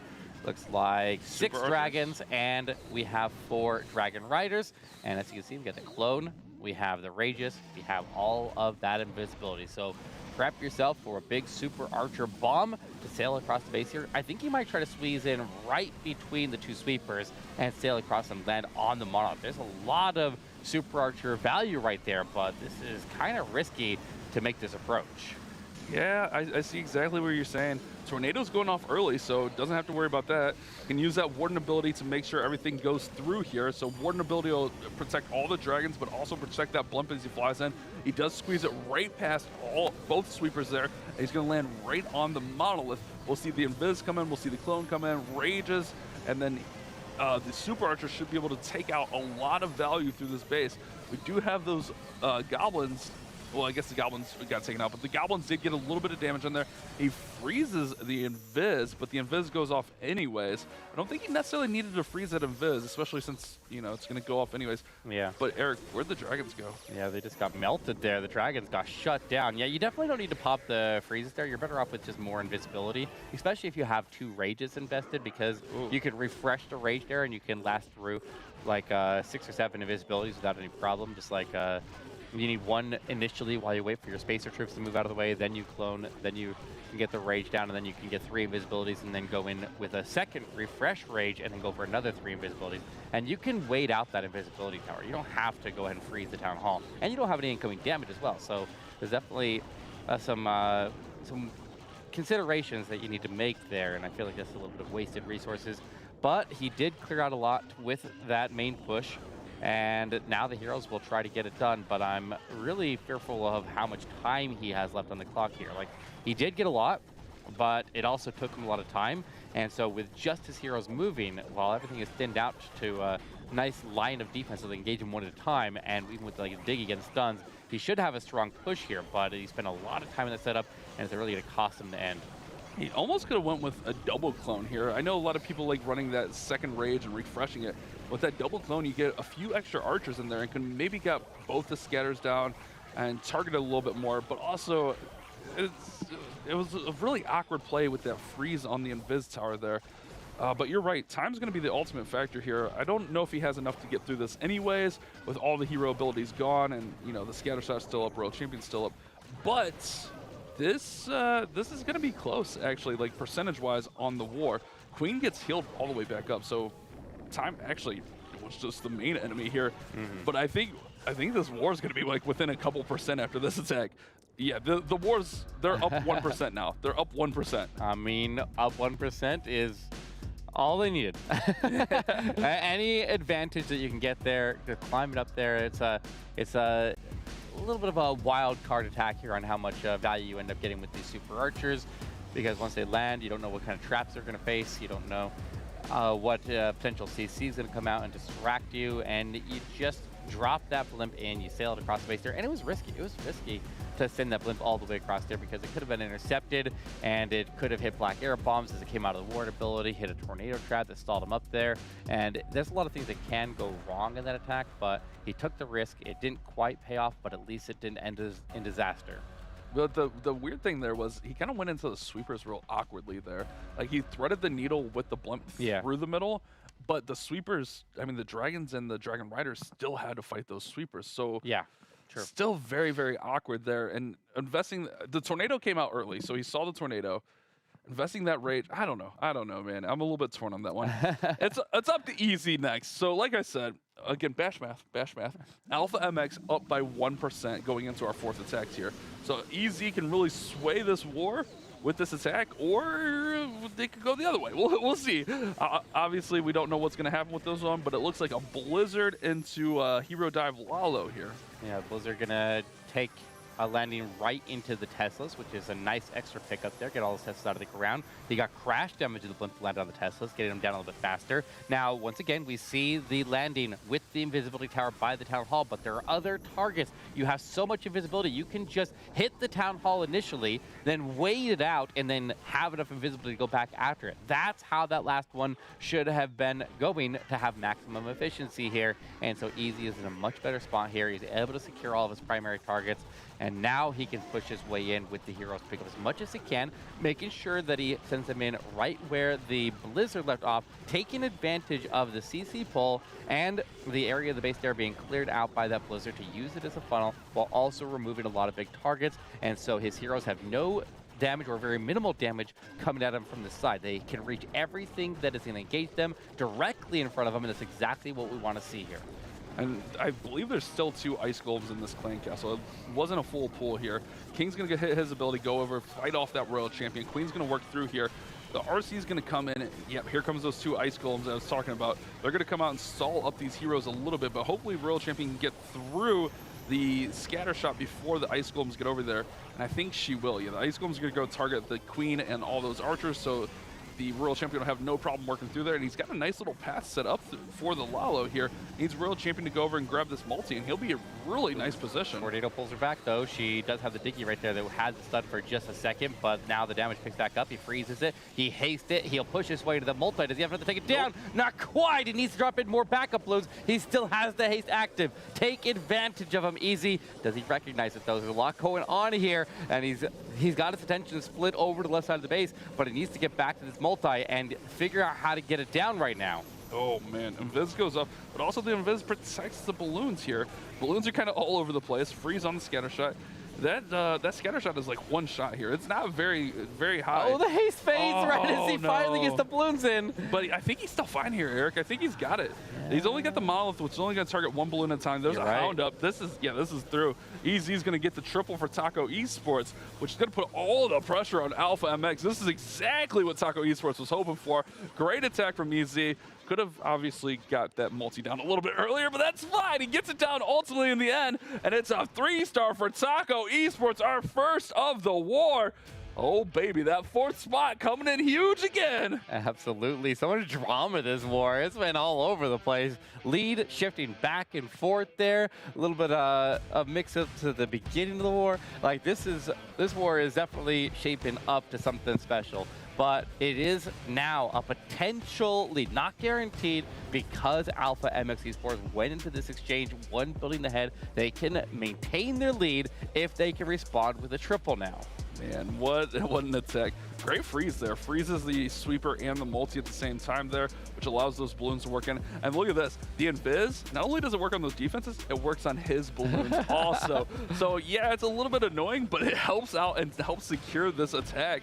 Great attack for EZ, and that's what the Taco Esports squad needed. Now it's going to be on Alpha MX. Remember, Alpha MX had the lead coming into this attack, so if Wanjo can get... Oh, Wanjo with the Super Drags. If Wanjo can get the triple with the Super Drags, they'll still be in the lead here. Gonna go ahead and zap out the Invis, zap out that single. I like that play quite a bit. We got a blimp early, so I'm guessing blimp for the Town Hall here.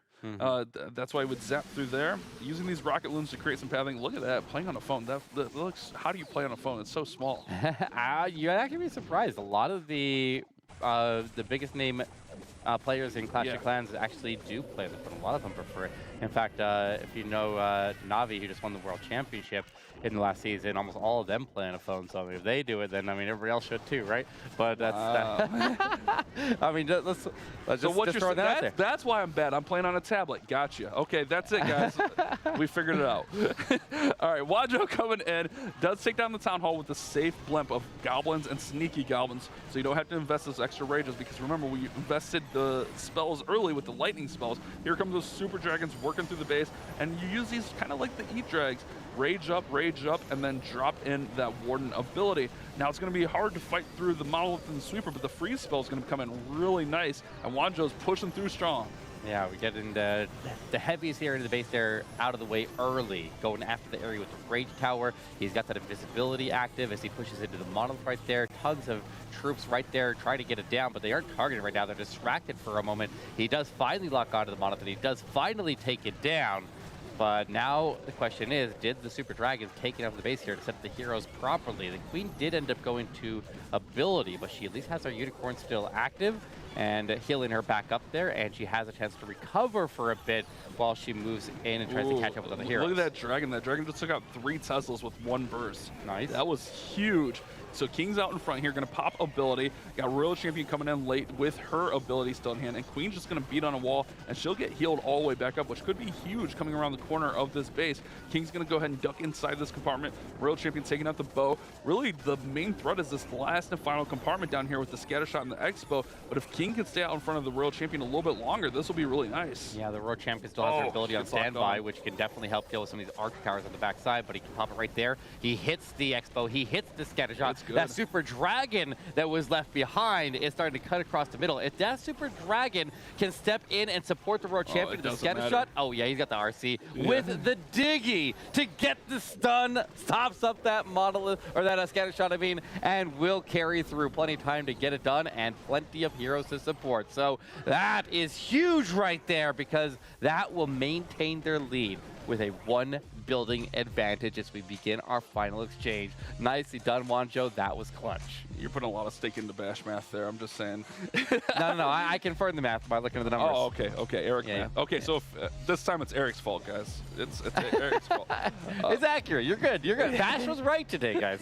No worries. But I love this attack for Wanjo. It seems to be Wanjo's signature attack.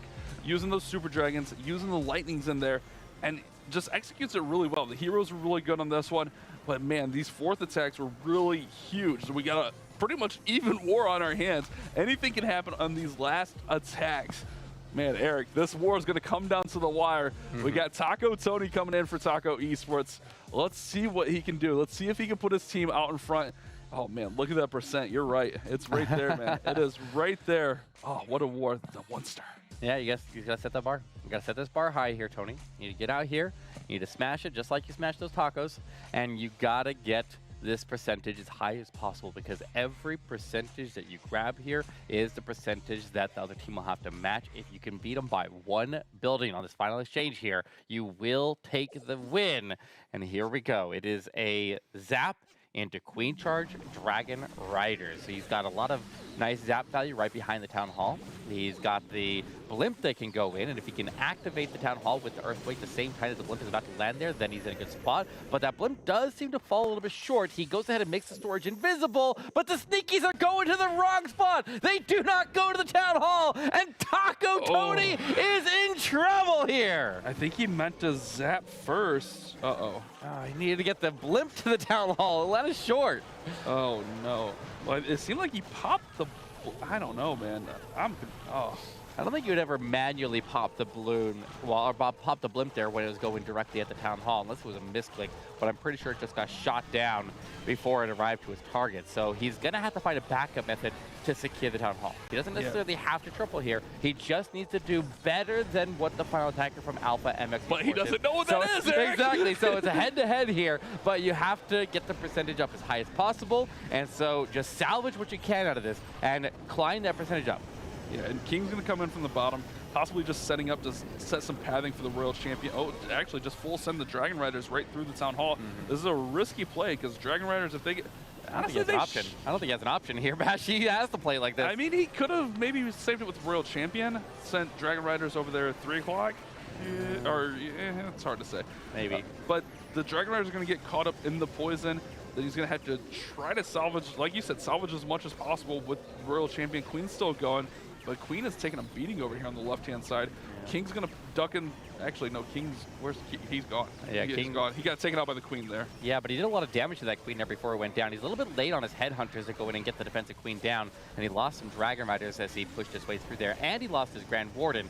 He's low on percentage right now, but he needs to get anything he can. Is there anywhere he can pick up extra percentage around the outside edge of the base? It would be awesome if the Queen could go take out that left side arch tower, but she doesn't path that way, and this is not a good sign here. Tony definitely had things go wrong, all because that Blimp did not get to that Town Hall, and just falling a little bit short there. Just a couple of traps is all it takes to stop that Blimp up short, and this one ends at a 67%, and that is going to set the bar here. If Alpha MX Esports can hit 67 as well, then they will take percentage advantage, and they will claim their first victory of the challenge season. Taco Tony very frustrated, and Seeking Airmine hits the blimp.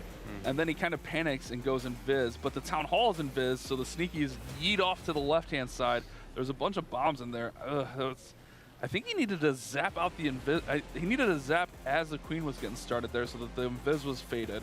And then maybe he could have made the storage invisible and they would have went to the Town Hall. But since the zap was a little bit late, that causes the sneakies to go over to the other storage and then causes absolute chaos. Yeah, or I don't know, even that blimp drop location was a little bit far south. I think they might have just had the other storage as the closest target. He tried to correct for it. You always have to have invisibility on standby when you have something like that happen. It's a little bit unfortunate, but it is an unfortunate scenario that might cost them the war. So now we'll have to see if attacker can get in here and get it done, because I mean, there's some pressure here. Like, don't throw. It's not a huge bar to cross, but things could go just as poorly with the next one as it did for Tony, and you can see the same thing in reverse, and that is a very realistic scenario. Yeah, and I mean, we've seen some low attacks from this Alpha squad in their first war. We had some lower percentage attacks. I mean, Wanjo had a low percent attack, and Loster had a 70%, who's their final attacker. So anything could happen. I mean, we saw it there. I mean, and we have an invisibility covering this Town Hall. So let's see what happens here as we got a Queen Charge Dragon, Queen Charge Recall Dragons. Okay, this is interesting. Yeah, he's got a Flame Flinger selected at the moment here. Could charge the Town Hall directly with the Queen and then redeploy her to one of the corners or anywhere else on the base there and pick up a second air defense. So he can form both sides of the funnel here with the Queen, but as he drops in, he's immediately met with Teslas. We need to handle this properly here to get this Queen to survive and conserve resources to make sure she doesn't get overwhelmed. She's taking a lot of damage here. Rage it, rage it, rage it! There goes the Queen ability! Mistake number one. Oh, now he needs to hold it back together here. Like I said, the bar is not super high. Dragons are very, very good at gathering percentage, even when things go poorly. But you got to keep this Queen alive and moving, and she needs to get her primary targets down. So the next big obstacle is the freeze here. He needs to time it correctly, and also keep an eye on his healers as well, because they're entering at an angle that could put them in danger. Throws the Flinger in, though, to try to just back up the Queen a little bit here. Freezes the Invis Tower, so he's going to go ahead and get that Town Hall down. But the Queen, she's going to be under a lot of pressure after this with the Monolith back there. Oh, recalled. She's not going to be under any pressure, Eric. She's out of there. She's out of there. Recalled and thrown over on the left-hand side. And now that Flinger can work through all these buildings on the right. And here come the Dragons right where the Queen left off. I like this play. It looked a little chaotic, but it's actually going to work out really nicely so far. Yeah, and I like what the Flame Flinger was able to do. While the Queen was tanking those ground expos, it got the ground expo that would have threatened it out of the way, and now it is free for arrival into this multi-inferno on the right side. But the Queen has centered in the Dragons as she formed a lane on both sides of them. The Town Hall takedown and the crash in the left-hand corner. He's definitely set himself up very nicely. He's quickly climbing percentage up, and as this percentage climbs higher and higher, with it goes Taco Esports' chance to recover and take the win. Ladies and gentlemen, it is going through. Alpha MX Esports will now be 1-1 in the challenge phase here as they take down Taco Esports. This is exactly what they needed, Eric. They needed a bounce-back war. Their first war was a little bit rough against Empire, and they get the bounce back. With that 67, 68%, it's 100% secure that they have the victory now. Loster gets it done. I like this attack. It was a little bit different. It looked like a lot of chaos early, and honestly, if you can save that Queen ability, this might get all the way through. I mean, it's still got a chance, technically, with Royal Champion having Seeking Shield still. He's got to fight off that defending Royal Champion, but ultimately, you just go out there, get the victory for your squad, get back to 1-1, and that's what it's all about. Yeah, and then remember they have to play every other team in the competition at least, or they got to play every other team of the 8 total. They got to play each one once, so there'll be 7 rounds, and you got to keep your record into a spot that gets you the top 4 if you want to move on and play in DreamHack San Diego. So an 85% here, maybe get a little tiny bit more. Note it's just the Archer attacking a wall there, so 85% is enough for victory, and Alpha MX Esports picks up their first win and fells Taco Esports. What a war, man. What a war. And ultimately, it comes down to that 1-star. It's sad to say it, but that 1-star was a little bit of a heartbreak. Just didn't have enough to get through the Town Hall. I mean, Tony's attack, a little bit of chaos there as well. But the base building for Alpha MX ultimately decides this war.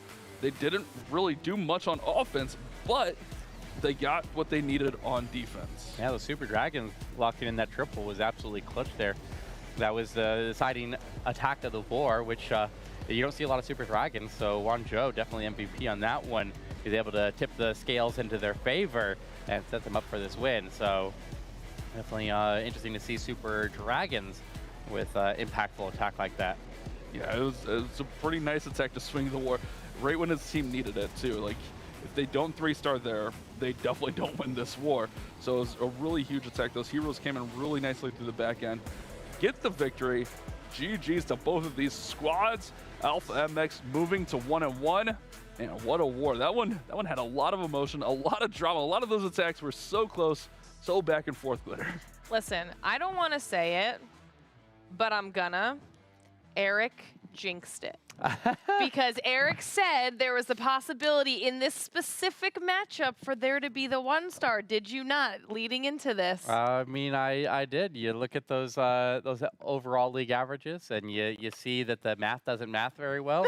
When you look at the average 3-star rate and it doesn't match up to the number of stars, that means there's some 1-stars in the mix. You called it. And those 1-stars are obviously impactful here, and it definitely decided the match. It's crazy. He's a savage. He's right? a savage. You can't take him anywhere. When you said that, I was like, if it happens in this match, it is 100% because Eric called it out. The math wasn't mathing. I'm sorry. My bad. I take responsibility for that one. You should. You should. Yeah, it happens. I mean, that's what happens at Town Hall 15. Those invisibility towers are just nasty. But really, I mean, the 1-star, he didn't have any troops there anyways, so it didn't have enough firepower, unfortunately. But even so, still another very close war, which has been the trend all day. So we're going to send it to another quick break, okay? But when we come back, we'll break down another attack for you, walk you through everything, so don't go anywhere.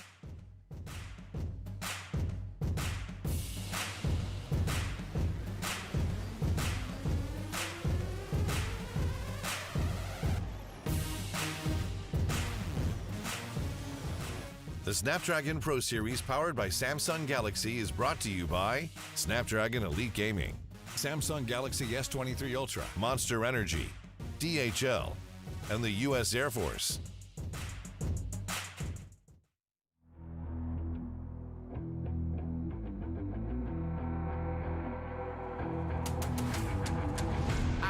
Get it, I'm on the mission, snap any minute, casually winning. Stop tripping on me, stop dissing on me. Yeah, I got a dream, can't take it from me. My fire's burning, I'm always learning. Tell me where to go, man, I'm on a journey. Yeah, I can't explain it, I get excited. Keep it 300, King Leonidas. Strap in, cause it's gonna be a long ride. Working on me every single day and night. There comes a time when your worlds will collide. If it's holding you back, push it right to the side. Ain't got no time for no fear. I work too hard to get here. Ain't got no time for no fear. I work too hard to get here. I don't got the time, put me in, coach. I've been going hard, time to let it show. Everything raw, give it to me now. Let me have the spot, man, it's going down. Gotta get it here, I don't wanna wait. Take what I want, then I go train. Gotta get a win, I won't lose the game. This is my year, I ain't gonna break. Strap in, cause it's gonna be a long ride. Working on me every single day and night. There comes a time when your worlds will collide. If it's holding you back, push it right to the side. On another level, I will never settle. Mind over matter, get the gold medal. On another level, I will never settle. Mind over matter, get the gold medal. Ain't got no time for no fear. I work too hard to get here. Ain't got no time for no fear. I work too hard to get here. On another level, I will never settle. Mind over matter, get the gold medal. On another level, I will never settle. Mind over matter, get the gold medal. On another level, I will never settle. Mind over matter, get the gold medal. On another level, I will never settle. Mind over matter, get the gold medal.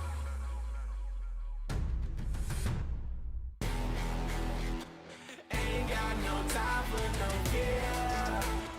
I work too hard to get here. Ain't got no time for no fear. I work too hard to get here. Ain't got no time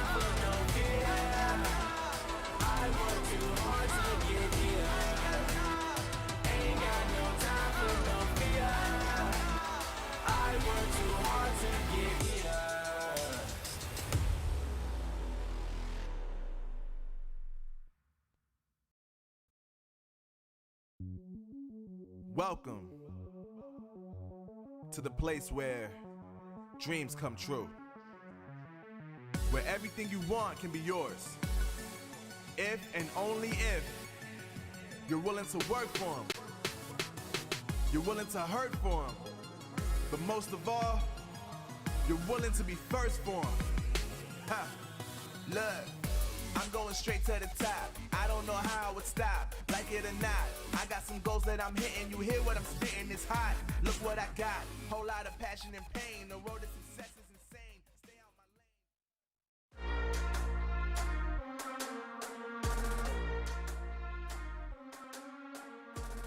Welcome back to the Snapdragon Pro Series. Another war is in the books, and Alpha MX cracks the taco shell as they crumble with that loss.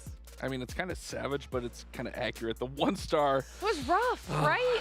It's a heartbreaker, but that's what happens in Town Hall 15. 1-stars are a thing. You know, we had such an insane day so far that it was bound to happen. It had to happen to somebody. Unfortunately, this week it was Taco Esports. It'll be somebody else next week. Yeah, I mean, we still got another war. It could still happen again tonight. Who knows? But we're going to take a look at a replay from Alpha MX in that war. Ultimately, the attack that decided the war, which was that Super Dragon attack here from Juan Joe. So this one comes in, starting off with the lightning spell. It's going to take out the Inferno and take out the invisibility so that he can then go ahead and send in the sneaky Goblin Blimp for the Town Hall. So this is all taken out with those lightning spells. Honestly, a really smart play. And then just using rocket loons just to create some pathing with these archers, cut that all out so there's a nice funnel. And then the blimp is just going to have some goblins in there and then sneaky goblins in behind it. It's what I like to call it just a super safe blimp. And you hear those goblins are in there to catch any giant bombs, any traps, any tornadoes, and then the sneaky goblins can come out and grab the Town Hall with no spell support needed. And then from there, he can go ahead and just run in the heroes up through this top side. Again, create that pathing through here for the Super Dragons, and we got a nice little alleyway for the Dragons to work right on through here and just go right up the middle of this base. So again, heroes just going to kind of work around and wrap around, and that's ultimately what decides this attack is the heroes. Now, the one thing here with these attacks is you got to be aware of the sweeper location. These sweepers were a little bit brutal, pushing these dragons back, but with the freezes and the rages, able to push those dragons through the middle of the base and keep them moving. And really, you just want the dragons to try to gut out as much of the core as possible. Because remember, you got the king, you got the queen all working through here. And what actually saved this is Queen pops in here and helps out just a little bit, but then she kind of gets stuck in this compartment and she's going to heal up. So she goes in there to get that expo out, which is locked onto a dragon. And then she's going to go ahead and just heal up as she beats on a wall. So then the Royal Champion's going to come in and support the king, and that's going to allow him to finish this base off as they all wrap around and finish on this last compartment. So it was really good patience here with the Royal Champion, with the king's ability here. Watch that king ability, wrap this king around and just get that tanking out in front. Now the queen's finally beaten through the wall, and she's got Unicorn on her, so she's nice and full health. Not necessarily full health, but she's nice and healed up. But with Royal Champion, with the Seeking Shield ability and the Diggy on it, as Eric called out during the live broadcast, this one was all but done. One more dragon still up too, but this was the clutch hit that Alpha MX needed. It was right after Taco Esports tripled, so they had to triple, and Juan Joe came in right when his team needed him, and it was the perfect attack at the perfect time to secure this victory. So congrats to Alpha MX Esports, GG's to both of these squads. It was a really fun war, lots of drama, lots of fun, and that's what we're all about here at the Snapdragon Pro Series. Really good wars, really good competition, and man, this one had it all. So much drama back and forth for these squads. It was a really, really fun war to watch. That was a really good breakdown, Bash. Thanks, I appreciate it. You're welcome. It was fun. Super Dragons, we don't see a ton, but it seems like Juan Joe loves that attack. Yeah, well, I mean, especially when you see all of the defensive heroes clumped together like that, if you can charge that area of the base there with dragons, then we talk about it so much with any of these dragon attacks there, where you need to charge that clumped up area, the most heavy part of the base there. And if you can get all the defensive heroes down, then your road champion has free reign over the back end of the base there. And that's exactly what he set up, getting all of those heavy targets out of the way early. And it was the perfect call on that base there. It was definitely a really good base identification. And you know, you guys had said it at the very top of the show, you'd felt like everyone had kind of underestimated Alpha MX a little bit. They obviously had really good stats coming into the challenge, and super close war for the first one, but they bounced back. They do a good job of regaining for their second war, and even just the ability to do that with how high the level of competition is going to be throughout the challenge is huge for them. Yeah, and having to play, well, now they have to play 5 more, but being at 1-1, you feel a lot better going into next week. You don't want to be 0-2. It's a tough position to be in. So now you feel better. You don't feel like so down as a team. And we've seen, like, I mean, they came from the lower bracket. We've seen they can get hot after a loss, and they get hot at the right time and get the victory. Yeah, I mean, they just got to have an overall positive win rate there, and they can definitely pull through in the end. But, I mean, it'd be fun if we could have all the teams go in and stay nice and even like that. If we had a whole bunch of teams, like we've seen that in the last in previous seasons, where I love the drama when all the teams end up like right there clumped together in the middle of the bracket. Getting in. I mean, it is fun when you have like multiple way ties and stuff like that, to decide who ends up going, because that's the kind of drama that really gets my you know, I'm going.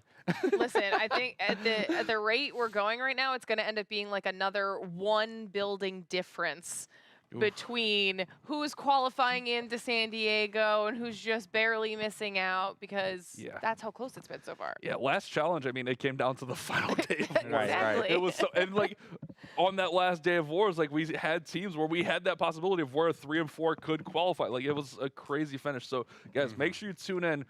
The next 3 Fridays are going to be insane. 4:30 Pacific time, 7:30 Eastern. Be here, guys. I mean, you're already here. You know where to be. Follow, have those notifications on. Okay, so then the real question is, will we close out the day with a war that is as close as everything else has been so far? Because we've got one more, and this time it's going to be 2 teams that we haven't seen yet. Happy Endings versus the Night Shift. I mean, we had 12, 13, 11, 11, 11, 11, 11, 12. I mean, it's got to be close, right? I mean, that's the numbers say the competition is fierce. Let's bring another fierce war. I love these close ones. Yeah, and I mean, you also get to see a team that we hadn't seen a lot of here with our Happy Endings came out of Split 2, but we'll talk about the other team in just a moment here. Let's look at Happy Endings 7.0 with Ace, Beck29, DZ, Mayhem, and Nemesis. Now, they came through after they lost to Golden X and they got through in the lower bracket in Split 2, so they trailed in towards the end, and they came in clutch and were able to secure their spot here, and now we're going to come out here and see if they can start off their challenge season right. And that's what it's all about. I mean, if you do lose, it's not over, but you definitely want to bring the right momentum, the right flow, the right positive energy into this war, and hopefully walk out with a victory. It's the last war of the night for us. There are 2 offline matches that were played, but like I said, each team plays each other once, so there's still a lot of action to be had.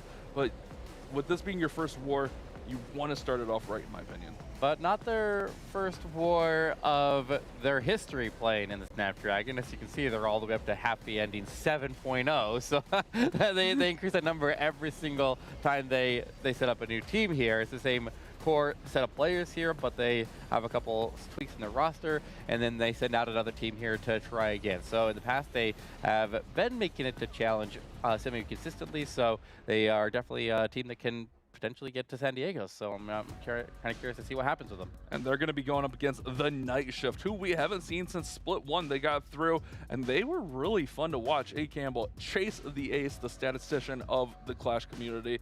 M-Dub, I kind of love that shirt, to be fair. Puma and Loch Ness Monster. This team, they can really put up some good numbers. Like, I like what this team can do. I feel like they're kind of a team that's flying under the radar right now.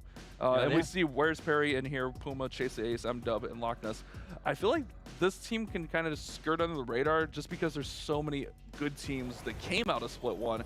They're kind of just like, yeah, we're here. But guess what? We can compete too, guys. Yeah, I mean, when you take a little while off after Split 1, after being one of the few teams that did make it through in Split 1, that already distinguished yourself there, then you just kind of sometimes fail or fall to the wayside a little bit there as the big name pro teams that are around like Lotus are just kind of playing more international circuits and get a little more attention. So they can definitely come out swinging. They're definitely very, very involved in the Clash of Clans community. And as you said, like Chase the Ace is one of the biggest stats trackers throughout the Clash of Clans community, always posting stuff up on Twitter, so we always appreciate that. But I'm kind of curious to see what they're able to do here, and I think they got a pretty good war ahead of them. Yeah, this should be good. And I believe they qualified through the lower bracket in that first split. But, I mean, ultimately, they got through it, and they didn't have to play ladder 2, which, in my opinion, is huge. You don't have to burn yourself out. You don't have to waste more bases. And knowing, like, having Chase on your team, knowing the stats of what the other team brings to the table, it's a huge advantage. I mean, looking at the stars, a little bit of lower stars that we've seen so far tonight, with just under 11 stars for both these teams. A slight advantage to Night Shift, but we've seen in every single war. These stats, ultimately, in the end, they're fun to look at, but they don't mean anything. I mean, they might. We'll see what happens, but I think the biggest takeaway there is around 11 stars there. So they need to definitely step it up here as to get into challenge and definitely distinguish themselves as one of the top teams that want to get to San Diego, because there's a lot on the line here, Glitter. There is a lot on the line. I think it should be interesting to see how we close out the day. Of course, chat, for the last time today, let us know your thoughts. Who do you think's going to win the last war on the broadcast for today? Will it be happy endings or will it be the Night Shift? I'm hoping it's as much of a barn burner as we have seen in all of our wars here so far. And of course, if you want to see a competition like this in person, !DHSan in chat for more information on DreamHack San Diego, the competition we're going to be having there, how you get your tickets. There's your 10% off coupon when you go purchase your tickets to the awesome event and come to hang out with all of us at a lovely venue, an awesome event for a really cool competition. In San Diego. And also, I think we're running out of barns to burn. I'm just saying, like, these wars have been wild tonight. So they got another order on standby here. Let's just go into it. Guys, we gotta go. We got one more barn, and we got a new shipment coming in next week. They're attacking, Eric. Here we go. Do the thing. Do the yell at the thing. All right, here we go. What do we got here? It is a Warden Walk. Wait, this is... Okay, it's a Warden Walk into Electric Titans, but he's got a handful of Yetis. He brought Golems. He brought Ice Golems. And we'll see if he can push his way in as he gets ready to go in on the flank of the Town Hall here. Not going in opposite of the Town Hall, and not securing the Town Hall with a different means early on. So a little bit of an out-of-the-ordinary approach here, but if he can sideswipe the Town Hall here and actually is able to secure it without losing too many troops, without his healer passing through the poison, then this can definitely work. And he's also just swapped out to a Flame Flinger and then a Blimp. What's he doing with the Siege Machine? He keeps on switching it, and I don't know what he's sending in. It is going to be a Blimp. So the Blimp's going to go in with the Warden ability to secure the Town Hall, just playing with Eric's emotions there. But this is a little bit of an unconventional approach to the Smash attack. We haven't really seen a Golem and Yetis, and I mean, this is a thing, but it's kind of fallen out of favor recently. The Blimp finally does get there after the 2 Ice Golems freeze it. The Balloons will take that down, no problem. Also pulls out the Tornado Trap. Everything's working through the middle. It's off to a great start. We have that Royal Champion come up to support on the top side, and it's got a strong push through the middle here, Eric. Yeah, now the problem with the Electro Titans is once you get to the back side of the base. Remember that the aura damage is going to do a lot of damage to the buildings. That ticking away does so much to just melt those buildings down, but you'll notice when Electro Titans are attacking walls that the walls that are not attacking directly are not taking damage from their aura. So it does take them a lot of time here to power through these walls, and they can stall them up heavily while they're potentially under fire. So the healers staying in position here are able to carry him through, and he'll push his way to the scatter shot now. We'll see if he can push through on the far back end, but he seems to be running out of resources, and this one is looking like he's going to fall a bit short here for Big DZ, as these Electro Titans not able to survive long enough in the middle, and they just like it's a big investment to go in with the double jump here, Bash, but you need to maybe even just wall break the initial walls. That's what I was going to say. Why not bring a couple wall breakers? Even if you have to bring 3 wall breakers, take out that Golem or something. Bring 3 wall breakers, because I understand with those buildings in the compartments, it's hard. because the wall breaker might go to this compartment, that compartment. Oh, yeah, and yeah. then Yeah, look at those side compartments. I love the base building here Yeah, from Puma. the where- wall breaker targeting would have been really weird. Yeah, all these single building compartments all along the edge of the base there where you'd potentially want to make an entry. And then all across the bottom of the base, you have small wall segments that would throw off the pathing and maybe veer things off to the left or the right and not go directly Well, forward. these Titans just stuck, man. That's Yeah. like you said, that once you get to the middle of the base, if you don't have that jump through, they really do. They just hang in there. He's got 2 Titans up. He's got a Warden. Like, he could have easily ran this into the 80s, but they just get stuck on the walls because they don't output enough damage to beat through those walls. If you don't have, like, a P.E.K.K.A in there or the Queen or the King in there to help out, they just get stuck for the whole attack. And that's ultimately what happened here. They got stuck and got ate up by all those defenses in the middle. Yeah, I feel like the P.E.K.K.A is a fun way to give them the extra force because their single target damage is no match for a P.E.K.K.A, and a P.E.K.K.A can burn through a wall very quickly and keep them moving through the base, and that might have been a better call here than some of the other support troops that he had with those Electro Titans. But this blimp took forever to get the down hall. Yeah, look, the at ice all, golems. look at all the ice golems just like freezing up all the way on the approach there, and it did ultimately make it into it, so it was a clean town hall takedown. But yeah, you really need to you need to have a jump to get into the backside scatter shot there, and so wall breaks initially is very important, but you can see the base building adapting to stop these from approaching, and it's just a wrong call for the base here. Did not have enough spell support to push it all the way through. Yeah, having the Golem in there with the Yetis and an Ice Golem, and there's just so much in there where I think it'd be better served to invest just 3 wall breakers in there, and you just break one wall, break the opposite wall, and then go through. Yeah, exactly. I mean, easy for me to sit here and say that. I don't have to do the attack. No disrespect, DZ. Please don't take it that way. It's easy for me to say that, but it's tough, man, and that's part of esports. He had, 7 minutes to plan that attack? That's the toughest part of being the first hitter. You got to go in, you got to have a somewhat safe plan, but a plan that might triple. So no disrespect there. I don't want anyone thinking I'm trying to be rude or anything like that. But Loch Ness is going to come in for the night shift, and it looks like we got Blizzard into Super Dragons here. Okay, this is a little bit interesting. We've seen some Super Dragons, but we haven't seen Blizz Super Dragons. Gets the Town Hall down secured, gets out the Expo, and they're going to get some nice value through here. Oh, wait, until they go in the poison. Never mind. I lied. And he's got the Tesla farm on the outside of the base there, which will further complicate this area. But he'll at least try to cut the funnel here a little bit. He can then... You don't really want to send the heroes right next to where the Blizzard came down in a dragon attack. Typically, we want to get some separation so we can start the dragons right at the flank of where the Blizzard dropped in, and then use the lane created by the heroes. So it looks like he's set up to go to the left side here. The dragons will begin their path in, and they will punch in right through that air defense, and hopefully they don't get targeted by that other air defense on the far right side. Hopefully you just get the king out of the way here, and he can slip the world champion through there. But as we push our way through, we need to be keeping an eye onto these defensive heroes, because if the defensive heroes are not dealt with properly, then the world champion will have a very difficult time moving through the backside, but it's also a lot of back-end expos on top of that. Need the king to get out in front and push these dragons back inside. One dragon does get caught up there on the king, but ultimately they're starting to work back inside. King and queen are just working through there. All right, here we go. That's what we needed. The dragons are going to start working inside. King finally gets out in front enough, but that monolith, man, that monolith eats up a super dragon. Throws down an invis to try to protect it, but it might be a little bit too late for these dragons working through a second invis, because remember, those super wizards got taken out early, so he has those extra invises left over. Trying to get through this monolith poison tower, goes, oh, this poor dragon in the middle is taking a beating. Yeah, but if we get that monolith down, he might be okay here. It starts to get targeted again, and it goes down. Now 2 ground expos on the backside of the base. They're going to be pinging away his heroes. He'll cross his way through, but Eagle Artillery Strikes are also coming down, and that monolith stays standing. And you still have this defensive queen on the other side of the base. And that's a tough push on this one here. Yeah, that was you definitely need to get more out of that Blizzard to be able to set this up properly. Otherwise, you're just not thinning out the base enough there to set this up to get all these defensive heroes down and give your road champion any chance of moving through. And then those ground expos on the back side, I don't know. I don't think that was the right call in the space here, Bash, at all. I mean, it was a decent opener. The problem was just those wizards walked into the poison, so he just didn't get enough through it. And then, the heroes didn't get out in front fast enough, and then the king was there. It was just a lot of stuff that, I don't know, little minor things that could have maybe ran this up a little bit higher. If the king is out in front and cuts those dragons off, maybe they push inside towards the monolith a little bit sooner and maybe gets that down.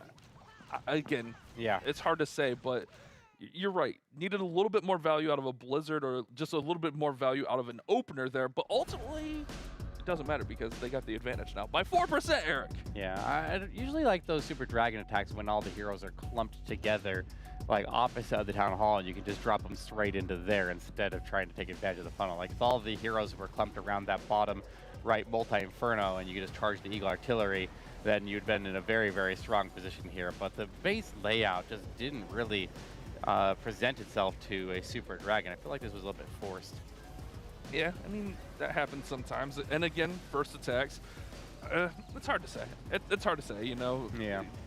Could change a few little things and been fine, but ultimately they're in the victory, or in the lead rather, by 4%. So it didn't work out, but it worked out enough to give them the first advantage of our war. Yes, and any advantage you can take here is going to be obviously helpful in the end, but we're going to need to see some stepped up percentages here if we want to have one team pull significantly ahead. And here we go with Tinky to do that job. He's got a Blizzard, so another Blizzard attack here. He sends in a Lava Hound to go clear the way of Black Arrow bombs. I would love to see a whiz or a couple of balloons out there to go clear out these outside archer towers while he had the tanking, but he doesn't take advantage of that, and he will get these super wizards to turn back. They're going to reach over the walls, and they are going to take out those outside buildings, so at least he gets his primary targets out of the way there, and it would be nice if he gets a Town Hall, but he does not. Okay, so he got the minimum value. Definitely was some other potential value he could have got there if he could have got the Town Hall down,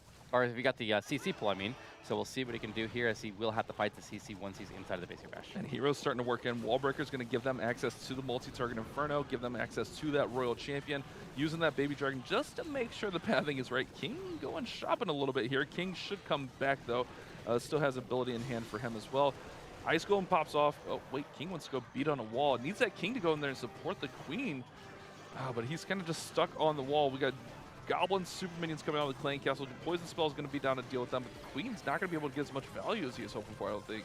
Yeah, definitely not. The King, I mean, look at the wall shapes of the compartment that the Queen was charging into. Like, she could technically reach that scatter shot there, but she ends up missing the multi and the scatter shot and the Royal Champion. Nothing. Yeah, he didn't get a lot of value at all out of that. The King definitely betrayed him a little bit there as he went off in that other compartment. But I love the base building there. The base building with the wall shapes in that top compartment definitely threw things off, and it is going to hold that area of the base strong and really give this a difficult chance of going through. It definitely seemed like the King should have went in there, but you're right, the base building OP here to get that King just stuck on the wall and kind of behind. Now we got to fight through the sweeper, fight through the scatter shot, fight through the multi. A lot of damage incoming, and man, fighting a sweeper with a Lalo is very tough. Free spell goes in. Got the Royal Champion still yet to be deployed. Here she comes in from that right side, but right into the King. Oh no. Yeah. Right into the King and the Queen. That's brutal. Oh, she's losing all of her value. He goes ahead and makes her invisible, but that only protects her for a split second. Now the King is invisible and attacking her from behind. Oh, no. Yeah, she's done. There comes the Headhunters, but they're a little bit late. Oh, Tingy, this was... Tingy's panicking. He definitely is a little bit there, feels like. He will get this defensive King out of the way here, but this multi is going to melt everything. And he's going to leave a lot of percentage on the board here. Guys, this is a rough start here for both of these teams. They need to step it up here a little bit if they want to pull ahead. But, you know, at least if they're going to underperform, they're both underperforming and keeping it close. So at least they got that going on. And we could, we'll see if any team slips ahead here. I mean, I said statistics don't matter because it's esports, but I mean, ultimately, these two teams had our lowest numbers of the night so far. And I mean, that's kind of what we're seeing here. But this one was rough, and obviously things did not go the way Tingy wanted. One of those heroes to get in there, take out that scatter, or take out that multi-target Inferno, take out that Royal Champion, maybe even get to the scatter shot. Like you said, the Queen could have snuck in that little compartment and reached over and got the scatter. If he gets all that, this is a whole different story. But instead, Tingy's just panicking, freaking out. What do I do? Been there, Tingy. I know how it goes. It's rough. Look at all those air bombs in there, and then throws... The only reason I'm saying it's a panic because the Royal Champion went into the King and the Queen. Oh, That's yeah, rough. That's rough. It's like in the cookie cutter, like generic way to enter into the base there. Like that's where your muscle memory would tell you to drop her, but obviously dumping right into the defensive King. Like he could have potentially pushed through that if he got the Headhunters down in time to go support. And I generally don't like to approach the King first in a Lalo when you go in with the main force there, because you want to be able to get those Headhunters to have direct access to the Queen so you can take her down. and the approach from the other side did seem better, but he was just trying to recover after what happened with his top corner there. So it was a decent attempt there, but it is now over to Puma from the Night Shift, and we'll see if he can get it done here. Looks like he used some Lightning to take out an Expo, a Poison Tower, a Battle Builder, and an Inferno on that side of the Town Hall, and he can quickly connect that with the Yeti, the Queen, and the King as he goes in and secures the Town Hall takedown. Now, it would be icing on the cake here if we get this multi-Inferno. I think the World Champion would be or sending it into that multi would be a prime target to go after, and if he does, then I like his chances here. Need Queen to duck into this compartment here. King goes to Phoenix, but that's fine. He's just going to work in through there. Queen's in charge of getting the Town Hall. Now there's no invisibility tower. The King actually hangs on enough, or maybe Phoenix did, just to pull that Poison Tower, which means the Queen will be able to get through there no problem. That Monolith's going to beat her up just a little bit. Here comes that Royal Champion from the top side to go into the Scatter Shot, but also pair up with the Lalo as it's going to fly over and probably have that Warden ability coming in pretty early also, just to protect Headhunters coming through. Actually, maybe not, because there's nothing that's going to threaten Headhunters. Yeah, you just hold it for a little bit longer here until he engages the Multi-Inferno, I think is the right call. But he's got the tanking on the Scatter Shot with the World Champion up there, so she'll pop her ability. She'll get the Scatter Shot down. The Slammer cuts across the middle of the base there. It opens up, and yeah, it took a beating there from all the traps. And it will still get the Monolith down, I believe, but he's not going to have enough HP on that Dragon Rider to go in and get the multi down, so that multi will stay standing on the backside, and that's going to be very difficult for this Lalo to move through. Oh man, the middle of the base, those middle multis are so rough for a Lalo, man. If you can't get to him, and the Royal Champion just got caught up by that Hound, she could have got there, but that Hound just ate her alive over there, held her up, and then the pups pop and just beat her down. But the only saving grace here is that Happy Endings had a bad miss themselves, so this getting to 80% is actually going to be really good. Right. I mean, yeah, it's not like the most OP attack, and you left some major defenses up, Puma, but realistically, you're fine here. Your team's going to be way in the lead after this attack, so GG's to Puma. I mean, was hoping to get a little bit more, but almost 90% here is huge for this. All right, yep. I mean, from this point here, shake off these misses, get your head back in this war. You got 3 more attacks from both sides. The war still remains very, very close here. Just a percentage advantage into Night Shift's favor, and Night Shift is the team that I'd favor to take the win here, coming out of Split 1. They are a strong team here, and they just need to hold it together, and we'll see what happens. But I mean, hey, Puma, DM me on Twitter how you got that Witch and Archer. Just saying, just saying. Well, you got a witch? I want a witch. Did you see it on his desk? He's got a sweet like witch. It might be 3D printed. Puma, we'll talk. I'm DMing you after the show. We'll talk. All right, there's important things right there. Sorry, guys. I'm like a squirrel, you know? I get distracted. He's a loot goblin. I am a loot goblin. But ultimately, Night Shift's going to pull ahead even further here, up to 29% on the advantage. But like you said, Eric, both teams shake that off. We know these teams can triple. We've seen these teams triple. And ultimately, one triple could decide this war.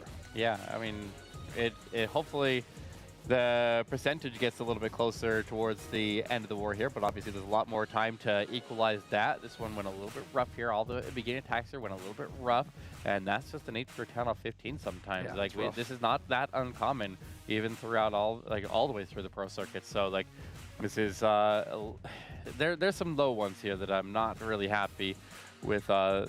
That we definitely need to bump those numbers up, but it's just part of the game. Pump those numbers. Pump those numbers up. Pump those numbers, boys. Come on, let's see what you got. Yeah. But, well, I mean, we saw this earlier. What was it? The Empire. They start off with 2 bad ones and then finish really strong. You're right. So anything could happen here, you know? Absolutely. And we got Ace coming in with blue Queen Charge Lalo. I'm fumbling over my words here. Queen Charge Lalo looks like a pretty standard composition. Has the Battle Blimp selected for the time being, but also a jump to try to push this Queen further into the base. Battle Blimp's going to come in for this enemy Queen and the Scatter Shot. Hopefully also... Ooh, I like the value right there. Yeah, right in the Tesla farm. Getting the crash damage onto the Teslas is always a big pickup right there, and he will potentially get that Queen down. If he gets the Scatter Shot, that would be his most valuable target. He does, and he takes out the majority of the Tesla farm. Very strong setup on this one here. I like what he's doing to begin this one for Happy Endings, playing from behind. King goes in really early here and goes to Phoenix, just trying to clear out some of that trash for the Queen. Really conservative jump here. Just make sure the queen goes in for the town hall. Hey, I'm not mad at you, Ace. You make sure the queen gets the town hall. Make sure she goes the right way. These bases can be really annoying to navigate, so you got to do what you got to do, and I appreciate it, man. So queen's going to go ahead and work through here. Nice invis. Oh, great timing on that invis. Keep that queen up. She'll get the town hall down, no problem. Still got plenty of spell support. Got 2 more rages. Got a freeze. The only issue I see here is not going to have a lot of support for the Lalo, so got to get as much value out of this queen and the royal champion as possible. Well, a lot of times we're seeing the royal champion being paired up with the Lalo as it comes in, so let's see if that happens here. Lalo's in, multi-target Inferno targeting early. Rage goes off Eric. It's going to be a tough one here. I mean, he's in a good spot here. Charging the Rage Tower early while you have the ward ability is always a strong way to take down these bases with the Rage Towers, but he does need to get into there quickly, and that multi is going to do a lot of damage. He's got 1 freeze. Yeah, you're right. You're right. The balloons are gone, Eric. That's a tough base to get through. I don't know how you tackle that area. That's difficult. A lot of times, actually, how players have started to handle those areas with all the multis and the Rage Towers like stacked into those areas like that is to throw in like hogs, and that's becoming more and more popular. But this one at least has the queen going all the way to the right side and is going to get the scatter shot down. As royal champion ward is still working up top here, and unfortunately this single Inferno in the middle is getting some distraction, but ultimately his queen will eventually get taken out by the single, and there's not really anything you can do to avoid it. Yeah, I mean, there's a really good queen charge in here. Just the balloons got melted by that raged up Inferno, raged up Expo. Wait, the Warden, wait, how much? Okay, the Battle Builder is going to repair that single Inferno to full HP. This Queen is surviving, and she's still got another 30 seconds to with the Warden, can he get... I don't think he can take it, but if he can just, like... I mean... I don't know. It's close. Oh, he goes over to the Queen's targeting now, so they're going to work together. Wait, that gives him a chance. Hold up, hold up. Wait, no, he's not going to have enough time. He doesn't have enough time. Yeah, he needs the wall break. He needs the wall break to give him a chance to get back over there and get some more percentage. CC's being... wall breaker, not going to cooperate on there. Queen's going around. He doesn't have time. Yeah, doesn't have time. Oh, and Tornado. And Invisibility Tower. Yeah. Oh, nice try, Ace. 95%. Hey, look, that's what they needed, though. It's not a triple, but that gets them back in it percentage-wise. If they get a defense here, something like, 80, high 70s, they're right back in this ball game. But look at this, man. Even with the Warden ability, raged up balloons, like, once they come out of Warden ability, these balloons get shredded from the 2 multis, the Expo. They didn't stand a chance. Yeah. That's one of the biggest advantages of using like Hog Riders is you can put a heal spell to try to slow down the incoming damage a little bit there and get some heal. And then you can, at the same time, you have the speed of Hog Riders because they move very, very, very fast. If you pair that with a Rage on top of that, you can quickly remove that entire section of the base there. And that's just something that Lalo is not able to do. And I think that's why a lot of people have been switching over to that against that style of base. In this case, it wasn't the case there. It almost got him through with the Lalo anyways. But M-Dub now going to make his way in for the night shift. Now, they still have a strong percentage advantage here. So we'll see if they're able to maintain it. That was a really solid percentage there out of Happy Endings. So see back on defense, another box space as he starts in with a blimp, and the blimp will follow up by a double clone, Super Archer Bomb. Oh wait, yeah, you're right. Oh yeah, it's a Super Archer Bomb into Electro Titan Smash. Yeah, double clone, so he's gonna get a bunch of Electro Titans cloned up here. No, he's not. Oh god, there's still he missed the clone. Step 4, Super Archers. Step 4 didn't get cloned. He missed the clone. Oh no. Oh man. Oh my goodness. Wait, they're still. Oh, they cloned! Okay, baby. He's back in action here, but he still needs to secure the talent takedown. Yeah, but there's no. He's out of spells. Right. He's out of You're spells. right. He lost. Oh no, just off half a tile. Not even half a tile, like a quarter of a tile on the clone. This is a good sign for Happy Endings after they just picked up that high percentage. If this one doesn't climb up a lot, then I mean, obviously it's Eric, climb up a lot. He's got to get the town hall. Well, he does, but he's going right after it. The problem is he's going to take the blast, he's going to take the poison, and it's going to cost him a lot of his resources there to go through it. Oh, resources are being costed, that's for sure. Yeah, definitely would have preferred if the town hall went down there so you could charge the Eagle Artillery area first, and that way, when you move through the Rage Tower that we're seeing so common, you'd have the ward ability to cover you through that area. But obviously, that whole section of the base up at the top there is just going to be left on the board there. There's not really going to be a lot he can do about that. He's going to have to use the king to cut this off, but notice the invisibility tower is regenerated, so he's going to have to send everything back in there. The nice thing about Titans going through the town hall like this, though, is they will have that aura going off as they pass through if they go in. I need the Queen to turn over there and take it, and the Queen needs to turn back to go after it. She's Come on, taking guys. some damage. You may need to be forced to an early ward ability, but the Queen, as soon as she attacks that Town Hall, is going to go invisible, and that's going to cause even more problems. The healers are getting targeted. Queen, come on, Queen!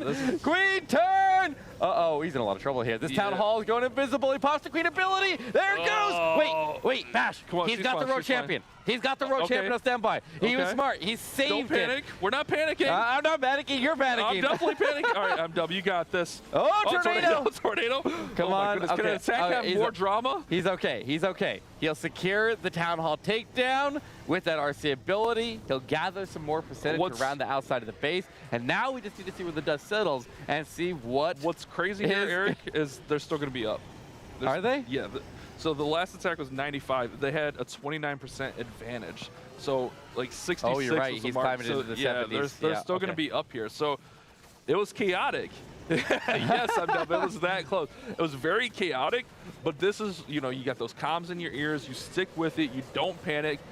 He missed all of his spell support went basically to nothing. He got a few buildings with it, but not. He was expecting to get that whole compartment in there. 76% for MW. So they're gonna take still have a slight advantage, but man, that one was crazy.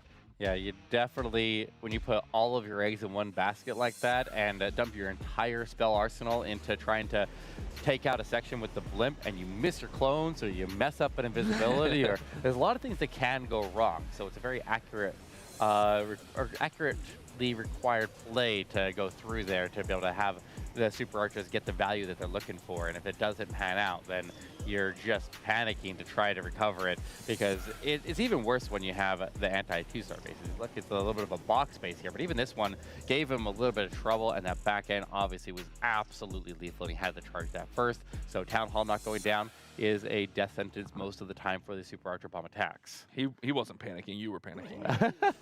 But night shift by Bash math is up 10% still. So even with that big miss, they're still up fine. Beck 29 going to come in, and we got another Electro Titan smash. Looks like a pretty similar comp to the one we saw earlier. Just a couple of healers in here. No recall. I was looking for a recall because we don't have all the healers in. Maybe thought he put the healers in? No, well, okay. When you're doing the Warden Walk, you can evaluate how many healers you need for the Warden Walk, and then only deploy those ones. That way you can hold on to the other ones and deploy them directly onto the Electro Titans, and you'll get a more consistent transfer. Now the question is, was it worth it to delay those healers if it ended up costing you a freeze? If you could have just healed through it in the first place there. Rage there, yeah. I mean, the rage was because he wanted to go all the way to the scatter shot. He needs to do that for time regardless, but definitely needs to get the Warden to join with everybody else here. Electro Titans begin their path in, King to the outside. He'll charge the Eagle Artillery first. This Town Hall is relatively central on the base, but this bottom corner is decently stacked. I expect the Tesla farm to be down there in the mix, and we'll have to see how he deals with that on the backside. Here we go. Everything's coming through here. Has the battle drill in, working over there on the right side with the King, and basically just going to have everything just work through the middle of this base here. Once they get through the Eagle Artillery compartment, they should be able to just jump right in for the Town Hall. Queen's going to go over and have to fight the Royal Champion. Warden! Warden! Why did Warden just YOLO up like that? I think the Queen was attacking, or I think the Warden must have attacked, I think the defensive Royal Champion must have attacked something, and then that drew the Queen's targeting, and the Warden's like, hey, I see what you're targeting. I want a piece of that. And so he jumps the wall and puts himself in danger. And now, this is probably the biggest one-star risk we've seen so far. I don't know. I mean, he's gonna jump. He's still gonna jump with the Titans. Okay, they're going. Oh, they go inside here. Oh, Bash! How do we pull this back? Well, here's what you got to do, Eric. You got to do the thing with the stuff, and then stuff with the thing. Yeah, that's going to be an issue because he doesn't have a lot of stuff or things to push into this Town Hall right now. He does get that invisibility tower to trigger, so at least he has that going. He's got one freeze, needed to one invisibility. Use the rage on the Titans to push them through this wall, and then he could jump over the other one. Oh, he's going to be in such a big crossfire for so long. When that rage tower picks up, he's in 1,000 times more trouble than he is right now. The Invis is going to be back too. Yeah, no, I don't think I don't think there's a way to save this. I think Beck is getting his team into a very serious situation here where they don't have a way to recover this 2-star, and that means that it definitely shifts the favor into the Knight, shifts advantage into the last couple attacks of the war. That's a heartbreak. I feel like maybe the play could have been use the Rage on the Titans to beat them through the wall a little bit quicker.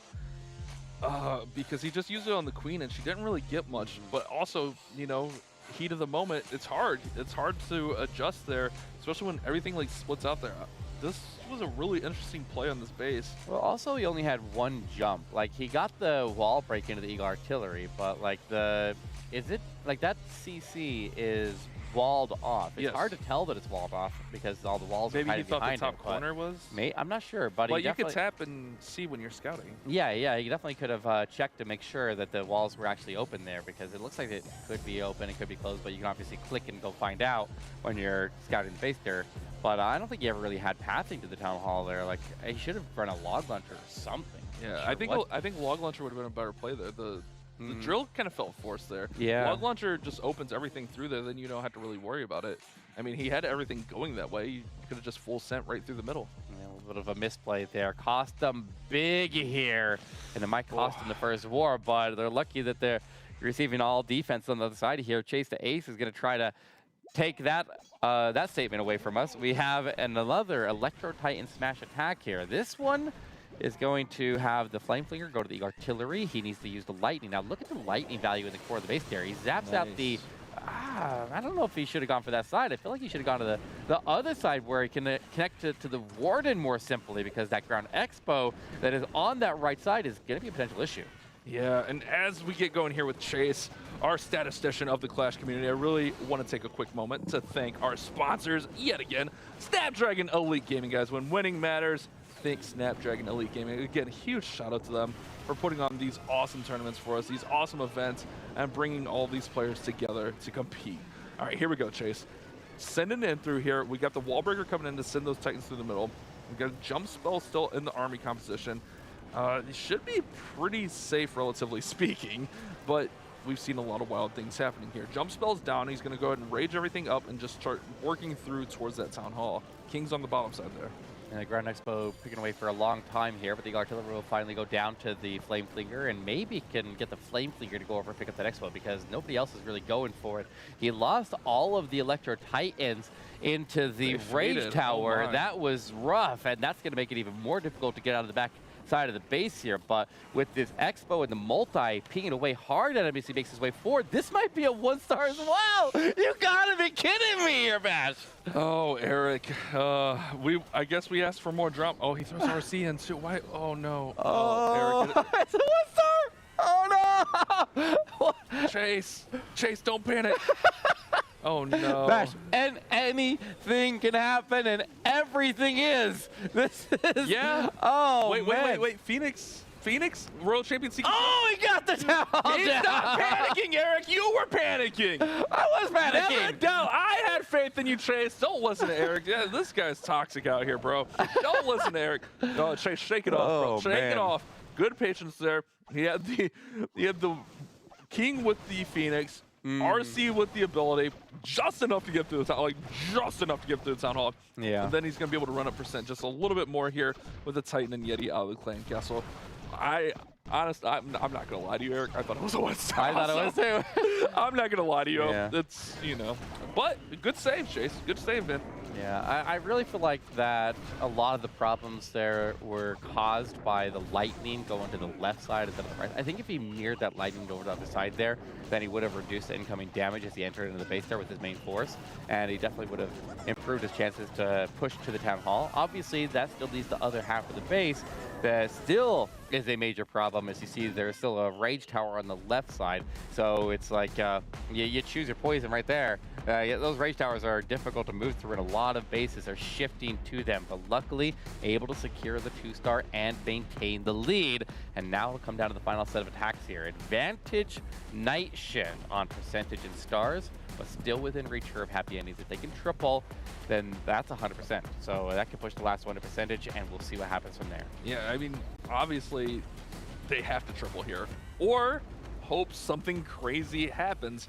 It's hard to say, but this war has just been all over the place for both of these squads. Like, I don't even know what to say. So Happy Endings actually gained 6% there, so the percentage lead is only 4% for Night Shift. So if Happy Endings can 3-star here, that forces a lot of pressure on the final attack.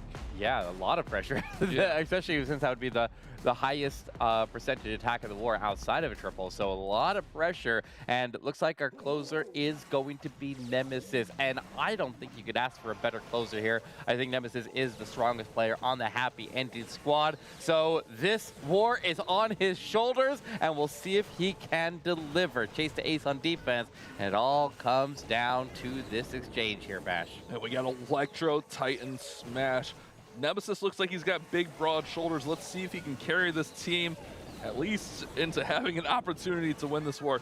King's going to come in with those witches to create the opposite side funnel. Well, I guess one witch over there. And then he's going to have the Warden working through, and then just a straight send through the base, and then probably a blimp with the Warden ability to the Town Hall here. Seems pretty safe, but also gives himself a chance through here with those compartments being open. He can jump right through the middle and out of the middle. Yeah, I'm comfortable with the risk for the blimp to go secure the Town Hall because of the ward ability protecting it on its approach here.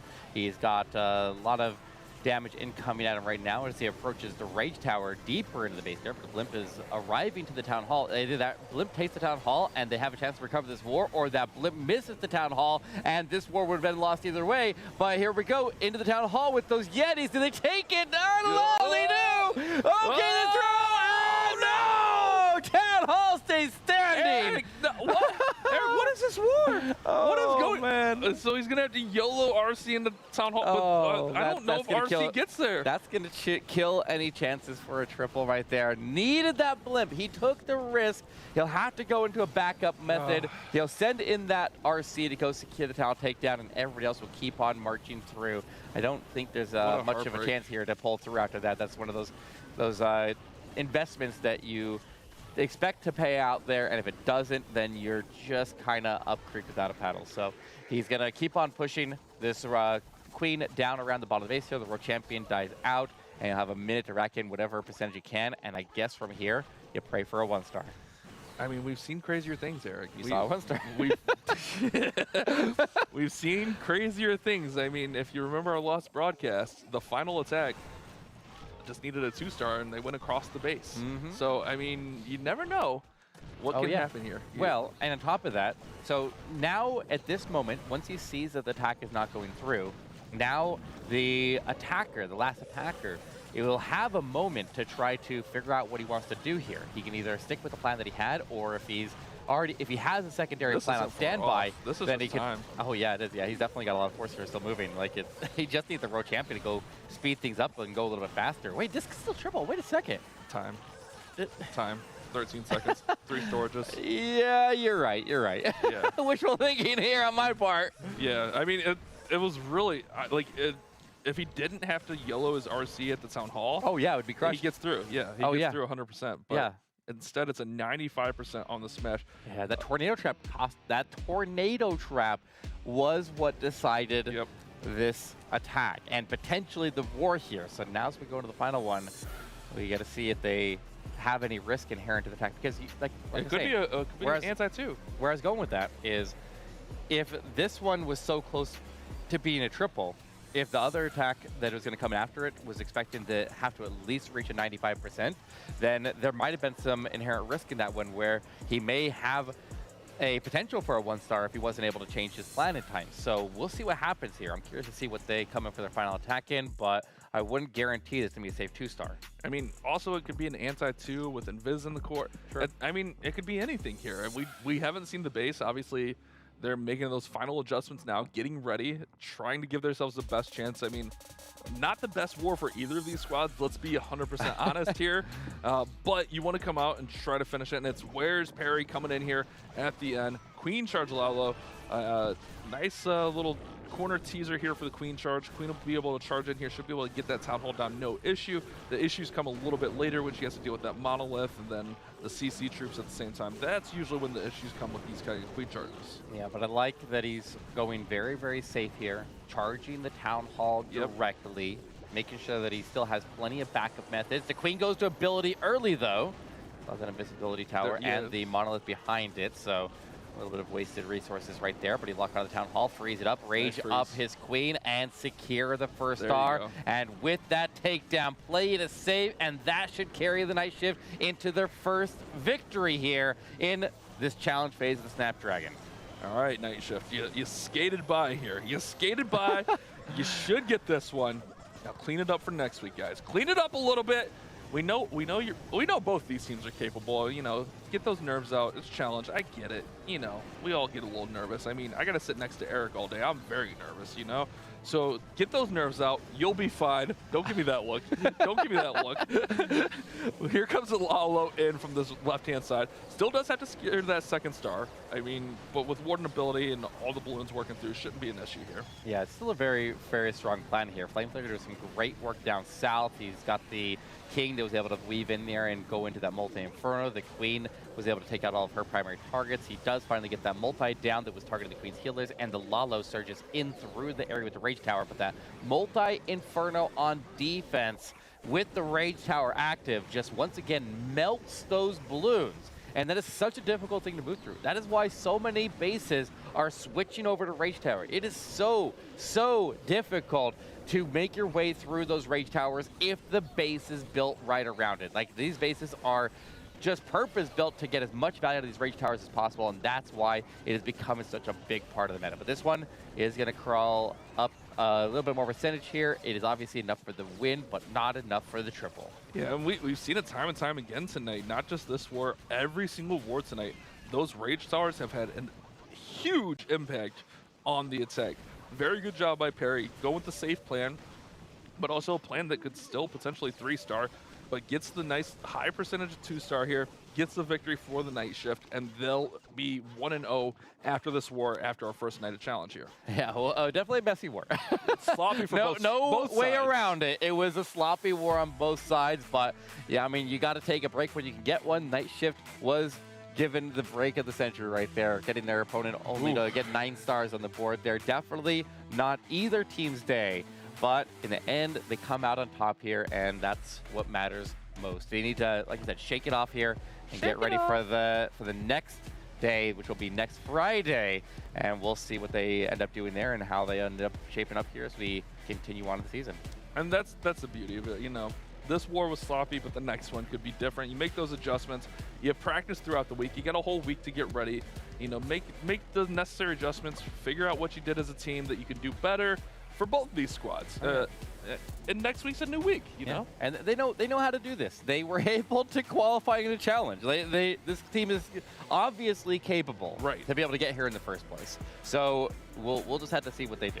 Yeah, it's not like either of these teams are slouches. Let's be honest here.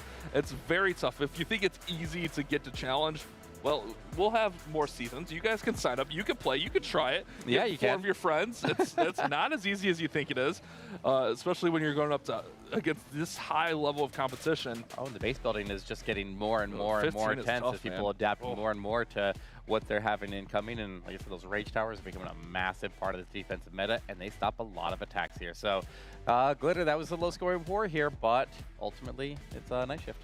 The first time we've seen a tie on percentage, though. Oh yeah. Oh. I didn't see that. Oh. In its own way, still very close. Okay. Yeah. Oh, it was close, no doubt. Yeah. I mean, that was just an emotional war. Like, we wanted drama and barn burners. I mean, I don't think it was a barn burner. No, that was like a slow burn. Yeah, that was like we started that one in the basement, just let it build, you know. Yeah, it'll be raging hot next week. Oh boy.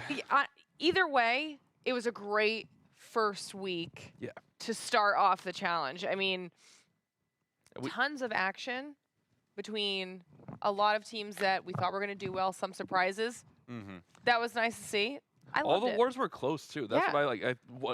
Every war was within 1, right? Oh yeah, I mean the high-performing wars were high-performing on both sides. The low-performing wars were the same on both sides there. Like they ended up all very, very close, and so a lot of even matchups. And I don't know. I'm really curious to see what they have going forward.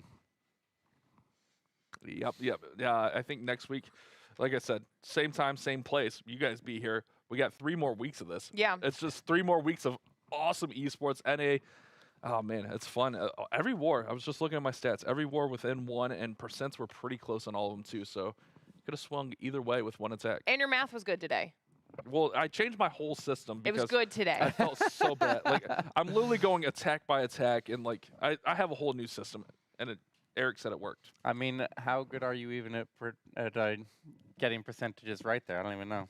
Well, It was good. It was good. No, I watched Yeah, all day. He did a good job. pies are squares, so we're good. Exactly. We're going to close out the day with our final interview. We get a chance to talk with another winning squad. I believe we have M-Dub on the line, standing by to chat with us about the final win of the day. Hi, how are you? G'day, g'day.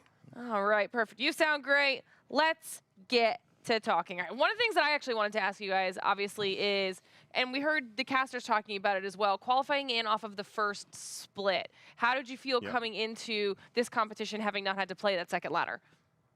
I think obviously we can all tell after this last war there we were a bit sleepy there and stuff, so a bit rusty, and thankfully the work we made on defense this week paid off, and I think we got away with one there. Yeah. Yeah, I mean, let's be honest. It was a pretty sloppy war for both sides. That's Eric's words, not me. That's Eric. He knows. But I did want to ask about your attack, because that one had me all kinds of emotional. I mean, how were you feeling when the super archers? It was like less than half of a tile. You missed the clones. Like I've never done that before where I've missed the clones. That was that was a sheer moment of panic of like, I need you guys to just scoot on over. And then finally on the last one they did, but it was too little too late to take out the town hall there. But once I landed that blimp, I was super stoked with that. And then the clone thing happened, which, well, yeah. Yeah, because it seemed like you got the blimp anymore. It sounded like you got the blimp where it needed to be. It's just the clone was just this far off. And the super archers, they don't move once they're there. They're stuck there. So Yeah, I got a little greedy with the clones there. So that's what happens. It happens to the best of us. So now, looking forward here, it was a little bit of a low-performing war there. You snuck by with the victory, but now looking forward to the future stages of the challenge here. What's the plan moving forward here to make sure you can move up to the level of the other teams that are going to be your future opponents? Yeah, definitely. Obviously, we only had the one war this week, so we've got twice the amount of work to do on defense for next Friday, and obviously we've assessed together, I think, that we've got some problems to work out on offense too. But there's some really strong players on the team, and I'm really not worried about them bouncing back at all. Like we qualified in the first ladder for a reason, so I'm sure we'll get back to form. It just has to happen sooner than later. Yeah, shake off that rust. Yeah.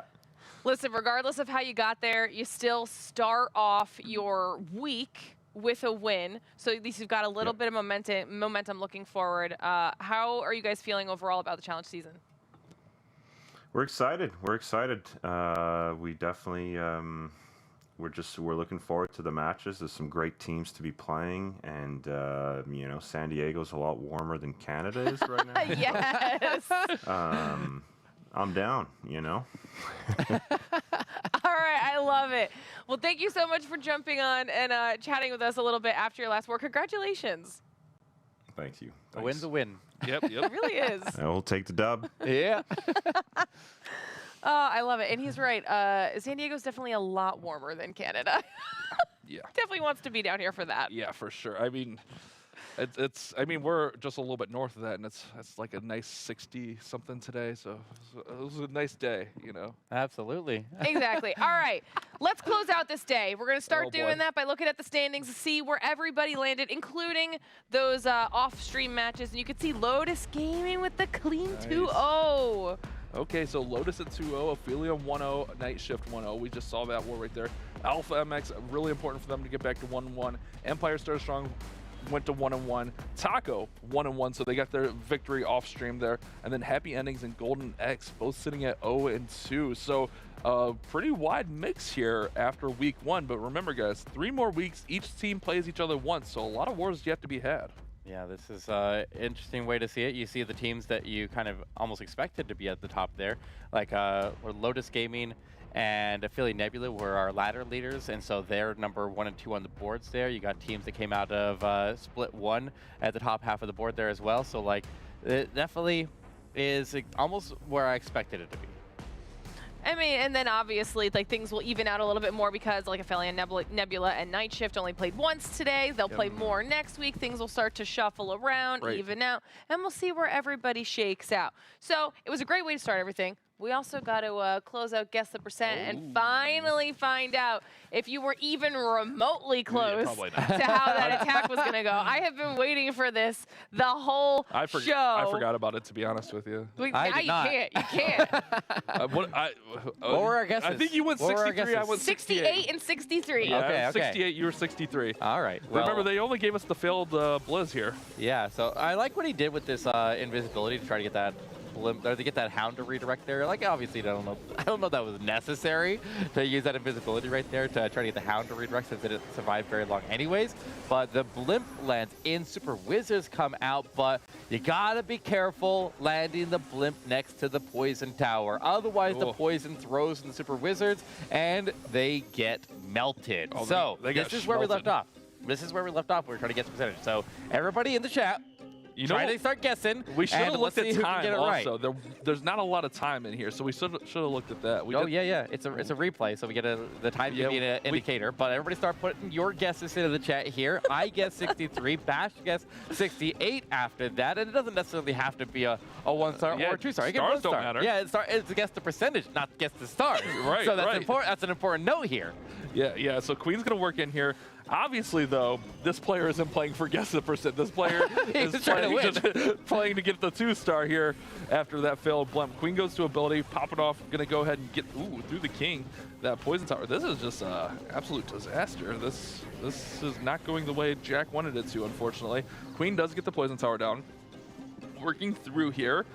King's gonna go ahead and pop out, get that scatter shut down. Super minions gonna go ahead and get poison.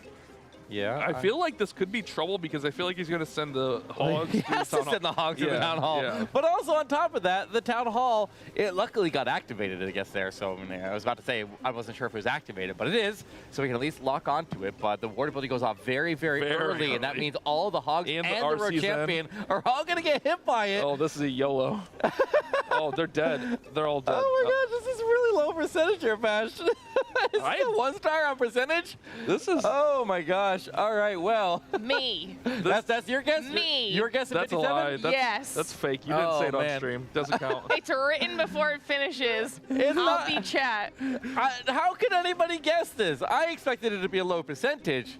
I think I'm one of the closest, but Glitter, if you undercut me down to 57, then that definitely that's fake. That doesn't count. I had still apparently too much faith in the whole thing, though. 47%. Oh, that's toxic, bro. Like whoever in production decided that replay, you guys are toxic. Oh man. Hey, but I'm in the lead. Let's go. Unbelievable. Yeah, you gotta take them where you can get them, Eric. Lower your expectations. Listen, that's just the first one, buddy bear. All right, I'll get you. We'll be fine. I'm so mad about that. We're gonna have words. I told you there'd be low percentage. I gave him a little bit too much credit there. I think the hogs needed to be split up into separate packs to pick off extra percentage. And there was not RC there. That was full panic mode. And late warden, like later on the warden, like I mean. You did your best. It's only week 1. Don't worry. We have 3 more weeks where you can try to overcome Eric. So bad. I got to get in the minds of the people picking these attacks here, so try to figure out what they're gonna throw at us, because I mean they're gonna keep us guessing. Exactly. You're never gonna know what's gonna happen. Chat. Let us know if you were any closer than the casters were with your guesses for Guess the Percent, because now it's time for some final thoughts before we close this whole thing out. Honestly, I just think the wars were really close. Like the level of competition, it seems like even like this sloppy war was very close, and we had a lot of wars that were, 1-star. We had a couple 11-11s.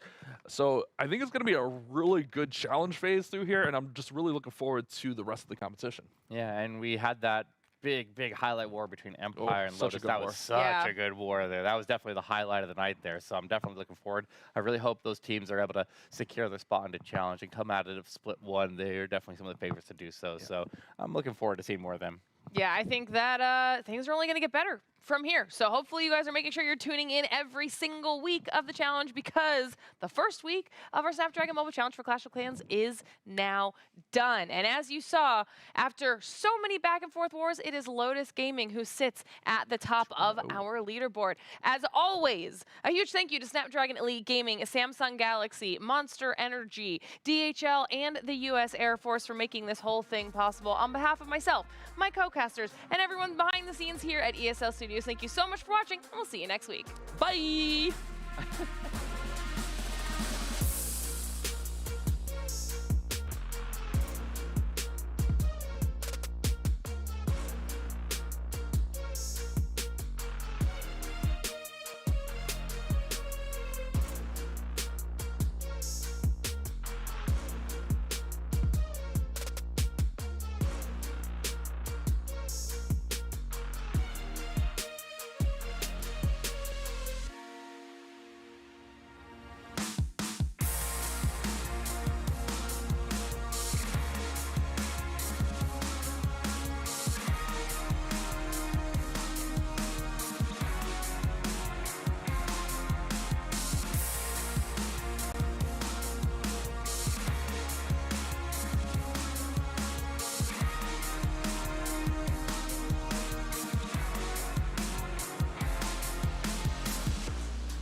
To get it, I'm on the mission, snap any minute, casually winning. Stop tripping on me, stop dissing on me. Yeah, I got a dream, can't take it from me. My fire's burning, I'm always learning. Tell me where to go, man, I'm on a journey. Yeah, I can't explain it, I get excited. Keep it 300, King Leonidas. Strap in, cause it's gonna be a long ride. Working on me every single day and night. There comes a time when your worlds will collide. If it's holding you back, push it right to the side. Ain't got no time for no fear. I work too hard to get here. Ain't got no time for no fear. I work too hard to get here. I don't got the time, put me in, coach. I've been going hard, time to let it show. Everything raw, give it to me now. Let me have the spot, man, it's going down. Gotta get it here, I don't wanna wait. Take what I want, then I go train. Gotta get a win, I won't lose the game. This is my year, I ain't gonna break. Strap in, cause it's gonna be a long ride. Working on me every single day and night. There comes a time when your worlds will collide. If it's holding you back, push it right to the side. level, I will never settle. Mind over matter, get the gold medal. On another level, I will never settle. Mind over matter, get the gold medal. Ain't got no time for no fear. I work too hard to get here. Ain't got no time for no fear. I work too hard to get here. On another level, I will never settle. Mind over matter, get the gold medal. On another level, I will never settle. Mind over matter, get the gold medal. On another level, I will never settle. Mind over matter, get the gold medal. On another level, I will never settle. Mind over matter, get the gold medal.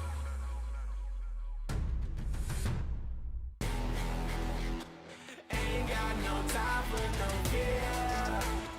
I work too hard to get here. Ain't got no time for no fear. I work too hard to get here. Ain't got no time for no fear.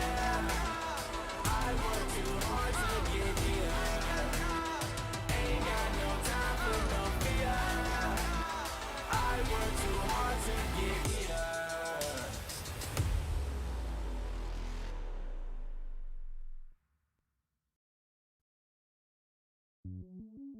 Welcome to the place where dreams come true, where everything you want can be yours, if and only